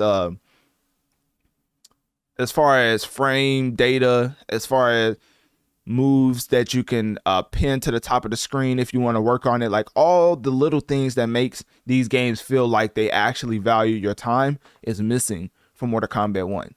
And as a Mortal Kombat fan, it's underwhelming, and it's not taking care of your fan base to the point where now people have moved on. And will they ever come back to Mortal Kombat 1? Because of course, when it came out the gate, it was selling a lot as far as in totality. But if you look at the charts now, I mean, it's not in the top 10 of any other platforms. And that's just a testament to how they're not retaining the player base, for the simple fact that people have recognized that you are giving us the bare minimum and trying to sell us skins as an addition, when really you're just trying to get more money out of us via microtransactions. Like, the DLC just came out and it's nowhere to be found on the bestsellers list of either console, as far as Xbox, PlayStation, or Steam. And another testament to that is Dragon Ball Sparking Zero. Sparking Zero is a hit out the gate, and everybody is talking about the little things that the development studio did to make this just the best Dragon Ball game maybe ever. So people will give credit when credit's due, but ultimately, if you're going to add a whole new cameo system, and originally it feels like a fresh idea, but then with more time you realize that it's really a monotonous, and it makes for a frustrating gameplay, because only 3-4 characters have great cameo abilities, and all the other ones are pretty trash and, you know, for lack of a better term. So I think them focusing on 1v1 battles with more extra variables instead of just doing the cameo system would be the better route. I think going the Mortal Kombat X route, as far as having different variations of the character you're playing as, is better than the whole cameo system that they try to implement. Because of course, I think they was trying to just be different in the way of being different. Like, I don't think this cameo system is any better than the Mortal Kombat 10 variations of the character you could play as, right? I just think they was trying to switch it up to the point where you can't just say this is a copy and paste of Mortal Kombat 10 or Mortal Kombat 11. So ultimately, them trying to be different just ended up with an underdeveloped, undercooked game to the point where now not even the DLC can save it, because even though they did receive certain free updates, including the return of the classic animalities where characters transform into animals to finish off enemies, as you've seen throughout this trailer I've been playing, they are still promoting these skins like it's the actual game. And it's reminiscent of when I was playing Spider-Man 2, and I realized that instead of adding actual depth to the gameplay, they would just rather add 3, 4, 5 more skins so that little Timmy would be more enticed to go buy toys at like Walmart or Toys R Us or something. I think Toys R Us went out of business. That makes me feel old. But y'all get what I'm saying, right? It's for the interest of monetary and microtransactions instead of actually adding to the overall gameplay mechanics of the entire video game, right? So, and to this day, I still don't know if they have actual private lobbies. I mean, I hope so with this much time to work on the game. But yeah, man, the only biggest things that I see that's intriguing to me is Noob Saibot. I mean, he's one of the main reasons that I even come back to Mortal Kombat, because if it wasn't for him or Sub-Zero, I probably wouldn't even have a favorite. And as far as Mortal Kombat 1, I will say the way that they did Rain's character, it's probably the best. It's probably the best I've ever seen as far as Rain's character being dealt with, because Mortal Kombat 1 and the physics and the graphics is top tier, right? That's one thing that's arguably the best has ever been at, as far as the maps and the visuals of the game is top tier. It's just everything else that's bare bones, and it's unfortunate because you can see where this game was going, but ultimately it just didn't reach that that entertainment wow factor, especially with Wukong, Astrobot.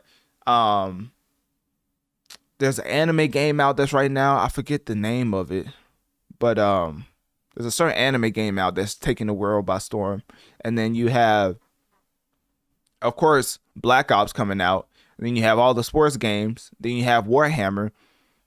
It's too many games that's potential game of the year contenders for you to be trying to promote new skins and hoping people come back to your game, right? So that's why I say that, because I think that we need to get to a point where, in Dragon Ball, I didn't even say that game is going crazy online right now. So it's too much to compete with to be putting out these nonsensical stories and thinking people are just going to come back and be intrigued for the simple fact that you're Mortal Kombat. Like, no, my brother, you may have to put a little bit more effort for us to come back and play your game. So with that being said, click my link tree in my bio and let me know on one of my social medias. Have you played Mortal Kombat 1 Chaos Reign? And if you have, what do you think NetherRealm should do when it comes to continuing this game? Or what do you think they should do in the next Mortal Kombat to make their retention as far as a player base consistent?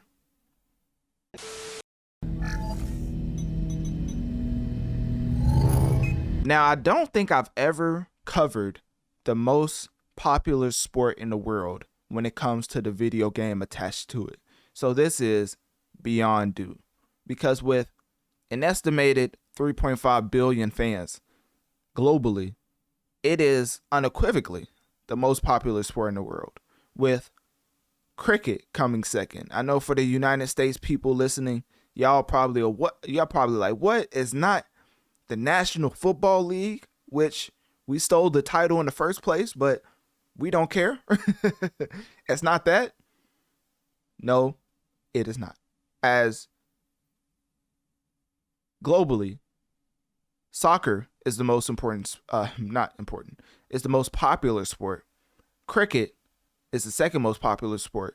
And then hockey is the third most popular sport. But in the United States, soccer is the fourth most popular sport. Don't you just love how cultures are just so different as far as what we consume on an everyday basis? But anyways, in the United States, of course, you can already tell what is the number one sport, right? I mean, we copied their name for a reason. American football is the number one sport. Basketball is the number 2 sport, with baseball coming in at number 3. Now, I've always wondered, why in the world is these games so popular year in and year out? And then I realized that my brothers and sisters in society have been bound by the shackles of 2K for so long that I'm mad that was even a question that formed in my head, because EA Sports FC 25 probably scratches the same itch for soccer players, in real life soccer players, that NBA 2K does for in real life basketball players. Because I know me personally, when I play NBA 2K, it's all type of things that I do in the video game sense that is just as enjoyable as me doing it in real life. Now, for some of y'all can't say that because y'all just trash. You know what I'm saying? I mean, goodness. No, I'll just play. My fault. But yeah, most of y'all just trash hoopers, for real. So with that being said, some of the things that you can do in EA Sports FC is reminiscing on the things that you've done in real life when it comes to soccer. But just like I said, for the trash hoopers, they're probably, I don't even know what the term is. Trash footballers? Like, I don't even know how do you quantify a soccer player? I don't know.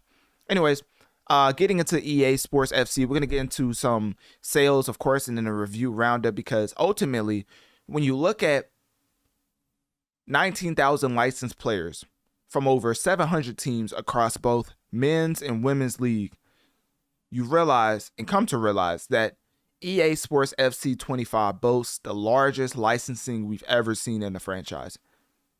So that being said, so many people to choose from as far as a video game format. And then you come to the point where they're topping the UK charts despite the decline in EA Sports FC 24 as far as when that released. It had a 4.6 decline. But actually, that's incorrect. EA Sports FC 25 topped the UK charts in September 2024 despite a 4.6 decline compared to EA Sports FC 24. And then the game led UK sales for September, with PS5 accounting for 61% of the sales, and Xbox 17%, and PS4 13%, and Nintendo Switch 9%. Now, why am I bringing it up? Because, ladies and gentlemen, if you go to the market share right now, as far as the best-selling games in the world, for PlayStation specifically, it's the 4th most played game on that platform. You go to Xbox, and it is the number 1 most played game on that platform. Now, why is that apparent to point out? Because with this being a sports game, you're also competing with every other game on the market. So to be the best selling on Xbox, the 4th best seller on PlayStation, and then I gotta count right quick. 1, 2, 3, 4, 5, 6, 7, 8, 9. Goodness. So rounding out the top 10, it makes the 10th spot for Steam. So in, sports games, I'm not gonna say all sports games, but from what I've seen, it seems like sports games is most consumed on the console level. So anyways, the reason why I bring that up is because obviously it's doing tremendous, as every sports game usually does with their specific fan base. And some of the realism as far as the graphics, the gameplay mechanics, the attention to detail is why people who play soccer in real life is really gravitating towards the game and then captivated by the ultimate realism that the game portrays. Because of course it's portraying the most popular sport globally. Like on planet Earth, if you took up all the humans and asked them what they think is what sport do they enjoy the most, soccer would be number 1. So with that being said, another thing that captivates the video game players of the soccer variety, Ultimate Team Mode, which I can definitely resonate with. This mode allows players to build their dream team by collecting and trading player cards, which has become a huge part of the game's appeal. Now, the reason why this is a big thing is because with me playing NBA 2K, I always wait for it to go on sale. And then I play my GM mode and I put all the people from my hometown on one team because, yes, I grew up playing against professional players. And I play with them in the game. So that is why I enjoy team mode games, because you have unlimited customizable options when it comes to creating your league. If I want Kyrie and Wembanyama on the same team, well, guess what? I'm going to make that happen, which I actually did. I traded Luka, which, people probably mad at. But, it's whatever. It's my game, right? Anyways, back to soccer. My fault. So when it comes to soccer, this game has integrated the women's soccer into the career mode. So now women's soccer is now fully integrated into the career mode. And then there's more detail when it comes to player career and manager career. And I saw this pop up, Analytic Dreamz video on Spotify to see the video along with the audio. But basically, Rush Job that just popped up right here is basically a new game mode, right? And it's a 5v5 fast-paced mode similar to FIFA Street. That in itself should be copied by every other sports game. I don't know why NBA, technically they have the black top, but come on now. I guess it'd be too much to ask for a whole new mechanic when it comes to a different game mode. But if NFL, specifically Madden, found a way to put NFL Street as a version, like maybe it has to be cut down a little bit because of all the resources and assets you use for the original gameplay loop. But NFL Street, if there's any way for them to incorporate that into Madden, that would be phenomenal. But anyways, as far as FIFA is considered, what was I saying? Oh yeah, as far as FIFA is considered, the Rush 5v5 mode has multiple areas, such as it added multiple areas such as Ultimate Team seasons and kickoff, and the gameplay emphasizes smaller teams and more intimate player interactions, offering a new and exciting challenge. So that's one of the big things as far as adding to the EA Sports FC 25 is the Rush game mode. And then you have the AI overhaul where EA Sports FC, I keep saying the game title like I haven't said it 20 million times, but y'all know what the game I'm talking about. So FC 25 features an updated AI model which utilizes real world data to influence team roles and enhances more realistic off the ball movement and overall team coordination for AI control players. Now, the only thing I got out of that is that AI is being used on a higher level. And finally, because goodness, if these developers have any more excuses when it comes to putting a video game together and why it's not optimized, now they have AI to help them out. So anyways, like I said, career mode has been revamped a little bit as far as integrating the women's soccer into it. And then you have real world teams and pivotal matches of the 2024/25 season that is accessible through live start points and snapshots, making in-game experiences even closer to real-life soccer events. That's pretty cool. Some of the other things to note as far as EA is the new levels of player personalization for in-game avatars, and then you have the clubhouse interaction as far as off-pitch skill boost through facilities. I don't know what that means, but people who play the game probably already know what I'm talking about. And then, of course, microtransactions. Boy, you knew with EA we was going to get to that. So digital coin markets remain active for Ultimate Team, which has prices fluctuating based on demand, indicating strong player engagement. Now, as far as some of the reviews, I did have the review roundup, I believe. Let me see if I can find that. I actually don't remember where I put it. Is it this one? Oh, it's not that one. Okay. Yeah, I don't know what I put it. But anyways, I do have it right here as well. IGN gave the game an 8 out of 10. GameSpot gave it a 7 out of 10. Games Radar gave it a 4 out of 10. And, in totality, just to generally sum it up, they said that the refined gameplay and the new tactics system is a improvement upon the base or the previous iteration, the previous iterations, but the game feels more iterative than revolutionary. Iterative, what is that word? Hold up, we finna look that up right now. Iterative definition.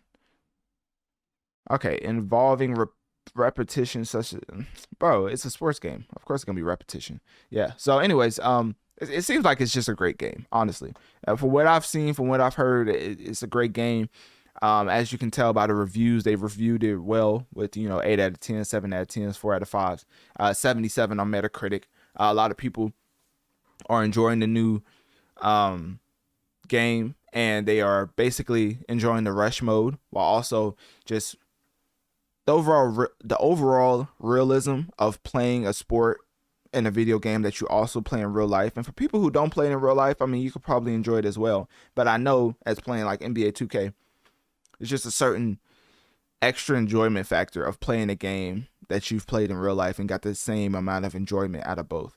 So with that being said, click my link tree in my bio and let me know on one of my social medias. What do you think about EA Sports FC 25? And will you be picking it up and giving this game a try?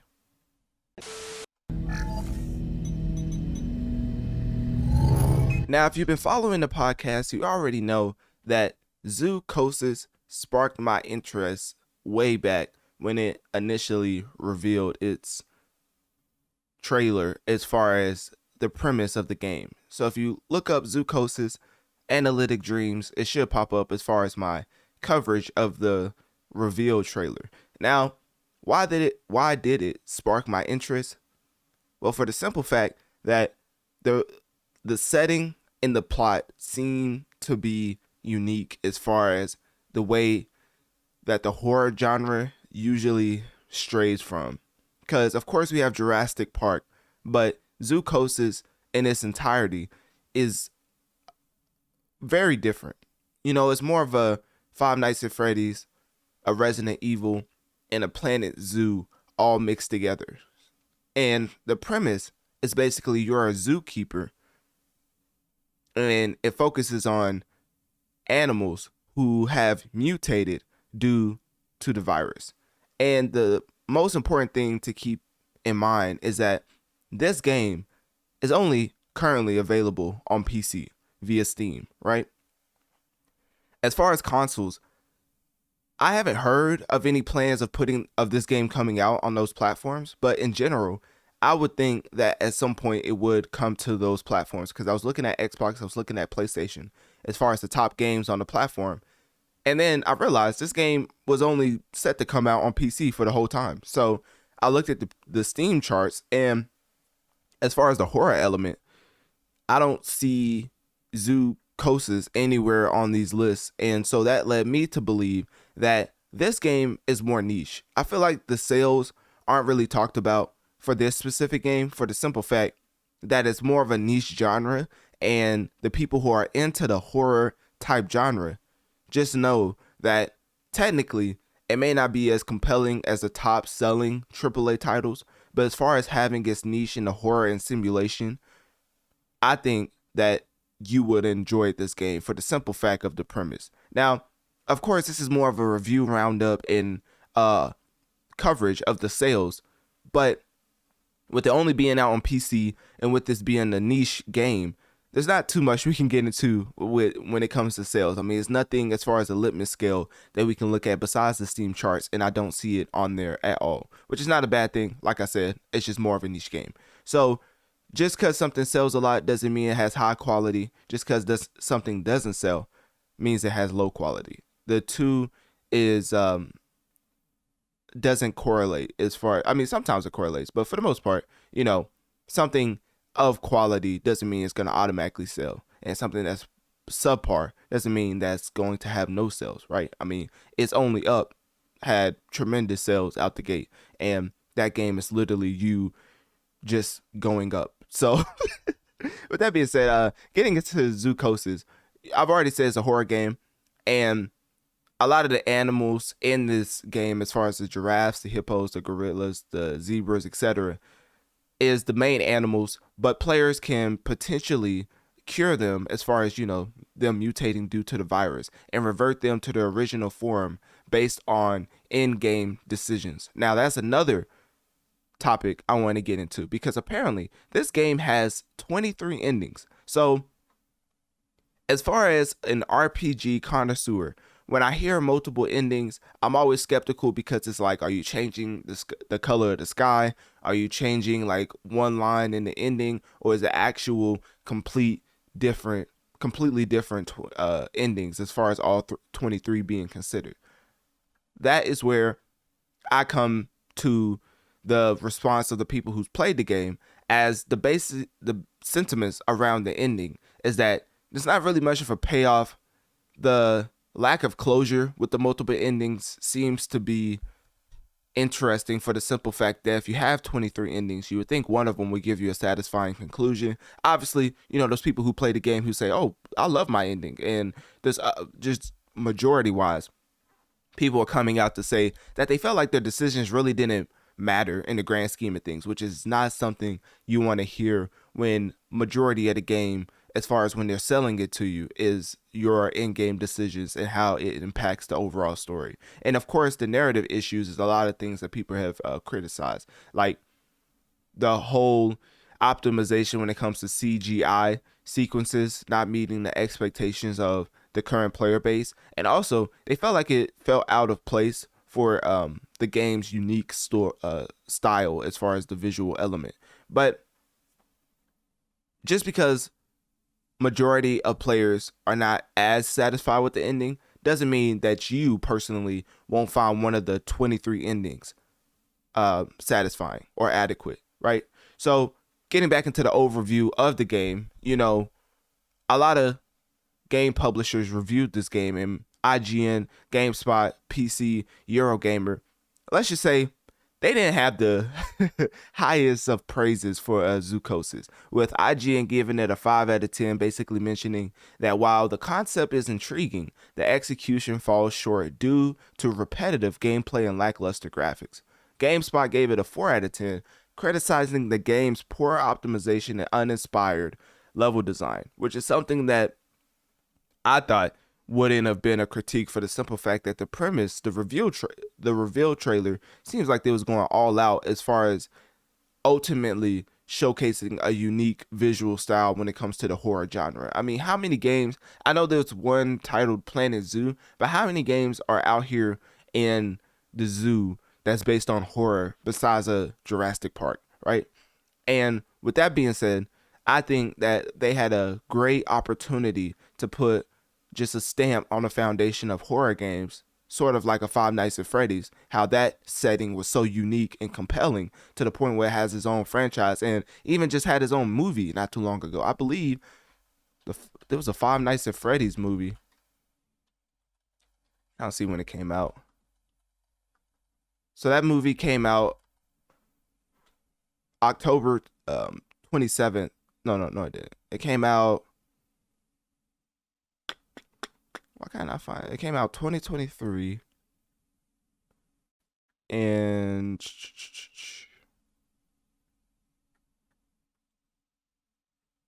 I don't know why I can't find the actual release date.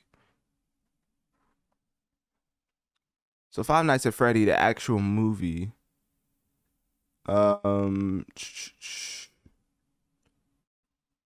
I think the movie did well also. Like that's why I'm surprised I can't even find when the movie came out. Five Nights at Freddy's. I think it's getting a sequel release date.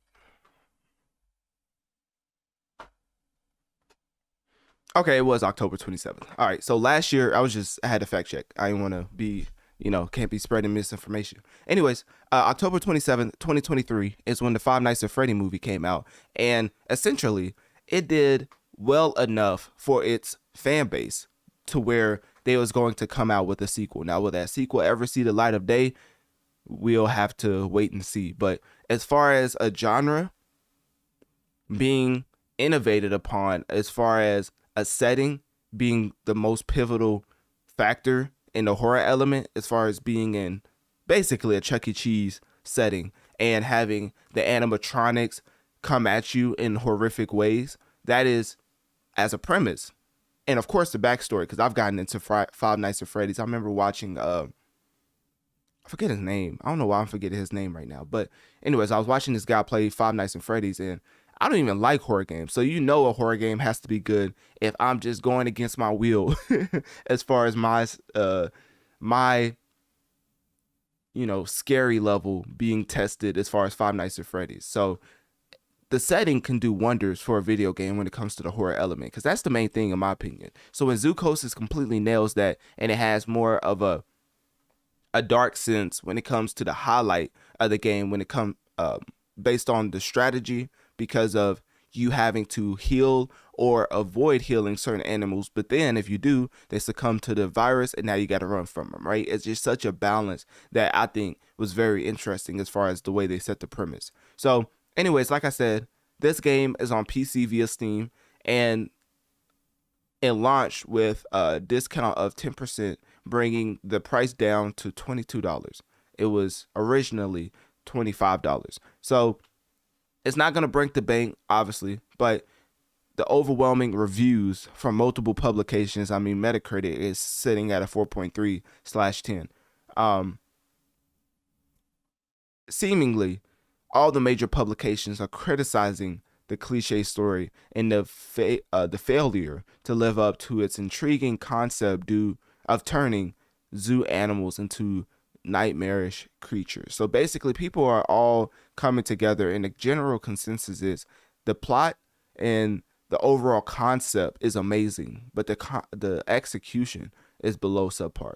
So even though this is a $22 game, and while it may appear to appeal to horror and simulation fans, the overwhelming negative reception and gameplay issues as far as optimization will lead me to personally say to you that you should probably either wait if you're not sure about purchasing this game and trying it out until they fix some of the optimization issues, right? So overall, it's just another one of those interesting and fantastic concepts falling victim to poor execution. So with that being said, click my link tree in my bio and let me know on one of my social medias. What do you think about Zoocosis that's out now on PC via Steam? And will you be giving it a try? And if you have given it a try, what do you think they could have done better to make this an appealing game to the masses?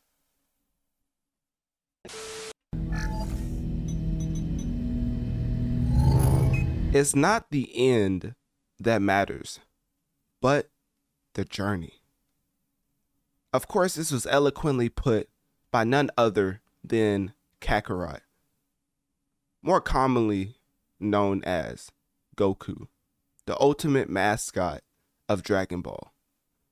Now, in reference to this quote and how it completely encapsulates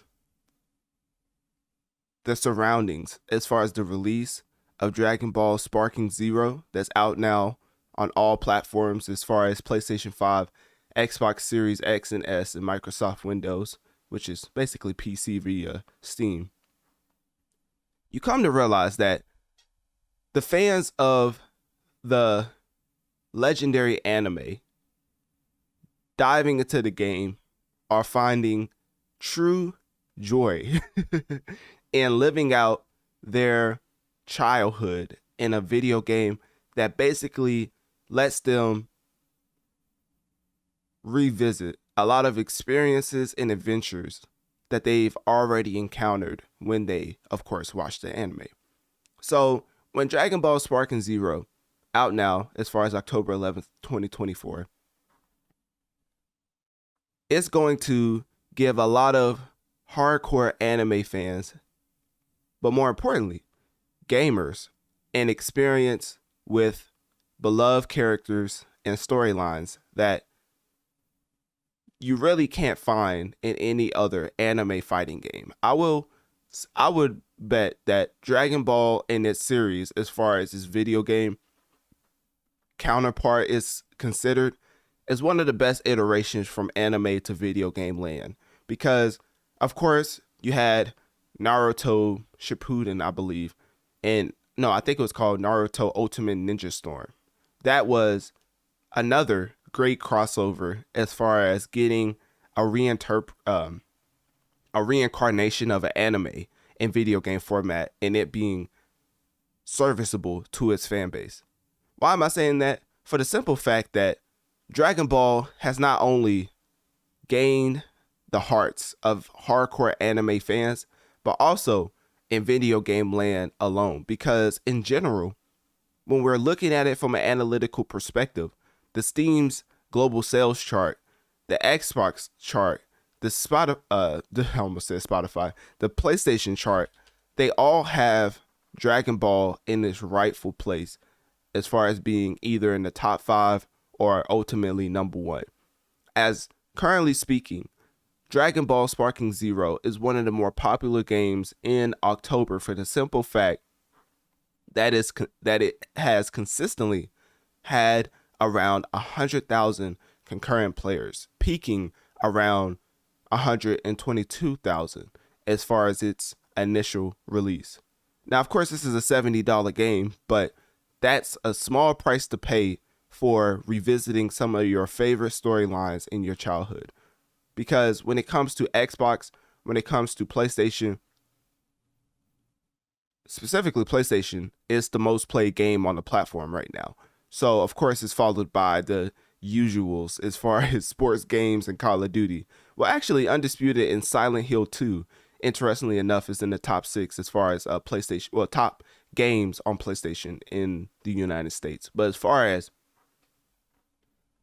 in totality, Dragon Ball has completely captivated the masses. I mean, sales is not everything, but when Steam put out the numbers as far as pre-orders alone, and it surpassed the titles like Black Myth Wukong, Warhammer, as far as Space Marine 2, it definitely showcased its popularity and, of course, the dedication from anime fans in the way that they've been anticipating this game, not only in word of mouth, but also following that up with action as far as taking over the month of October, when in all actuality, the dominator of video game sales, in referring to Call of Duty, seems to be on the back burner because, of course, Black Ops 6 is pre-order ready right now for you to pre-order, but everybody is talking about Dragon Ball. So when it comes to that sales perspective, it has been an underdog for the sales landscape, but it has climbed to the top and it doesn't seem like it's falling off anytime soon. So to bring it back full circle, it's not the end that matters, but the journey, as we've seen. But with that being said, of course, Dragon Ball Sparking Zero has released on all platforms, PlayStation, well, not all.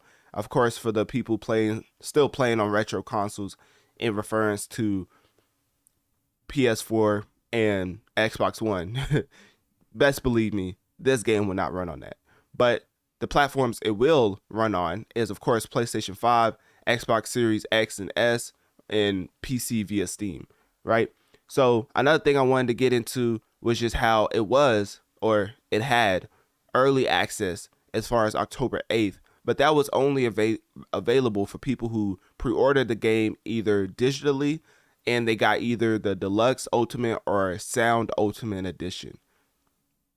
I know a lot of people through Amazon got the physical pre-order, only to find out that for some reason, when it comes to pre-ordering popular games through Amazon, it just ends up missing. Now, don't tell me or don't ask me how that happens. Let's just say it was just a coincidence, right? A popular release, you're trying to order it through Amazon, the physical copy, mind you, because game preservation is at an all-time low.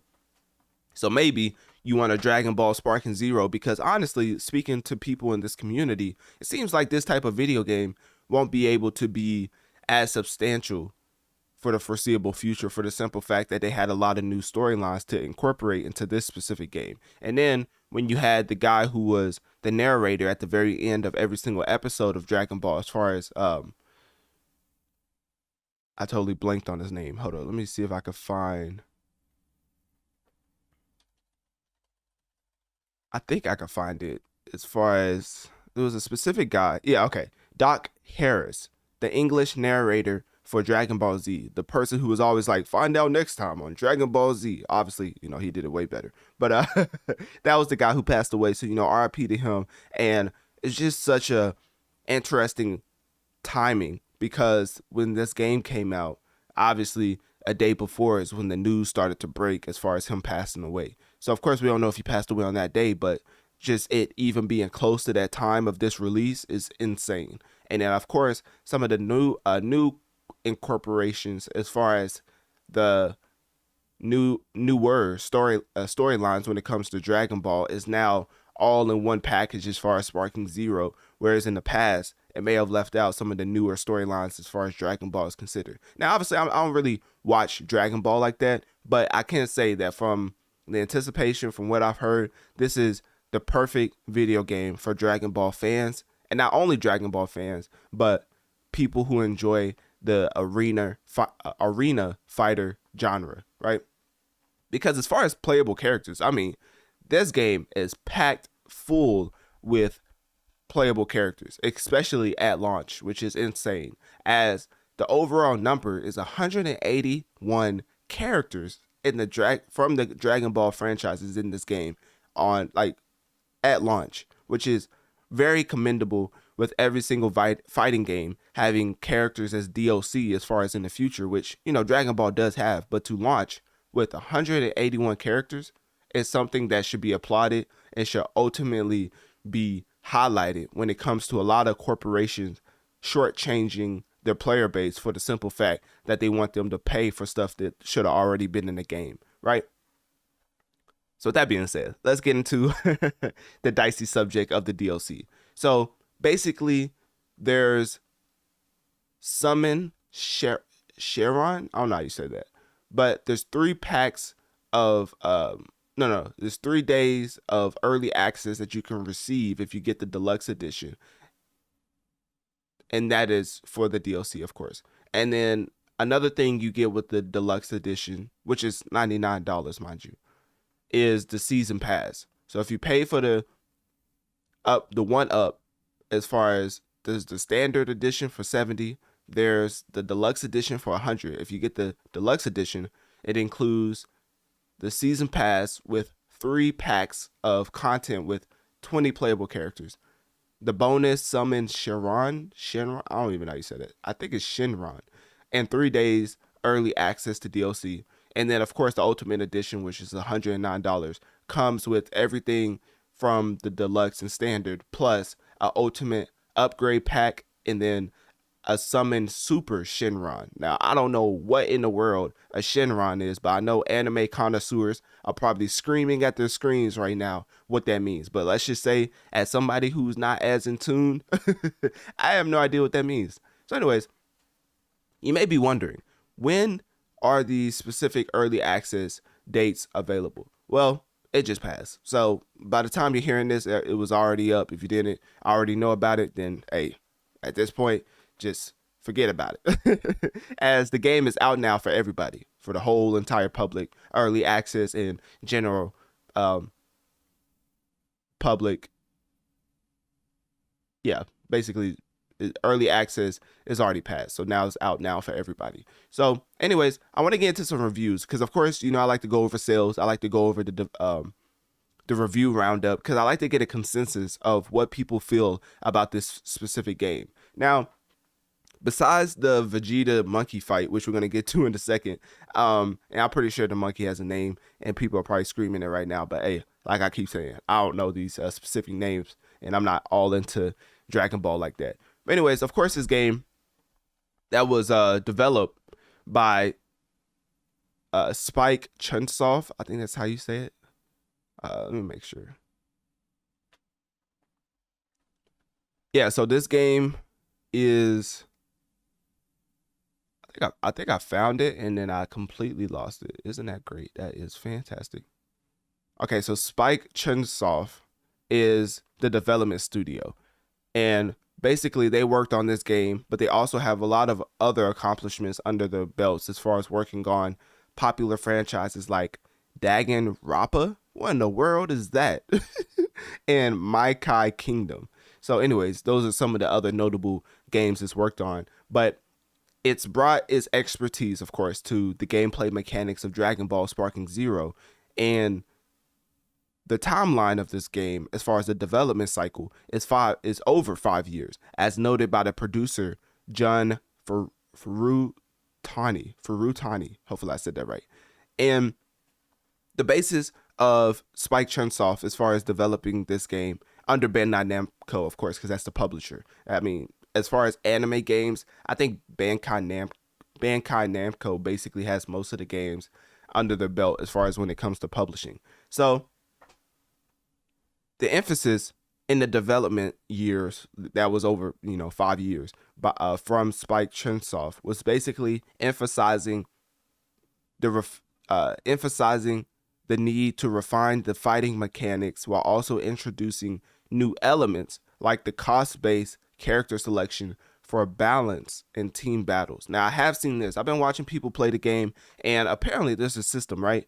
Because if you were to go into a team battle, of course, everybody would just pick the ultimate Super Saiyan versions of every single character and put them all on one team. So now, when you have to balance out your allotment of, I forget what it's called, but there's like coins that you have to purchase, that you have to use to purchase your team. And of course, the different tiers are for the more powerful characters and the lesser powerful characters, of course, so it can balance out. So just think of it like as all of the memes and Twitter, Instagram, and TikTok memes where they have a chart where it's like, oh, who would you spend your $15 on to build your ultimate team? And like some people are like in the $5 tier, some people are in the $4 tier, $3 tier, $2 tier, $1 tier, etc. Right?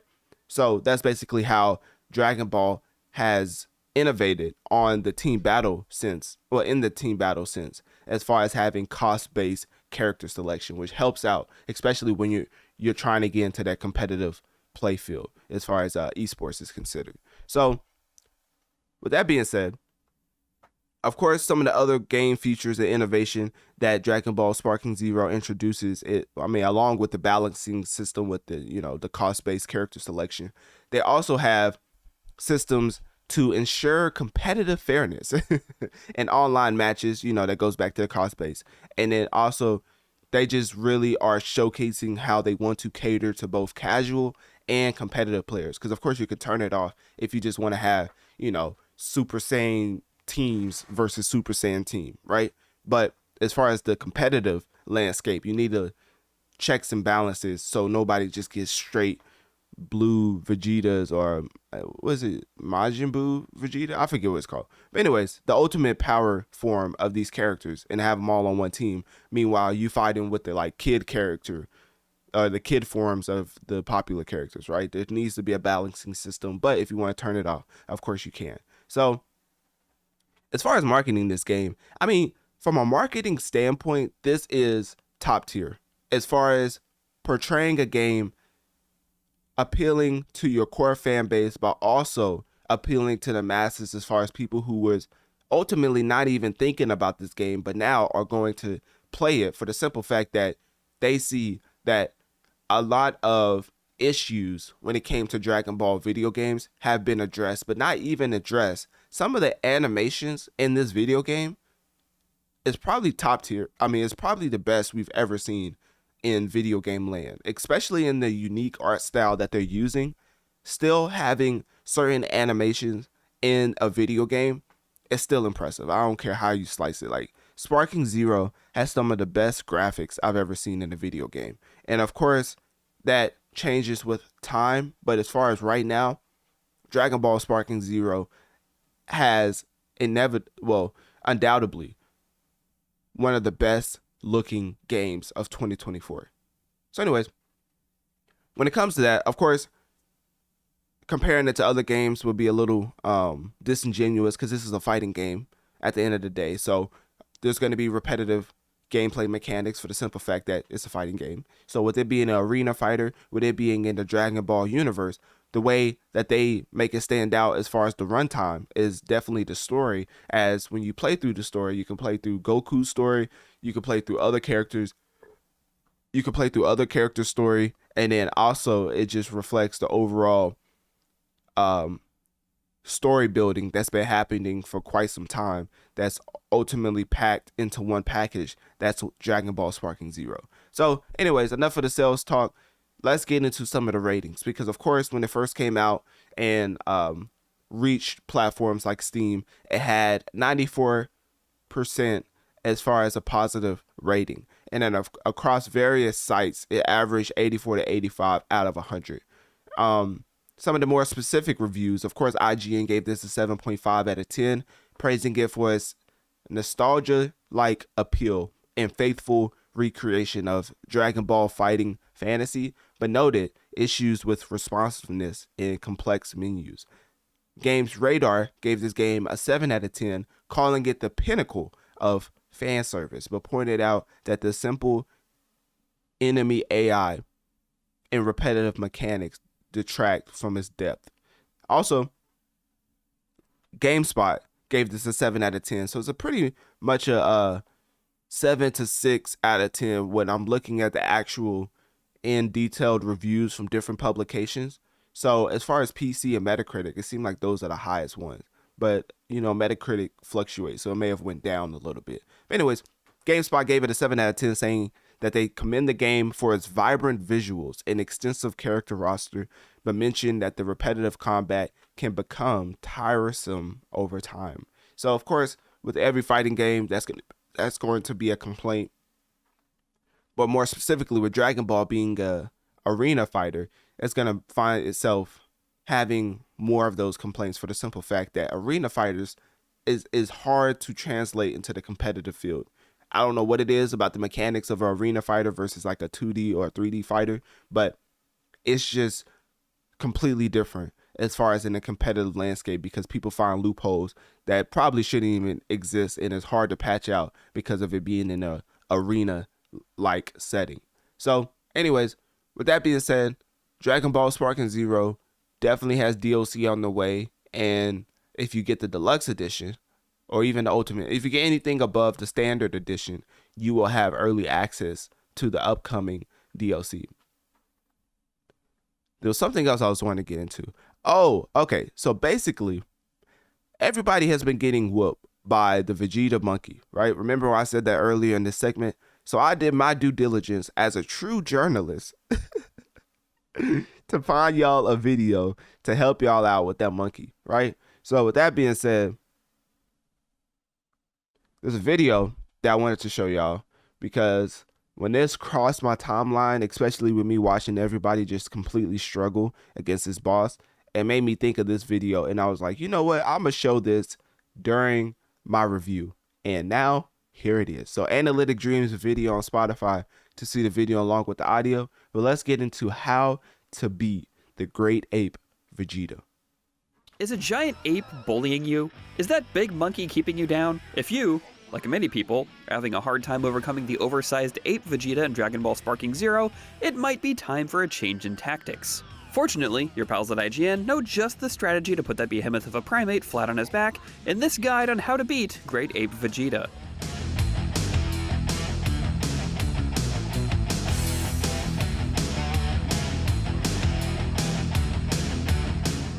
As you progress through Goku's story in Dragon Ball Sparking Zero, one of the early stiff tests is a fight against the Saiyan Vegeta once he's transformed into a colossal great ape. The first step to winning this fight is staying alive. To do that, you need to resist the urge to charge in with your fists flying. The giant space monkey hits much, much harder than you. He's too big to flinch to most of your attacks, and will punch right through you if given the chance. Rely on keeping your distance, and using hit-and-run tactics.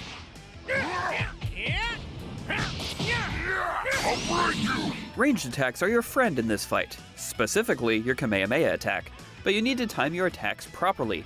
Stay out of arm's reach, but not too far away, flying in a circle and using the quick dash to avoid most incoming attacks. It can also be helpful to change elevation. Your goal is to bait him into firing and missing with a beam attack. Dodge until you're sure you're clear of incoming damage, then counter with a blast of your own. Every ounce of my energy! Vegeta will be a sitting duck for your return fire. This will do solid damage and knock the big guy off his feet, giving you an opportunity to charge your ki for another attack.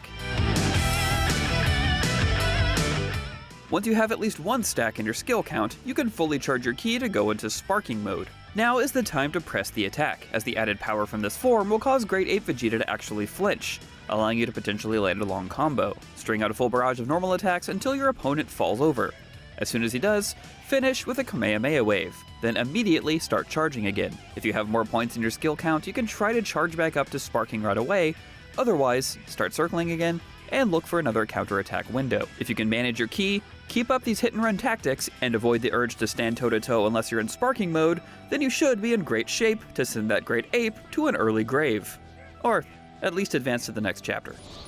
Alright, so with that being said, hopefully none of my Notorious Mass Effect listeners run into the same problem that everybody else has been running into as far as getting sent to you know what by the great ape Vegeta. Because of course, I don't know why that specific boss has been giving people so much trouble, because I've seen people just run through the boss. I've seen other people struggle, but I just wanted to play that just in case, just so you know that that is something of a obstacle as far as your first skill check in Dragon Ball. So anyways, of course, when it comes to Dragon Ball video games, they've been putting it out since 2007. I mean, I believe the first one was Dragon Ball Z Budokai Tenkaichi 3. No, Dragon Ball Z Budokai Tenkaichi. Actually, yeah. Okay, so October 6, 2005 is when the first Dragon Ball video game came out. No, that's completely wrong. November 2nd, 2002 is when the first Dragon Ball came out, which was Dragon Ball Z Budokai. Okay, now that makes sense. And then, of course, they've been putting out a plethora of titles all the way up to now, right? As far as the top selling Dragon Ball video games, you have the Dragon Ball Xenoverse series that sold over 14 million copies between 2015 and 2021. You have Dragon Ball Fighters Z, which that was, well, I think it's just Dragon Ball Fighters. But anyways, that was one of the more pivotal games when it came to the Dragon Ball video game crossing over into competitive play because of the checks and balances that Dragon Ball Fighters has. So that was one of the more notable fighting games from this video game, from the Dragon Ball franchise. And then, of course, that sold over 8 million units. And then you have Dragon Ball Z Kakarot that sold over 4.5 million units. And then you had Dragon Ball Z Budokai series that combined for over 10 million units. And then you had Dragon Ball Z Budokai Tenkaichi series that combined for sales over 7 million units. Now, in totality, Dragon Ball is nothing to be messed with. I mean, it's a video game franchise in its complete discography in the video game field. It sold over 70 million units worldwide, making it one of the best-selling licensed games franchises ever. Like, as far as it making the top tier, as far as in captivating the masses, it's emphatically one of the best-selling licensed game franchises. And of course, across just the IP in general, it's grossed over 10 billion in revenue as of March 2024. So when it comes to Dragon Ball Sparking Zero coming out in October, and the last game that they've released, I believe, was Dragon Ball Fighters. That was January 26, 2018. Yeah, I believe that was the latest game they put out. You can see how people were clamoring for a new arena fighter because, of course, Dragon Ball Fighters was more of a 2D fighting game. It was more of a Marvel Capcom style in the Dragon Ball universe, right? So, anyways, to bring it full circle, Dragon Ball Sparking Zero is out now on PlayStation 5, Xbox Series X and S, PC via Steam. Released October 11th, 2024, or if you're one of the lucky few who was able to play October 8th, 2024, as far as the early access is considered. Just remember that this game was developed by Spike Chunsoft and published by Bandai Namco, and this is just emphatically one of the best returns. It's one of the best returns as far as a Dragon Ball video game coming to just service fan base once again. But it seems like this video game has outlasted the overall hype and surpassed it even more, because what the hype was for this game, I don't know how, but somehow they managed to even surpass that. So ultimately, I just wanted to say that it brings me back to the Goku quote, because they've been putting out Dragon Ball video games since 2002. It's not the end that matters, but the journey. So that being said, click my link tree in my bio and let me know on one of my social medias. What do you think about Dragon Ball Sparking Zero? And if you've played the game, who's your favorite character and who would you want to see in the game that's not already available?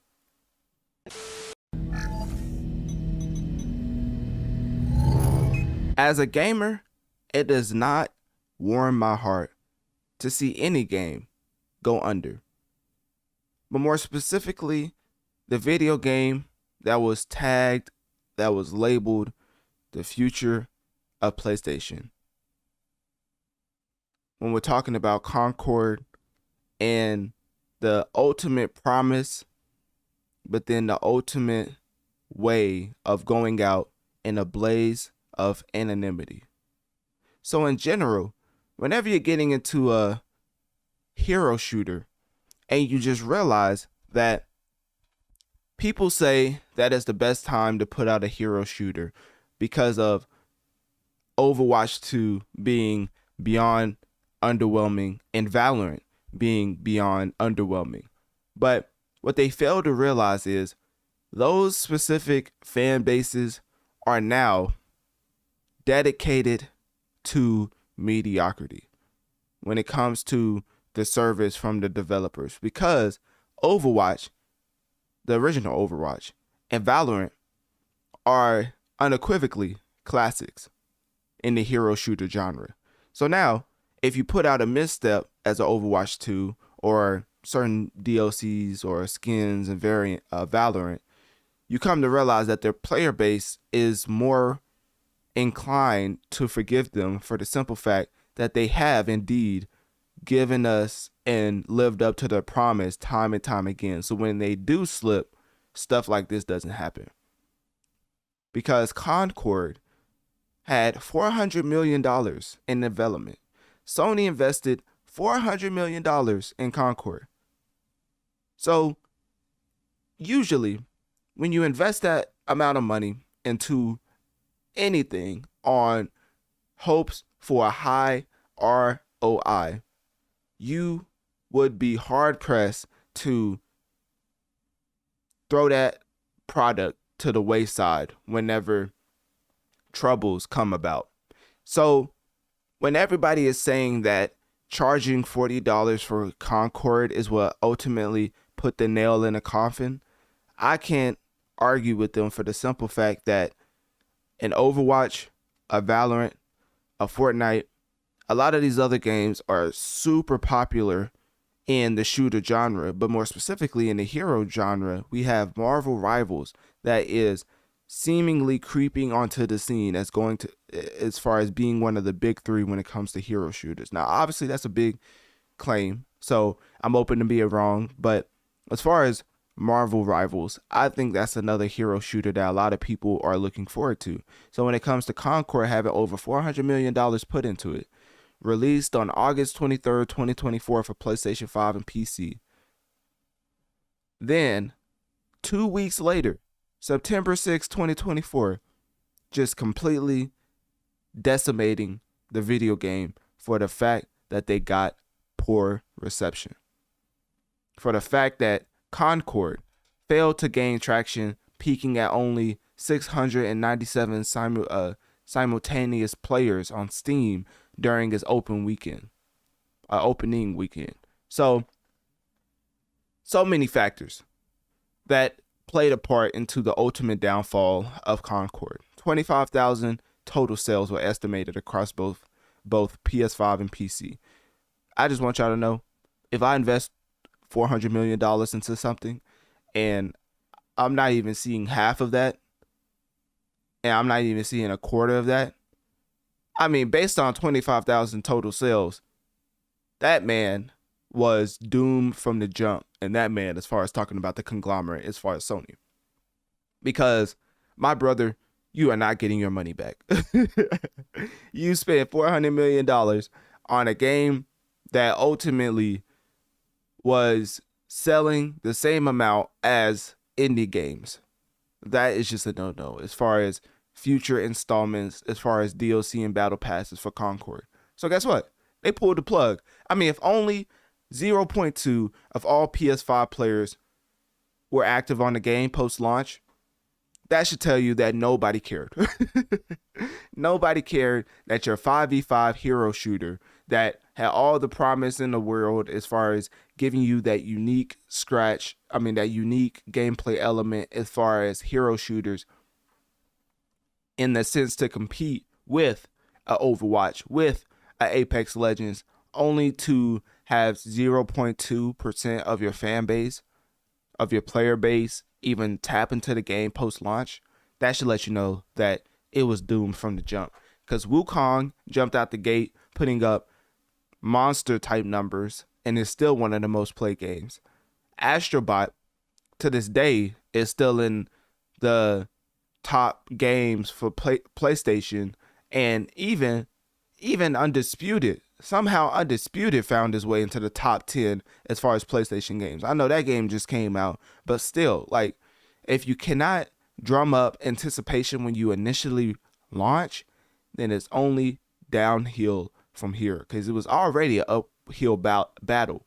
But with a lot of people disappointed as far as the people who actually played the game, saying that all those unique gameplay mechanics that you said was going to compete with the Overwatch, with the Valorant, was inadequate, because people basically said that the overall lack of innovation left players wanting more and led them to believe that there's no way you thought this video game was going to stand out as far as the hero shooters, for the simple fact that you're not innovating on anything as far as the genre.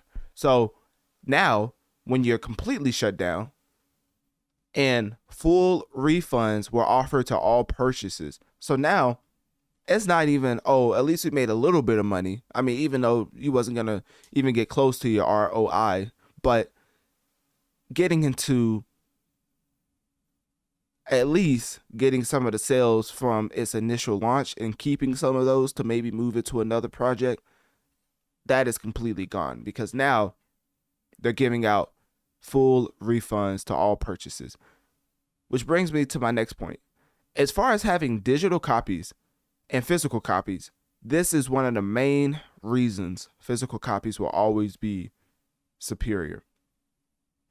At any point, if you own something digitally, they can take it away from you. To the point where, I forget where I seen it, but I don't know if it was in LA or something, but it was mandating companies.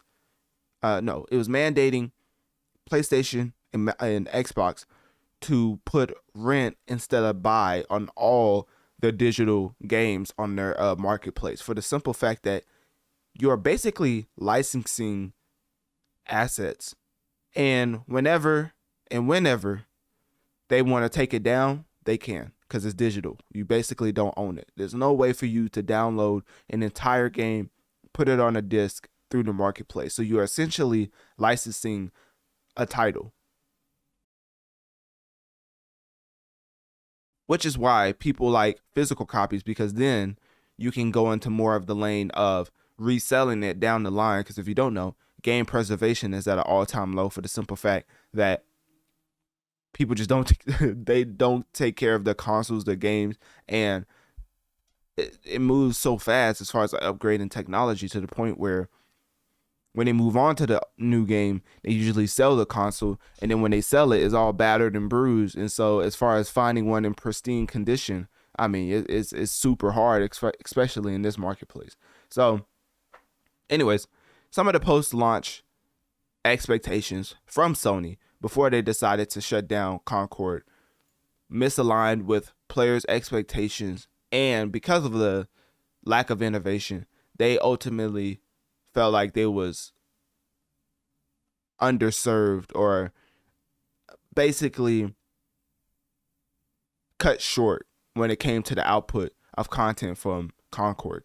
So as far as Firewalk Studios that had a hand in making this game, they have talked about ways to improve the game and maybe relaunching down the line.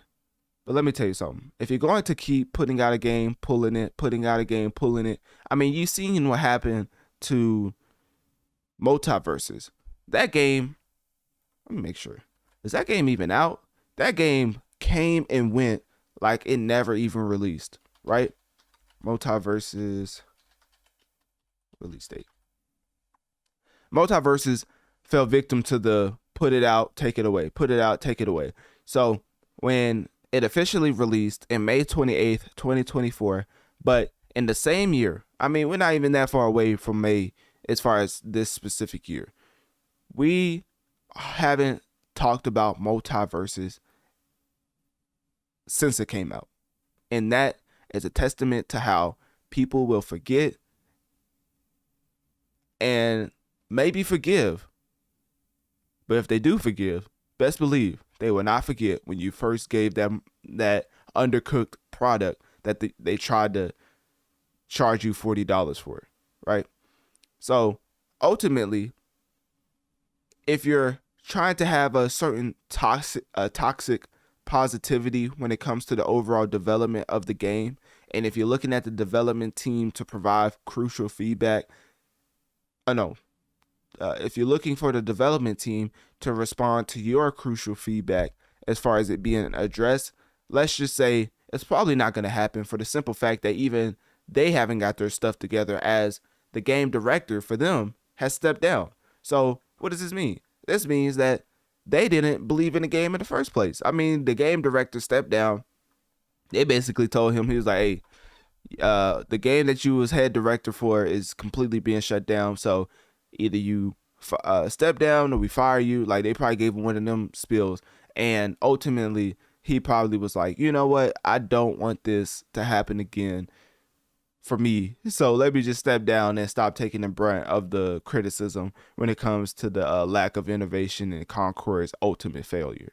So anyways, I just think having fewer than 700 concurrent players on Steam, that is very interesting and intriguing to me, for the simple fact that it had $400 million put into it. And then the actual lead up to the game was like more than 8 years, I believe. I think it was an 8-year development cycle. So I just don't understand how you can have such a long development cycle and it still come out lackluster as far as the amount of content that's in the game for players to consume. Like, I just don't understand what you was using all those years for it as far as putting Concord together. So anyways, that's just what I wanted to get into. You know, the overview of Concord is that it's dead. It's no longer here. It has passed away. It may come back, but it's seemingly not looking good as far as it coming back, as Concord is ultimately one of the biggest failures in video game history. So with that being said, click my link tree in my bio. Let me know on one of my social medias. What do you think about the whole Concord situation and them being inevitably shut down by Sony after them investing over $400 million into the game? And what do you think they could have done to get around them ultimately being taken down by Sony?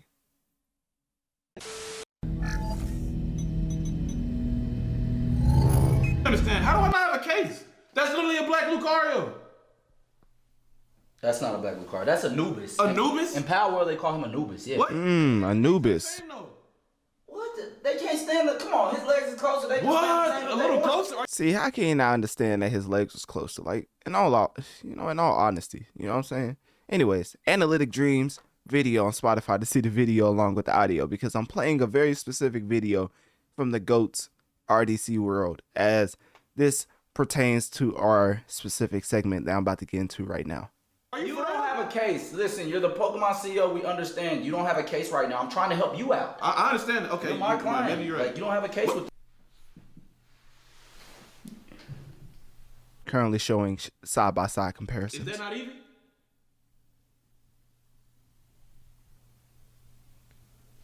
Somebody texted me. Hold on. Man, who you texting, man? I'm paying for this song. Oh, no, it's my other client. Chill, bro. Can he not wait? Yeah. Is that not Evie?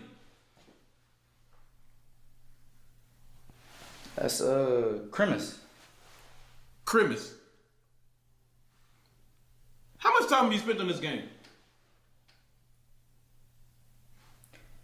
I had to do what I had to do. How much time? You know every Pokemon Listen, name. I had to do what I had to do. How much time did you spend on that? I had a case for you. I was looking. That man want to answer. How much time did you spend? 40, man. What? 40 hours. This game hasn't even been out a week yet. Time be going by fast when you playing it. I see what's going on. What's going on? You protecting him. I'm your lawyer. You're a fan of this game. I'm not, man. Fuck Power World. You pay me. I play Pokemon Yellow, Blue, Red. Get up. I was trying to build a case for you. So I got on Power World thinking about Pokemon. Appeal to the emotional aspect. Hour after hour. After hour.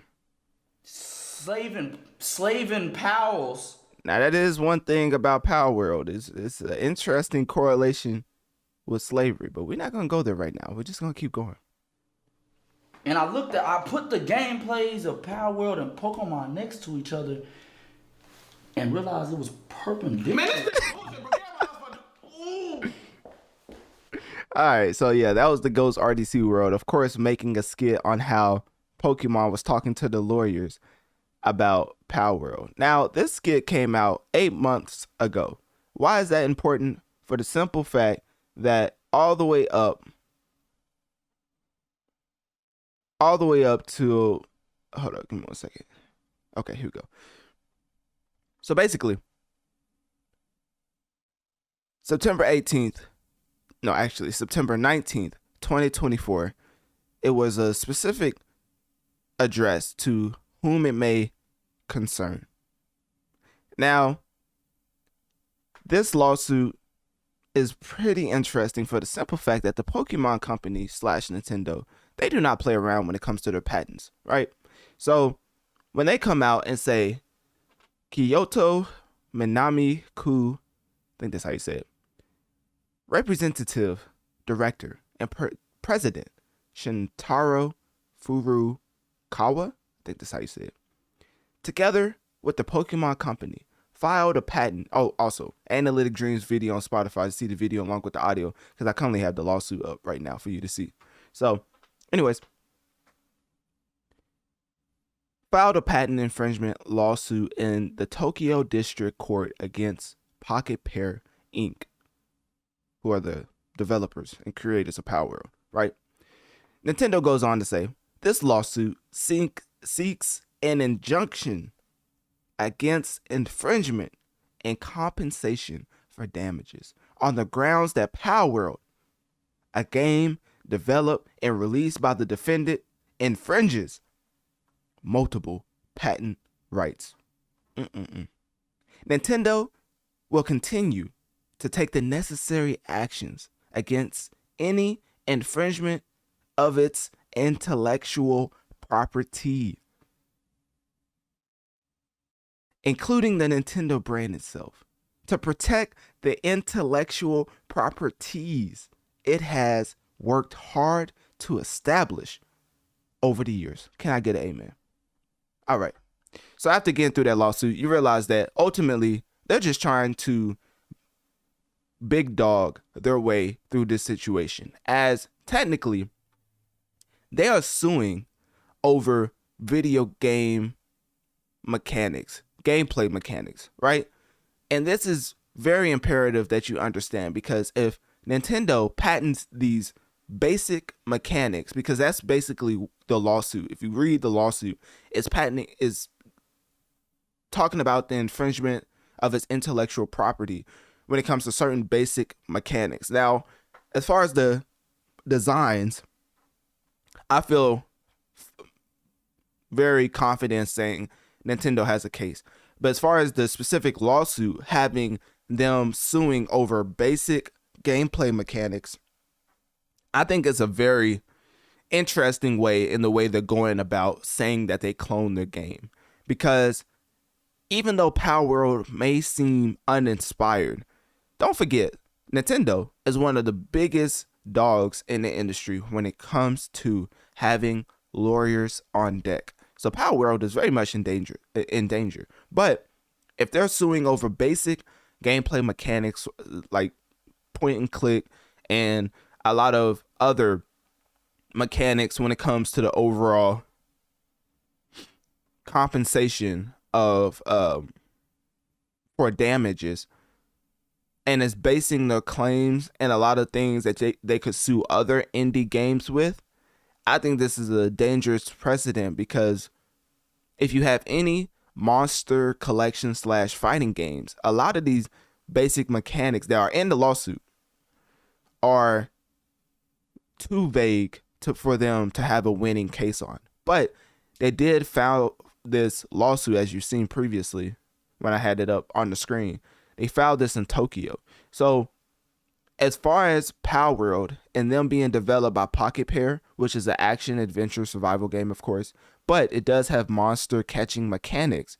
That is why a lot of people have labeled this game Pokemon with Guns. Because if you don't know, this game came out in January 2024 and basically just broke all the records, right?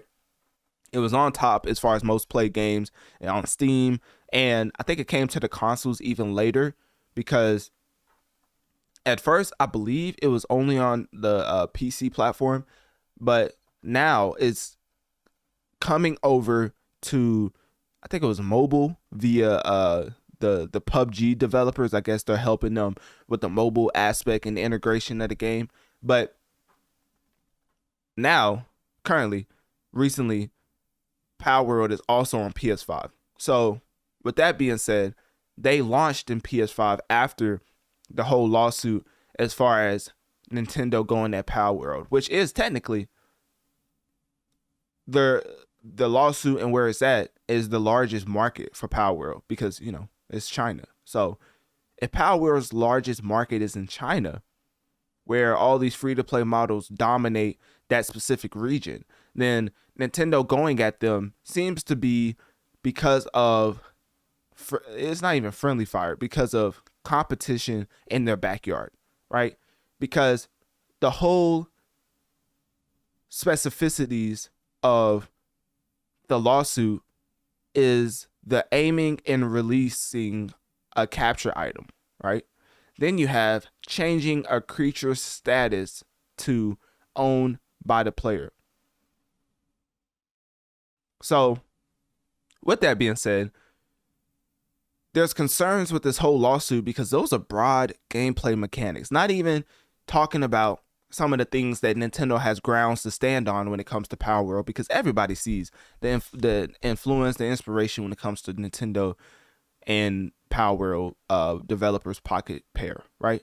But the overall specifics of the lawsuit having aiming and releasing a capture item, changing the creature's status to owned by the player. I mean, these are a lot of basic mechanics and general mechanics that are in a lot of monster catching games. So as far as the legal proceedings being in the Tokyo District Court and having these quote unquote multiple patent infringements, why not be more specific in the mechanics instead of talking about the capturing and the changing the creature status being your main complaints for Power World? Because then they're going to look at it and talk about how it's a general feature as far as on Pocket. Well, I hope Pocket Pair lawyers up, because you know how that one movie, and I think it was called The Network, classic, mind you. I think Andrew Garfield said it. He's like, I'm not coming back for half.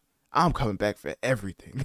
Right now, Nintendo is trying to come back for everything, because even despite of the lawsuit, Power World has only continued development. I don't even think they've responded to the lawsuit, because Nintendo put this out themselves, talking about how they are going to take the necessary actions against any infringement against his intellectual property, right? Because I remember, and if you look up Power World Analytic Dreamz, it should pop up on whatever platform you're listening on. But I've been breaking down the Power World versus Nintendo battle for a while, And I remember bringing up an article where they talked about how they are looking into the similarities between Power World and Nintendo, and they take it very serious. And so now for them to officially file a lawsuit, and despite the lawsuit, Pocket Pair only just continuing to update or release updates for Power World and releasing it on PS5, because that was a big thing. The release of Power World on PS5 outside of Japan was the continuation of the development process. And I guess it is on Xbox. I don't know why I didn't think it was on there. So it's on PC, Xbox, and PS5, right? So the mobile version is another thing that's one of the future developments, as they are using the PUBG developers to give a faithful reinterpret mobile version of Power World. So all of these strategic moves are to diversify their portfolio. But guess what? Now with Nintendo on the horizon, basically growing in the fact that they want their compensation due to damages, it seems that this is going to influence how future intellectual property disputes in gaming are handled, or how games evolve in the face of legal challenges. So this is a pretty big deal. We knew it was coming down the pipeline. We just did not think it was going to happen in this way, that Nintendo was going to be so sloppy in the specificities of the lawsuit. Because even though the game launched on PC and Xbox January 2024, and then later launched on PS5, even though they're using Krafton, which is the developers for the PUBG Mobile, to adapt Power World for mobile games, we are still seeing a lot of hoopla when it comes to the overall lawsuit, to the point where Pocketware is just not addressing the lawsuit at all. They're acting like it's not even happened, and they are claiming that, or they're just seemingly acting like they're just unaware of the accusation of them violating the Nintendo IP, right? And because of the game technically performing well, maybe not as well, definitely not as well as far as objectively speaking, when it first came out, it still has had a certain player base to the point where Nintendo seeks to have certain repercussions set to have a broader crackdown as far as people trying to infringe upon the IP of Nintendo. So when Nintendo being so aggressive towards Power World, you think they'll come a little bit more correct, because the people seem to be on Power World side. Because if you look at it, a lot of people are saying that the whole Nintendo lawsuit, as far as the generic mechanics that they're trying to sue Power World on, will only stifle competition and innovation within the genre. So particularly in Japan, where Power World is just not just as big, that's disrespectful, is becoming a competitor to Nintendo, right? And so this has led to a huge divide in the Japan audience as far as the gamers variety, and even content creators in Japan facing backlash for even supporting or playing a game like Power World. That's how serious it's getting in Japan. So whenever this lawsuit came about, and you already had lines drawn in the sand, you realize that the success of Power World is now officially being addressed by Nintendo due to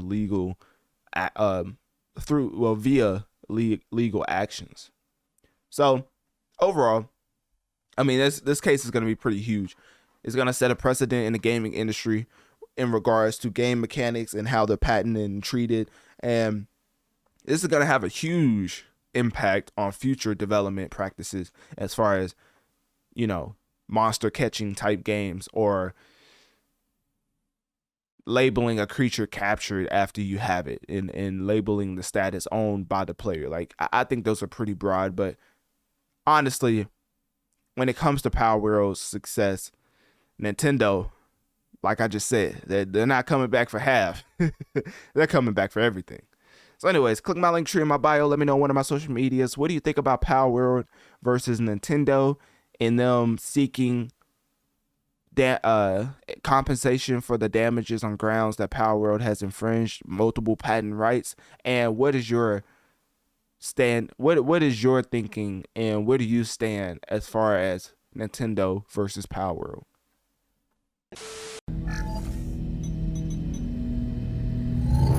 The NBA announcing the $75+ billion TV rights deal with ESPN, Amazon, and our parent company, NBC. Now Warner Brothers Discovery suing over that agreement.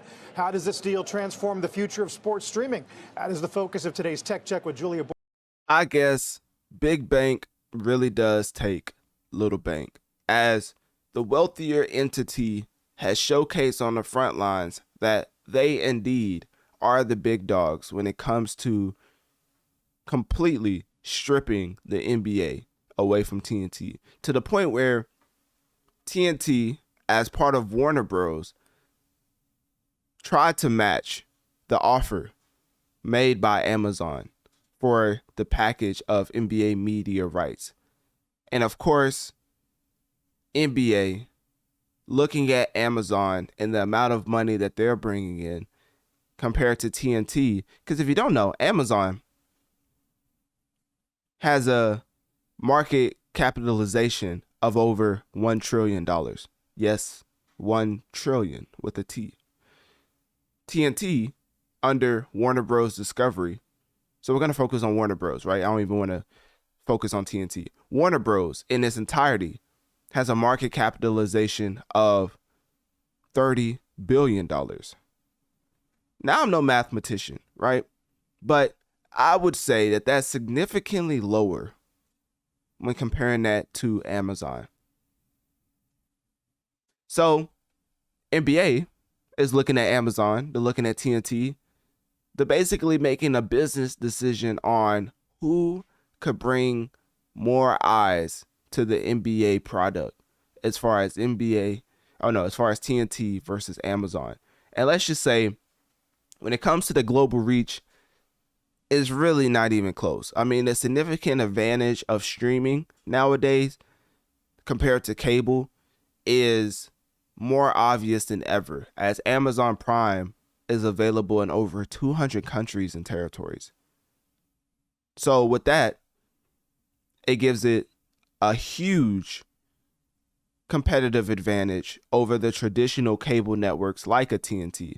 Even though everybody loves Charles, Chuck, Kenny, and Shaq, they fail to realize that in totality, they really are paling in comparison to Amazon, as far as the way that Amazon can increase accessibility through smartphone, tablets, smart TVs, things of that nature, enhancing the viewing experience as far as being more immersive, interactive.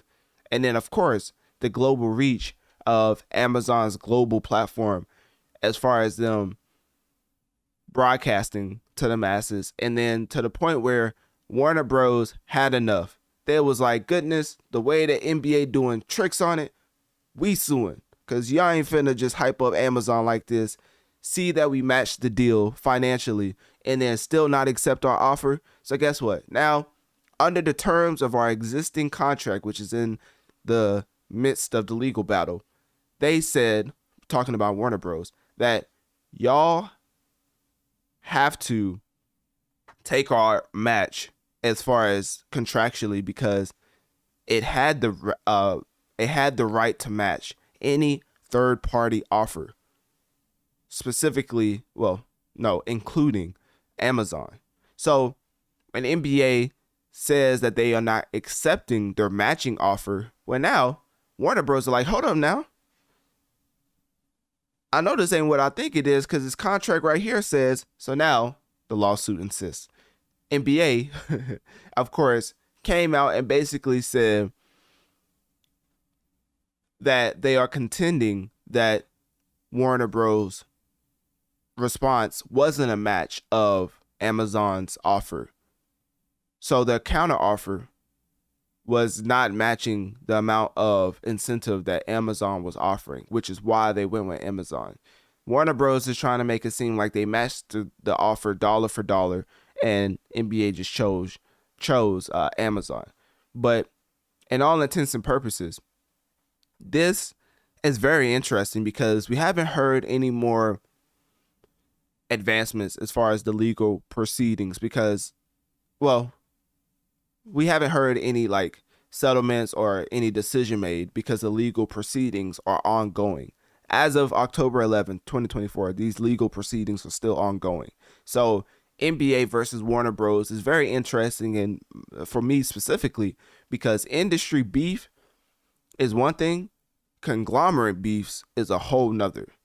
Entity versus entity.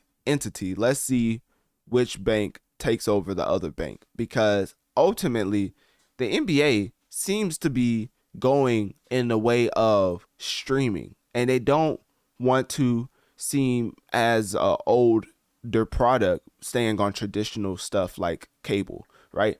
So the partnership between TNT and NBA began back in 1989. So such a long-standing relationship, and now the NBA is throwing that away to go for the new baddie in town, which is Amazon, that's set to start for the 2025-2026 season.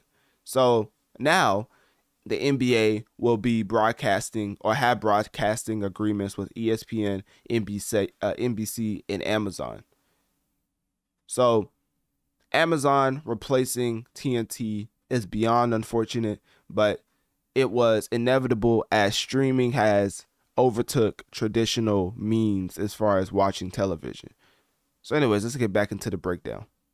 Borston on a day, Julia, with so much media. Once again, Analytic Dreamz on Spotify to see the video along with the audio. Right, Carl. It's not just about sports streaming. This is about streaming and the future of media. That is what is front and center for the NBA's $77 billion 11-year deal with Disney, ESPN, Comcast, NBC Sports, and Peacock, and Amazon Prime Video for NBA and WNBA games starting the 2025-2026 season. Now, streaming is also a key reason why Warner Brothers Discovery is suing the NBA for rejecting its matching bid for Amazon's package of games. Macquarie downgrading the stock today from outperform to neutral on TNT Sports losing its long-term partner, saying, quote, NBA rights were important in our view for the future success of the Max streaming service. Now, with two new partners and ESPN in an expanded role, the NBA is following consumers onto new platforms, and all NBA national games will be available on streaming services, Prime Video, Peacock, and on ESPN's flagship streaming service, which is set to launch next year, along with Venue, which is the coming sports streaming bundle with Fox Sports and TNT Sports set to launch sometime this fall. Now, streaming rights plus sports growing in value in this fragmented media market are why the media giants are paying more than double the prior deals. Disney ESPN paying about $2.6 billion a year, NBC Sports some $2.5 billion, and Amazon about $1.9 billion. Now, those partners all talked about the streaming value that they're going to get from paying those billions of dollars. Comcast President Mike Cavanaugh saying the deal, quote, will accelerate Peacock's subscriber growth and financial scale, while ESPN Chief Jimmy Pitaro saying the deal will, quote, fuel ESPN's digital future. And there was more news in the streaming wars today. The bundle of Disney Plus, as well as Hulu and Warner Brothers Discovery's Max, is launching today. But unless Warner Brothers... All right, I already covered that. So, if you want to hear me speak about that, just look up Disney Analytic Dreamz and it should pop up. But anyways, TNT ultimately just lost their significant other because their significant other, in referring to NBA, chose up.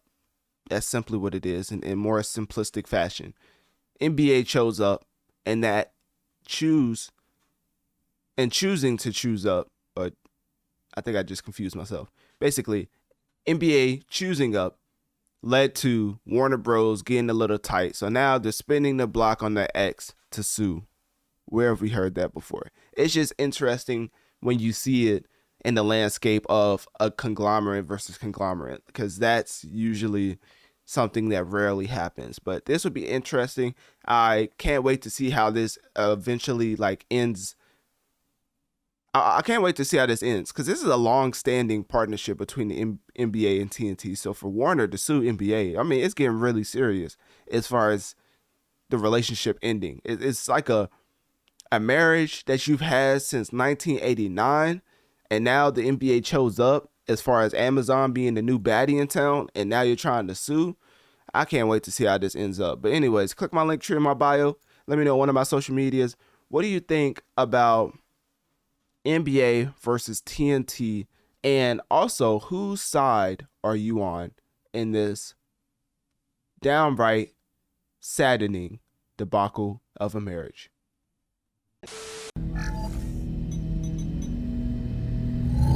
Of course, shameless plug to my YouTube channel, Analytic Dreamz, Notorious Mass Effect, because let's just say we be having some interesting conversations.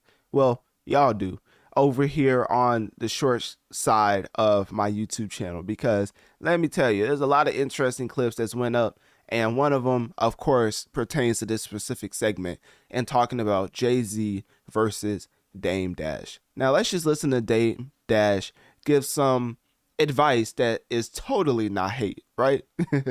Anyway, let's get into what he has to say right now. What do you think about the way they're portraying Jay right now? You know, to be honest, I really hope, like, the things that they're saying are, like, they're terrible. Terrible. Like, I'd be like, yo, it's hard for me to even think that any of those things can be true.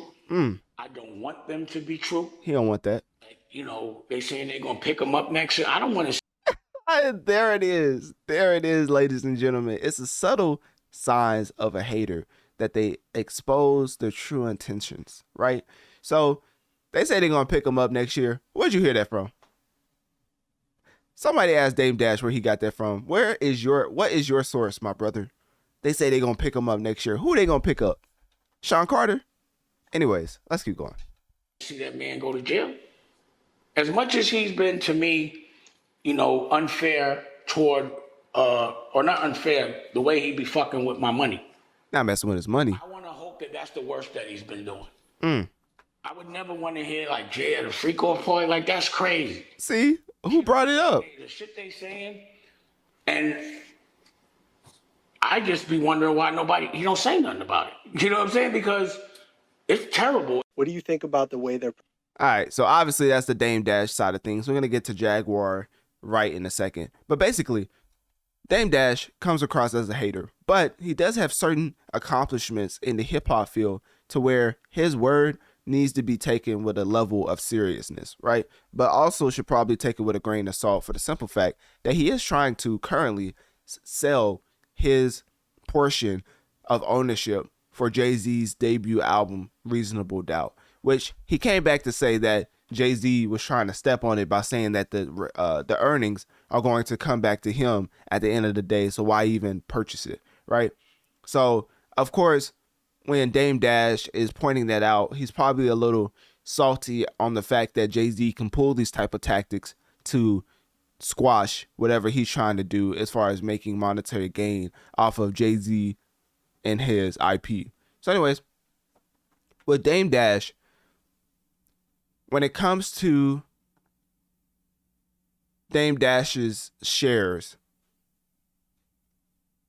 it's potentially being tied to an $800,000 judgment against Dame Dash for copyright infringement and defamation.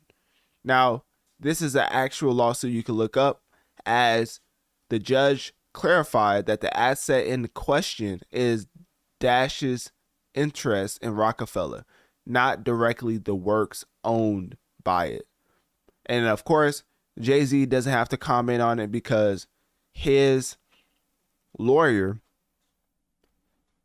I forget his name. I think I posted it. His lawyer, I think it's Alex Spiro, but I don't want to just, oh yeah. Okay. So it's Alex Spiro, because Jay-Z's like famous lawyer at this point. I mean, famously known for representing Jay-Z and, you know, anything in his likeness.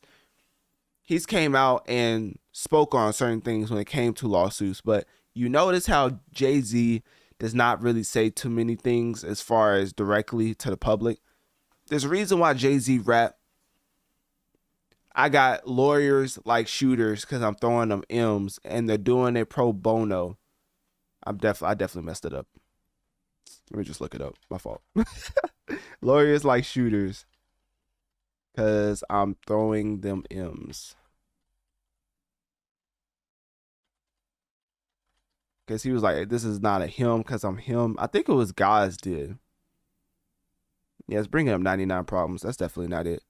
God did Jay-Z. All right. So the best rapper ever, alive and dead, the best rapper ever of all time, getting into his lyrics right now. He basically said, here we go. I'm going to pull this up just for y'all because I know y'all don't really listen to real hip hop like that. So, you know what I mean? So, once in a while, I got to, you know what I mean, bring up some lyrics that's just like gospel and hip hop. You know what I'm saying?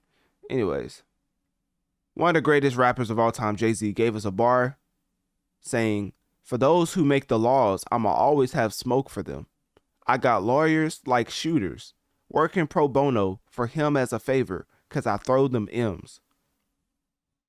In memory of T-Lo, I pray none of your people die over jail phones again. Boy, if they ain't bars, I ain't gonna lie to you, cause somebody is finna be over jail phones for a minute, but I ain't gonna say who. Anyways, get into Jay-Z and Dame Dash, right? The biggest thing when it comes to Jay-Z is that he talks through his lawyers, and he rarely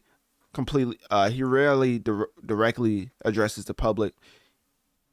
Only if it's like at a award show, or if it's at a performance, or if he's speaking at an event, he may hint towards certain things he has problems with. But as far as Dame Dash, it's really not that serious. You know, he's trying to sell his share of reasonable doubt. Jay-Z always gives him the props that Dame Dash deserves as far as being very pivotal contributor to his rise to fame. But ultimately, if you fall out, I mean, there's only so many times somebody can share your praises and you're saying that he's like the scum of the earth and he may get picked up next year by the feds and all this sorts of craziness, right? It's actually insane. So then combine that with the fact that now we have Jaguar Wright. Yes, ladies and gentlemen, we are talking about Jaguar Wright, unfortunately, but she has said something that cannot be ignored. And here is that right here. There's no vindication for me. Because for 4 years, I've been screaming, not just Diddy, but Diddy and Jay-Z are monsters. And the victim-making machine kept going on. Jay-Z has been notable by his silence since these charges were brought against Diddy. Why do you think that is? Because that's what he does. He starts little fires everywhere, forces everyone involved to go and carry water while he sneaks away without a response. That changes now, Sean. You must respond. You have no choice. Harvey Weinstein, Jeffrey Epstein, Robert Kelly, Sean Combs have one person in common, professionally and privately. Sean Carter. Why is she talking like she finna audition for the next Marvel super villain? What in the world? So anyways, Jaguar Wright, of course, jumped out the window, said a lot of false claims to the point where, if I can find this, to the point where Jay-Z's lawyer came out to speak on this. Once again, follow my Instagram. Hold up, let me pull this. I'm pulling it up right now. I think I have it on my Instagram. Okay, here we go. Yeah, make sure to follow my Instagram. Shout out to all the people who've been following my Instagram so far. But yeah, Analytic_Dreamz on Instagram to see my reels and posts about like different segments and of course hip hop tidbits like this. But of course, Alex Spiro, definitely known for covering Jay-Z and representing him, came out to address Jaguar Wright being on the, what was the show called? The Piers Morgan Show. So he came out to talk about that right here. They not only caused harm here, but they are also droning out the voices of real victims. And by doing that to get clicks, he didn't just harm the Carters. What he did effectively was to drone out the voices of actual victims in an ongoing case, in an ongoing investigation. And that was too much for me. Are you in the process of making sure that it is taken down everywhere? What I am here to say is that in a situation as serious as this, somebody who puts themselves out as a journalist should not effectively take advantage of the situation and exploit somebody in this way. And so that's the real reason for action. Does it strike you a little bit that there's been a lot of silence in Hollywood in the wake of all of this? Well, as to the Carters, I can tell you that when they put their foot down on something as they did here, they are sending a message. And if they can't stand up and make sure right from wrong, then who can? And by doing that, All right. So, of course, that was Alex Spiro talking about how Jaguar Wright was just completely spewing nonsense on the Piers Morgan show. And, of course, there's been mixed reception. There's been mixed reception to Jaguar Wright. But one thing is for certain is that Jay-Z is not going to sit to the side while Dame Dash and Jaguar Wright do some type of fusion bomb or whatever and try to discredit his name to the public. So, of course, when Alex Spiro comes out, people are also pointing out the fact that Alex Spiro has been hired by the Tupac Shakur family in an interesting plot twist of the century. As far as the case, as far as solving Tupac's murder, Alex Spiro has been put on the case. Who does Alex Spiro represent? Mostly Jay-Z. Who is one of Jay-Z's biggest homies? Diddy. Why in the world would Alex Spiro be hired by Tupac Shakur's family to investigate the potential links between Sean Diddy Combs and Tupac? Do y'all not know the amount of price, the amount of monetary gain it takes to hire a person like Alex Spiro? It'd be a shame if the lyrics of God Did came back to fruition as far as Tupac Shakur is crazy. As far as Alex Spiro doing this pro bono for Tupac's family on behalf of Jay-Z. So anyways, and this follows the arrest of Keefe D. Davis, who alleges that Sean Diddy already offered him $1 million for the hit on Tupac Shakur. So this is not nothing new. Diddy has a lot of things that's happening against him, but when it comes to Jay-Z, him being targeted by Dame Dash, him being targeted by Jaguar Wright, him being just publicly skewed as far as a perception in a way of making him seem like he's just as guilty as Diddy. It's a very interesting subject matter, simply for the fact that Drake also has put up interesting posts in the aftermath of this attack, seemingly publicly on Jay-Z, and posting Solange in the same outfit that a certain event happened. What is that event, you might ask? Well, it's when Solange put hands, feet, and elbows on Jay-Z for allegedly cheating on Beyonce. So anyways, when it comes to that, and Drake posting the same outfit as far as the night that she beat up Jay-Z, and then also posting a picture of Aaliyah, like, I think there has to be a real conversation. Here it is right here. Analytic Dreamz video on Spotify. See the video along with the audio. But these are the Instagram posts that Drake put up to poke fun at Jay-Z. I think it's very interesting that Drake is going down this route and that Jay-Z is behind the scenes handling certain stuff, but Drake is putting out certain hints to where the rumors that involve Aaliyah and Jay-Z is now on the forefront, and now people talk about it. But instead, certain platforms refuse to talk about that and instead focus on other things, like Drake being just crashing out and him not really understanding how to take a loss. So two things could be true. Drake cannot understand how to take a loss. Jay-Z could have certain dealings with Aaliyah that should be revisited in today's limelight. And that's where I'm going to leave it at. So anyways, click my link tree in my bio. Let me know on one of my social medias. What do you think about the ongoing legal battles and public disputes amongst Jay-Z, Dame, and Jaguar Wright? And whose side are you on?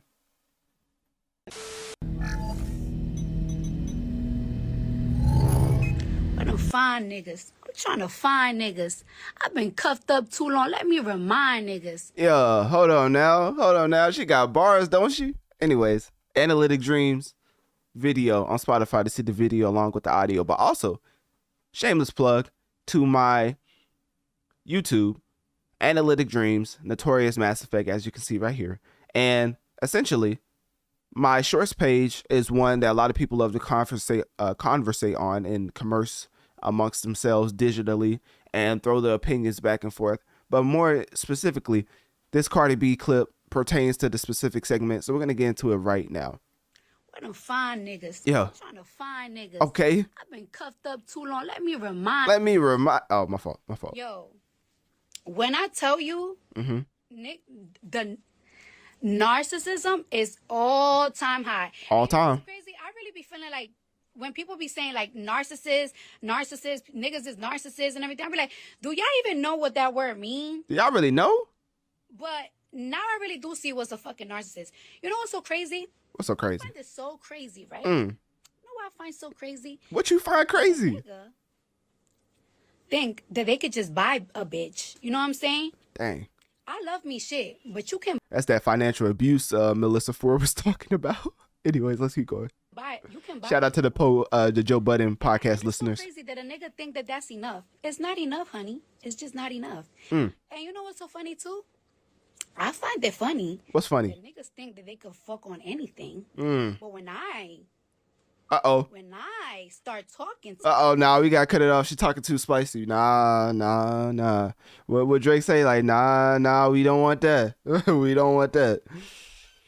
Shout out to Stephon Diggs in Future. Anyways, Cardi B and Offset currently are going through a very interesting debacle, right? Because there's a whole divorce happening. And due to the ongoing divorce, there's been a lot of instances where I'm not going to say Offset is just straight up stalking Cardi B, but seemingly Offset's just coincidentally popping up at all these different events, right?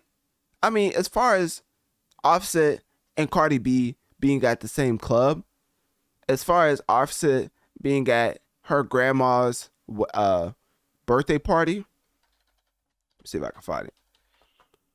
Cardi's grandma party, because I do believe he was at that as well the same weekend. Yeah, the same weekend he showed up at the club, right?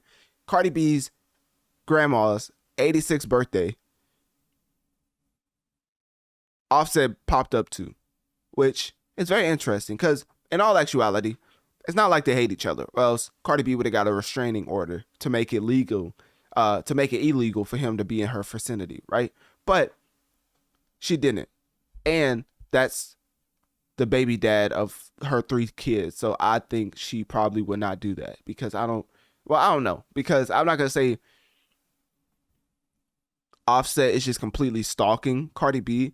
But I mean, when they were going through the divorce, I think a year or two ago, Offset did pop up at a lot of random places when Cardi B was performing to give her a bouquet of flowers. And even though a lot of people said that's just how you get your wife back and it's all fair in love and war, somebody has to point out that Offset is a little stalker-ish when it comes to Cardi B. Now, if there's one girl you would probably want to stalk and you probably will want to get back and you will want to keep as far as her already being your wife and having 3 kids with, it's probably a Cardi B. I mean, at this point, it's safe to say Cardi B is one of the more influential figures in hip hop in the past 5 to 10 years. So when it comes to the Migos, obviously they're no slouch themselves, as they've given us a plethora of just straight up classics to the point where they will be forever ingrained in hip hop history. So when Offset and Cardi B get together, that's not the timeline. Offset helped Cardi B get to her career. And if you don't know that, then hey, now you know. Cardi B basically, I'm not going to say was a nobody, but she was putting out music, wasn't gaining any traction. She was still stripping and things of that nature. Offset came in, basically was like her A&R, started to help her formulate certain musical sounds. And then she blew up with the Kodak Black remix as far as the I think it was called No Flocking, and then she put out her remix and called it Bodak Yellow. So there's the timeline as far as like Offset finding Cardi B as not Cardi B, and then cultivating her, developing her to this point where that's why I think she stays with him for the long haul, because emphatically he helped your career get to a point where I'm not so sure if that would have happened so fast if it wasn't for the cosign of Cardi, if it wasn't for the cosign of Offset, who was scorching hot at the time. Like, y'all have to remember, Bad and Bougie is, I think, Migos' most popular song ever, and that was basically Offset's chorus, right? So with that being said, I think that helped a lot when it came to Cardi B's public perception. But one thing's for certain is that Cardi B kept it going to the point where now she has a little bit more leverage as far as continuing her own stardom outside of music, because she hasn't released the album since 2018, I believe. So, and she's not on the charts. I don't even have to look. She's not on the charts. Offset's not on the charts. Musically, I would say they're at the all-time low as far as relevancy. But still, when it comes to Cardi B, she has so many deals outside of... From RJ3.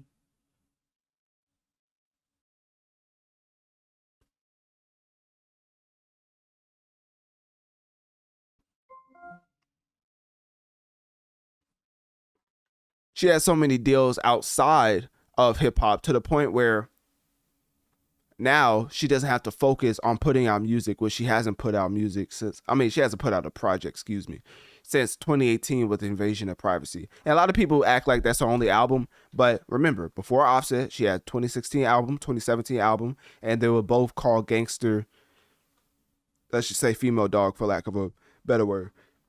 Because this is a PG podcast and, we don't get into cuss words over here. But anyways, so Volume 1 and 2, 2016, 2017 really didn't gain any traction. And then, of course, with the cultivation, with the mentorship of Offset, she blossomed to what we know Cardi B as today, especially leading up to Invasion of Privacy. So anyways, Cardi B and Offset splitting as far as this specific divorce, you could see it coming, because Offset is just a dog. And all intents and purposes, let's just say Offset is the most egregious cheater in history. Let's just put it like that. To get caught time and time and time and time again on forefront, to the point where I think the straw that broke the camel's back was when Krishan Rock, out of all people, was exposed of being with Offset.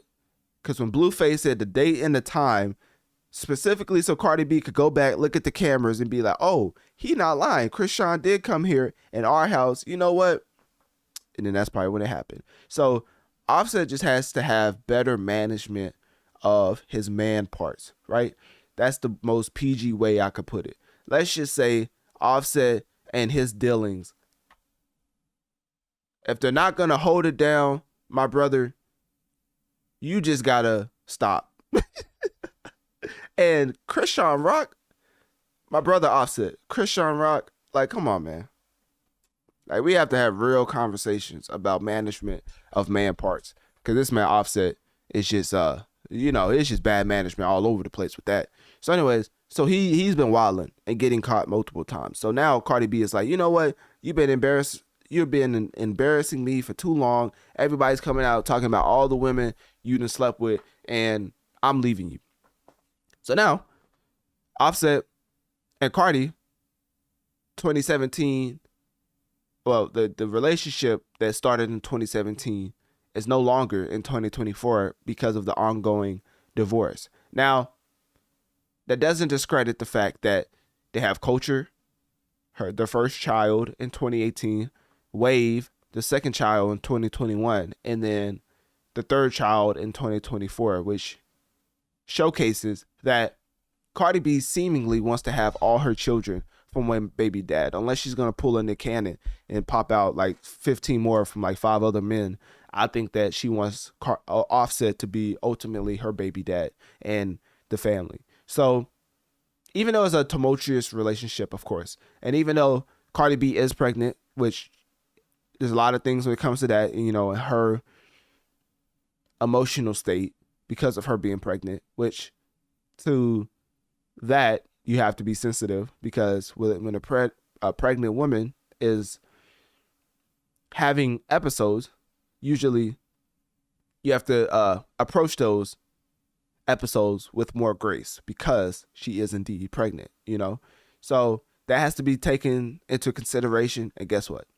I'm finna take it into consideration. So Offset said himself that Cardi B slept with a man while she had a baby in her stomach. Now, ladies and gentlemen, this is a PG podcast, so even broaching this portion of the Offset and Cardi B debacle is just upsetting and very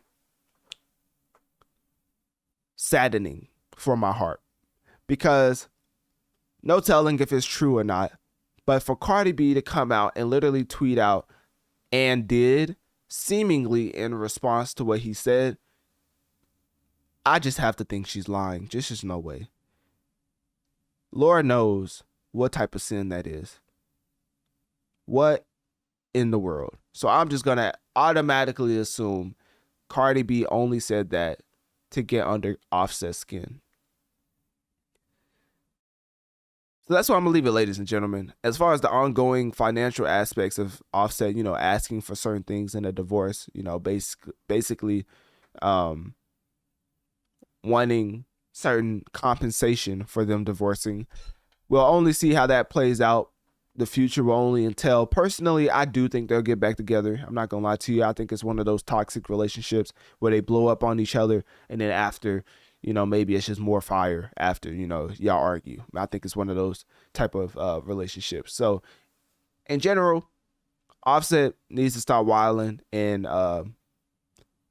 Cardi B should just, like, I'm not gonna lie, I'm all for Cardi B getting her get back. I ain't gonna lie to you, but it is different. It is different. Double standards exist, and it's not right. You know, it's just not right. We need equality, honestly, but they do exist, in them double standards. And let me just tell you, if what Offset said is even, I don't even want to go there, but let's just say you did. Hey, that's an interesting move. What Jay-Z say? You ain't had to give me back like that.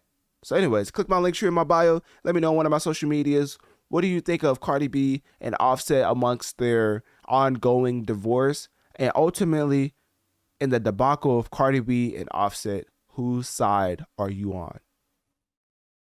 Getting into the overview of episode 142, which was titled, "Is There a New Big Three in Hip Hop?" For the simple fact that Future has been having an undeniable run when it comes to releasing music and in captivating the masses. So as far as being the only rapper ever of all time to have 3 #1 albums in the span of 6 months, when you've had nothing but pop and country artists running the charts, is beyond impressive, especially in today's landscape of hip hop not selling as much as it usually does. So that is why I think we have to have a real conversation on if there's a new big three in hip hop. And of course, with me recording this, things come out and sentiments change. So in regards to that, Jermaine just put out a track like a day or two ago that I've already covered. If you look up Port Antonio, Analytic Dreamz, it should pop up. But basically, when it, oh, that was my, be like, hey, that's me. But anyways, when it comes to Port Antonio, it addresses the Kendrick and Drake beef, but ultimately gives even more credence to this episode titled, for the simple fact that he says, "They took me out of the big three and now I'm finally free." Well, my brother, if you're going to say that, then we're just going to gladly scoot you to the side and put people who actually deserve to be in the hip hop top 3. Because best believe, Future is not ducking no smoke. I know he ain't no lyrical, miracle, or spiritual type person, but hey, he will make an anthem about hitting your girl, and they're going to quantify that as a diss track. I mean, I just hit your girl in some Gucci flip-flops, even though it's the most ignorant track ever. It's just the ultimate Scottie Pippen diss. Anyways, so yeah, we need to have a real discussion when it comes to the big three debate in the hip hop. So also, we got into Lil Tecca's album that he just released titled Plan A, and just talked about how that album, hold up, I don't know why. Yeah, give me 1 second.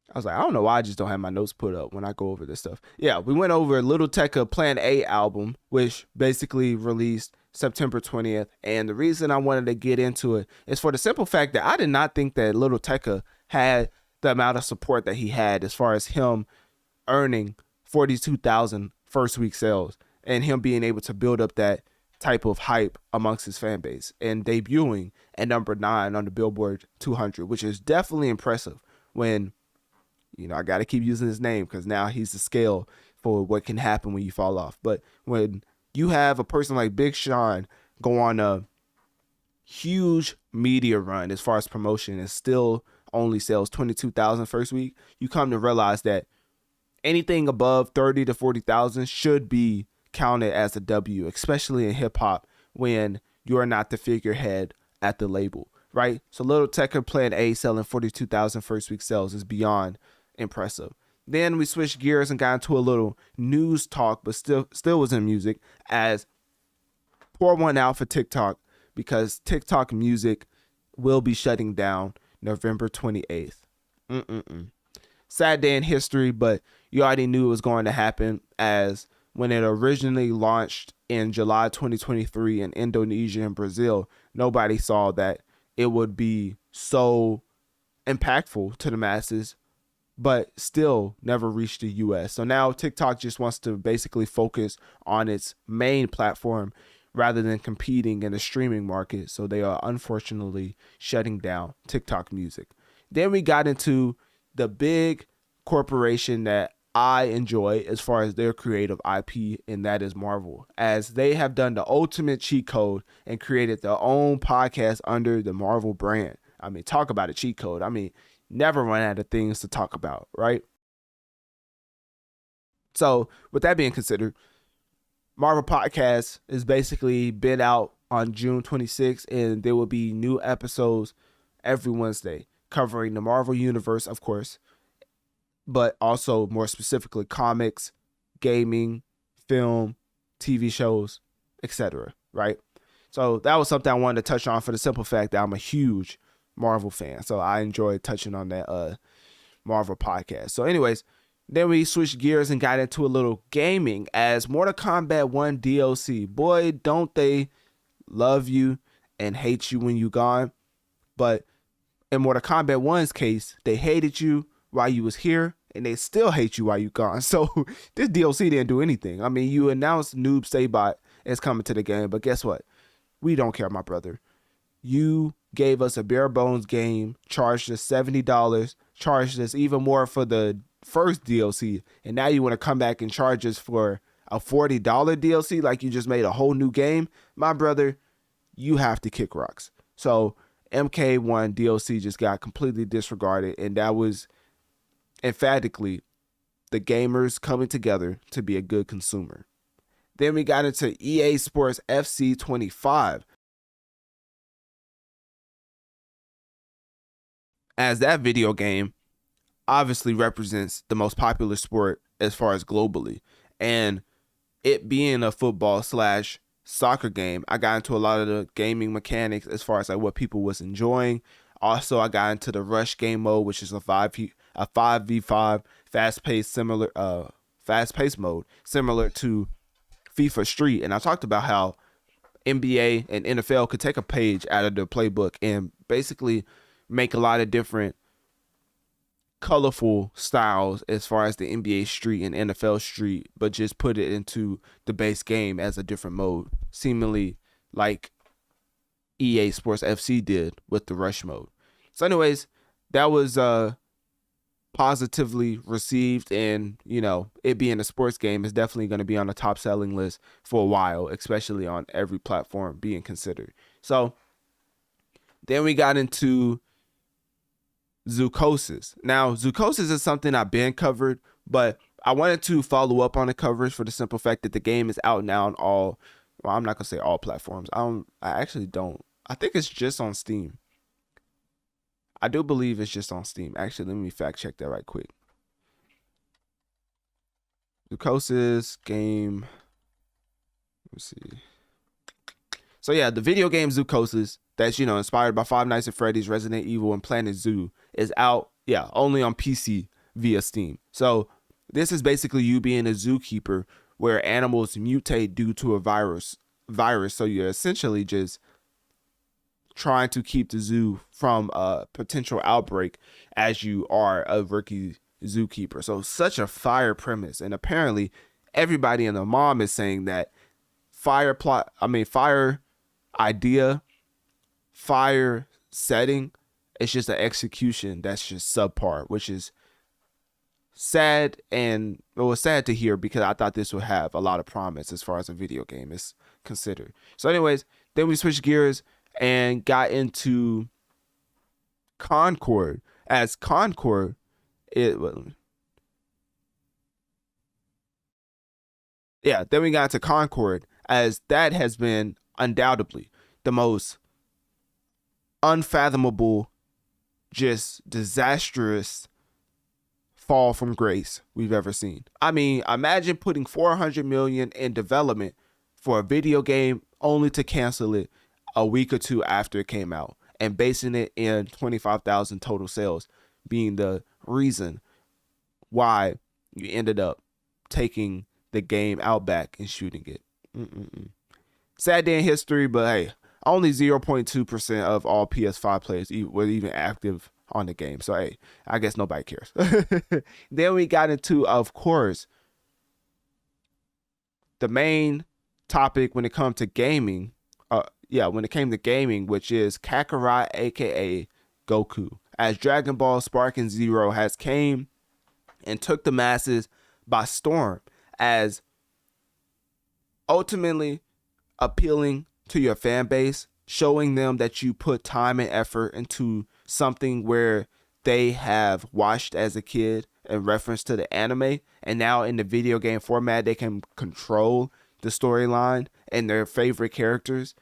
It's just something to be applauded, as Dragon Ball Sparking Zero is getting rave reviews across the board, and everybody is saying that it's a solid rendition of a Dragon Ball fighting game as far as the arena fighter is considered. And with the season pass offerings, people are saying that's going to be around for the long haul, because of course on Steam, Xbox, PS5, it's in the top as far as sellers, and that means that usually the overall fan base enjoyed it at launch. For it to consistently hold that top 5, top 10 spot on the PC, on Xbox, on PlayStation, seemingly people are enjoying the game, and the concurrent player base is running smoothly right now. So Dragon Ball Sparking Zero is undoubtedly one of the more popular games in 2024 and overtook October. I thought Black Ops was going to do it, but Dragon Ball ended up overtaking Black Ops as far as the news cycle when it came to gaming. Obviously when Black Ops drops, it'll probably overtake the gaming cycle again, but right now everybody and their mom is playing Dragon Ball, and that just seems like one of the best games in 2024 when it comes to anime fans. Now, getting into October theme games as far as the horror genre is considered. If you don't know about the survival or the psychological horror genre in Silent Hill, well, guess what? Bloober is back to revitalize Silent Hill, as there's a whole remake out now on PS5 and PC. And sorry for Xbox players, y'all don't got any games anyway, but this game will be available to Xbox players, at some point, right? Literally, they said it'll be available afterward. Like, okay, like when is it? Like, how long is afterward? Like, what? So anyways, yeah, Xbox for the foreseeable future will not have this Silent Hill 2 remake. But I definitely wanted to speak on it for the simple fact that it's the third most played game on PS5 right now. A lot of people seem to be enjoying it, and it's getting rave reviews from a lot of different publications, like very high reviews. So as far as a remake is considered, it probably is in the same light as when they put out that Resident Evil remake. Well, not them specifically, but when the Resident Evil remake came out last year. It's probably in that same line as far as popularity and people enjoying the quality of the remake, especially graphically and gameplay mechanics wise. So anyways, then we ended the gaming talk, but we did not end the gaming talk as we got into beef land. But guess who is also beefing and also in the gaming space? Nintendo and Power World. Yes, ladies and gentlemen, it just seems like we all just can't get along as a conglomerate in their backyard making all this revenue gain off of a game inspired by Pokemon, with a popular title being said that Power World is just Pokemon with guns. Nintendo emphatically had enough as they hit Power World with a lawsuit. Yes, ladies and gentlemen, they said that this lawsuit is for alleged patent infringements targeting the monster catching mechanics believed to resemble Pokemon's gameplay. So with that being said, of course, it delayed some things as far as Japan with Power World, but despite that, Power World has also launched on PS5 even post that lawsuit, and they're having the PUBG developers work on their mobile app as far as Power World. So Krafton, the company behind PUBG, acquired the license to develop Power World's mobile version. So that should be coming out at some point in the future. So anyways, then we got into conglomerate on conglomerate beef once again, as TNT versus the NBA is something you thought you would have never seen, because originally this relationship started in 1989. So if you have a relationship that starts in 1989 and it's 2024 and it's ending in such a tumultuous way where you're sending a lawsuit in the way of a class action lawsuit, not class action, my fault, I'm not the lawyer, a lawsuit basically saying that you are suing over the NBA rejecting you. Like, what type of scorned ex type of romantic sitcom am I sitting through right now? This is insane. A whole company is suing another company for the fact that they left for a better company. Like, get over it. Get over it, my brother. Humans go through this every day. You know what I'm saying? Your significant other finds somebody better, and now they want to go with that person, and now you just left in the dust. Like, dang. Like, you know what? Been good to this company for, since what was it? Been good to this company since 1989, and now they want to leave me for what? For Amazon?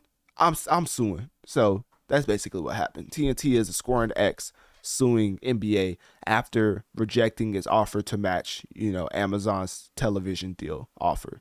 So yeah, I think that would end up being it would just go to the wayside, as Amazon emphatically is one of the better companies to partner with, especially if you want to reach the masses compared to TNT. Like I said, the valuation for TNT was over $1 trillion with a T. TNT, not so much. It's just 30 billion. Well, I say it's a company, remind you. So it's a profitable company. But as far as its valuation, it's 30 billion. So anyways, then we got into No, it's not Mortal Kombat. I'm skipping around. Actually, I'm not skipping around. Okay, yeah. Then we got to Jay-Z and Dame Dash. Now, in light of what Drake posted, as far as the Aaliyah post, as far as the Solange post with her having the same outfit in the pic as she did when she gave Jay-Z hands, feet, and elbows for allegedly cheating on Beyonce, it's very interesting. I don't know if Drake wants to bark up that tree. That's another thing I didn't expound upon, for the simple fact that I know the background they bring as far as what they bring up with Drake and his ties and things of that nature, being a part of a certain community that you can get canceled for calling out. But still, don't think that just because you are still the most streamed rapper, even with Kendrick completely obliterating you verbally, don't think just because you're still standing that you can mess with the ultimate top dog. I think Jay-Z is even more of a capable rapper than Kendrick Lamar. I think he's the best rapper ever. So I have Jay-Z at number 1. But with that, you have to recognize that if I think Drake is inferior to Kendrick, which I've been said even before the battle, I've always said Kendrick is the best modern day rapper. But, people forget that. Also, I say that Jay-Z is who I think is the best rapper ever of all time. So with that being considered, what happened with Kendrick and Drake, you ain't seen nothing yet if you decide to go down that route, my brother, of calling out Jay-Z for certain things with underage elements and cheating on Beyonce. If you want to go down that rabbit hole, just know it ain't no fun when the rabbit got the gun. So anyways, with that being said, then we got to Cardi B and Offset, because these two, I'm not gonna lie to you, when you get into a relationship and you've lasted as long as Cardi B and Offset had, which technically they got together, 2016, 2017, I think. So I had to do some quick math, but 7 years after, 3 kids into it, a whole marriage, and now you're filing for divorce. And I just will tell the audience that ultimately these entertainers are not to be something you idolize morally. Your moral foundation should not be constructed by these entertainers. They are here to entertain you and say stuff to get engagement. Do not listen to these entertainers when it comes to moral advice, right? Morally speaking, a lot of the things that we focus on doesn't even matter in the grand scheme of things. You know what matters? Hurricane Milton. You know what we talked about this entire episode? Video games and hip hop. Things that are entertainment takes us away from the real life happenings, right? Because of that need to escape. Escapism is a real thing, but it's very positive if you use it correctly. The incorrect way to use it is idolizing these entertainers in a way of letting them construct your foundation and your core when it comes to how you treat people. So hopefully it makes sense. Anyways, I say all that to say Offset and Cardi B will get back together. I think this is all just them making a huge kerfuffle just to be a toxic relationship. But at the end of the day, the 3 kids in 7 years later, I don't think they're splitting up at all. So with that being said, before I wrap up episode 142, which is of course titled once again, Is There a New Big 3 in Hip Hop?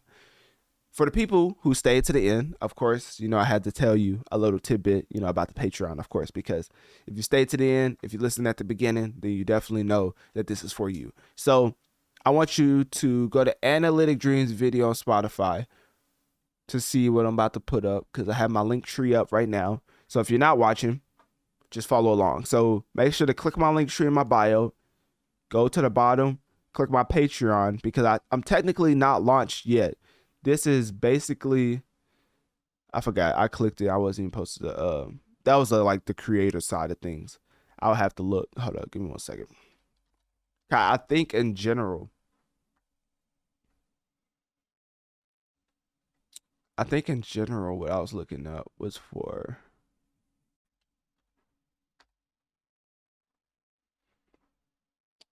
okay, let me see.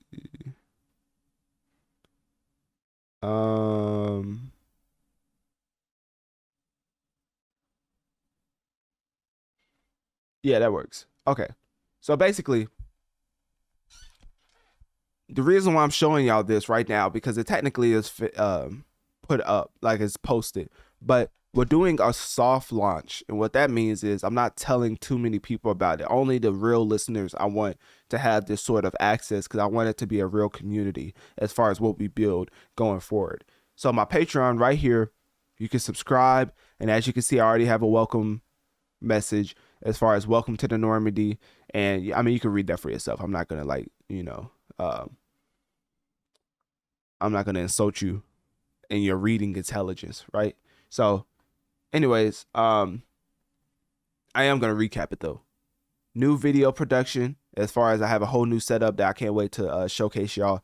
You know, when they say like you supporting or funding helps me like improve the content I get back to you, well, for me that's definitely true. For others, I don't know, they be spinning down Ferraris and stuff, but for me, you know, I definitely put it back into the cameras, the lighting, things of that nature. So I can't wait for y'all to see the setup. And then also gameplay walkthroughs are coming back. I will be playing Astrobot at some point this month, and so I'm going to record that with my new setup. Monthly giveaways, obviously music and gaming news in general, but then Q&A opportunities and Discord access I think will be the most pivotal part as far as this Patreon community that we create, for the simple fact that now we have something that's for us. I mean, there's going to be people who join, and depending on their involvement, they will have a lot of say in the brand of Notorious Mass Effect. Let's just put it like that. So a lot of people will be able to effectively have a say in how this company is brought about. You know how they have like stakeholders? There's not exactly stakeholders level just yet, but let's just say we may be able to get to that level with the Patreon in consideration. So that being said, definitely make sure to click my link tree in my bio. Go down to Patreon. Sign up for my Patreon, because I'm giving y'all the rules for the giveaway. Don't forget, I'm still doing a giveaway for the people who's here at the end. I am doing a giveaway, and if you text me, what should be the code word if you listen to the end? Let's do end game. All right, if you text me end game, your chances of winning the giveaway goes up twofold. Meaning I'll put your name twice into the random email thing as far as when I start to do the giveaways weekly, because this is gonna run for like 2 months, because when this comes out and then when the next episode comes out, that's when I'll start to officially launch the Patreon. This is technically a soft launch for people who are avid listeners and who actually listen, so I know who to reward with these type of giveaways, right? So sign up for my Patreon at the well, I just showed you the link. So go to my link tree, click the Patreon icon, sign up to the Patreon. Make sure to post my Patreon link on social media and tag me. And then also, if you tag me, make sure to type in game to let me know that you listen all the way to the end, so I can put your name in twice for the giveaway. So anyways, with that being considered, I'm very excited on what we have in store as far as Notorious Mass Effect, and I just think that this is a blessing, and I want to challenge myself to give y'all an even more improved version of this product that y'all consistently come back time and time again, week after week, to listen to. So with that being said, that is it. That's about it for episode 142. Let me put this back up. So that's about it for episode 142 of the Notorious Mass Effect, which is titled, Is There a New Big Three in Hip Hop? Thanks for tuning in to the Notorious Mass Effect podcast. And don't be afraid to send me an email letting me know what you think of the show and what you want me to talk about in the next episode. Click my link tree in my bio to access my social medias and to keep up on my latest activities. If you want to support the show financially, click my Cash App link located towards the bottom of my link tree, as it helps the show overall. Make sure to share this podcast and rate the show 5 stars on whatever platform you're currently listening on, as this helps the show reach more people so we can grow together and affect the masses. Thank you for tuning in to another episode of the Notorious Mass Effect.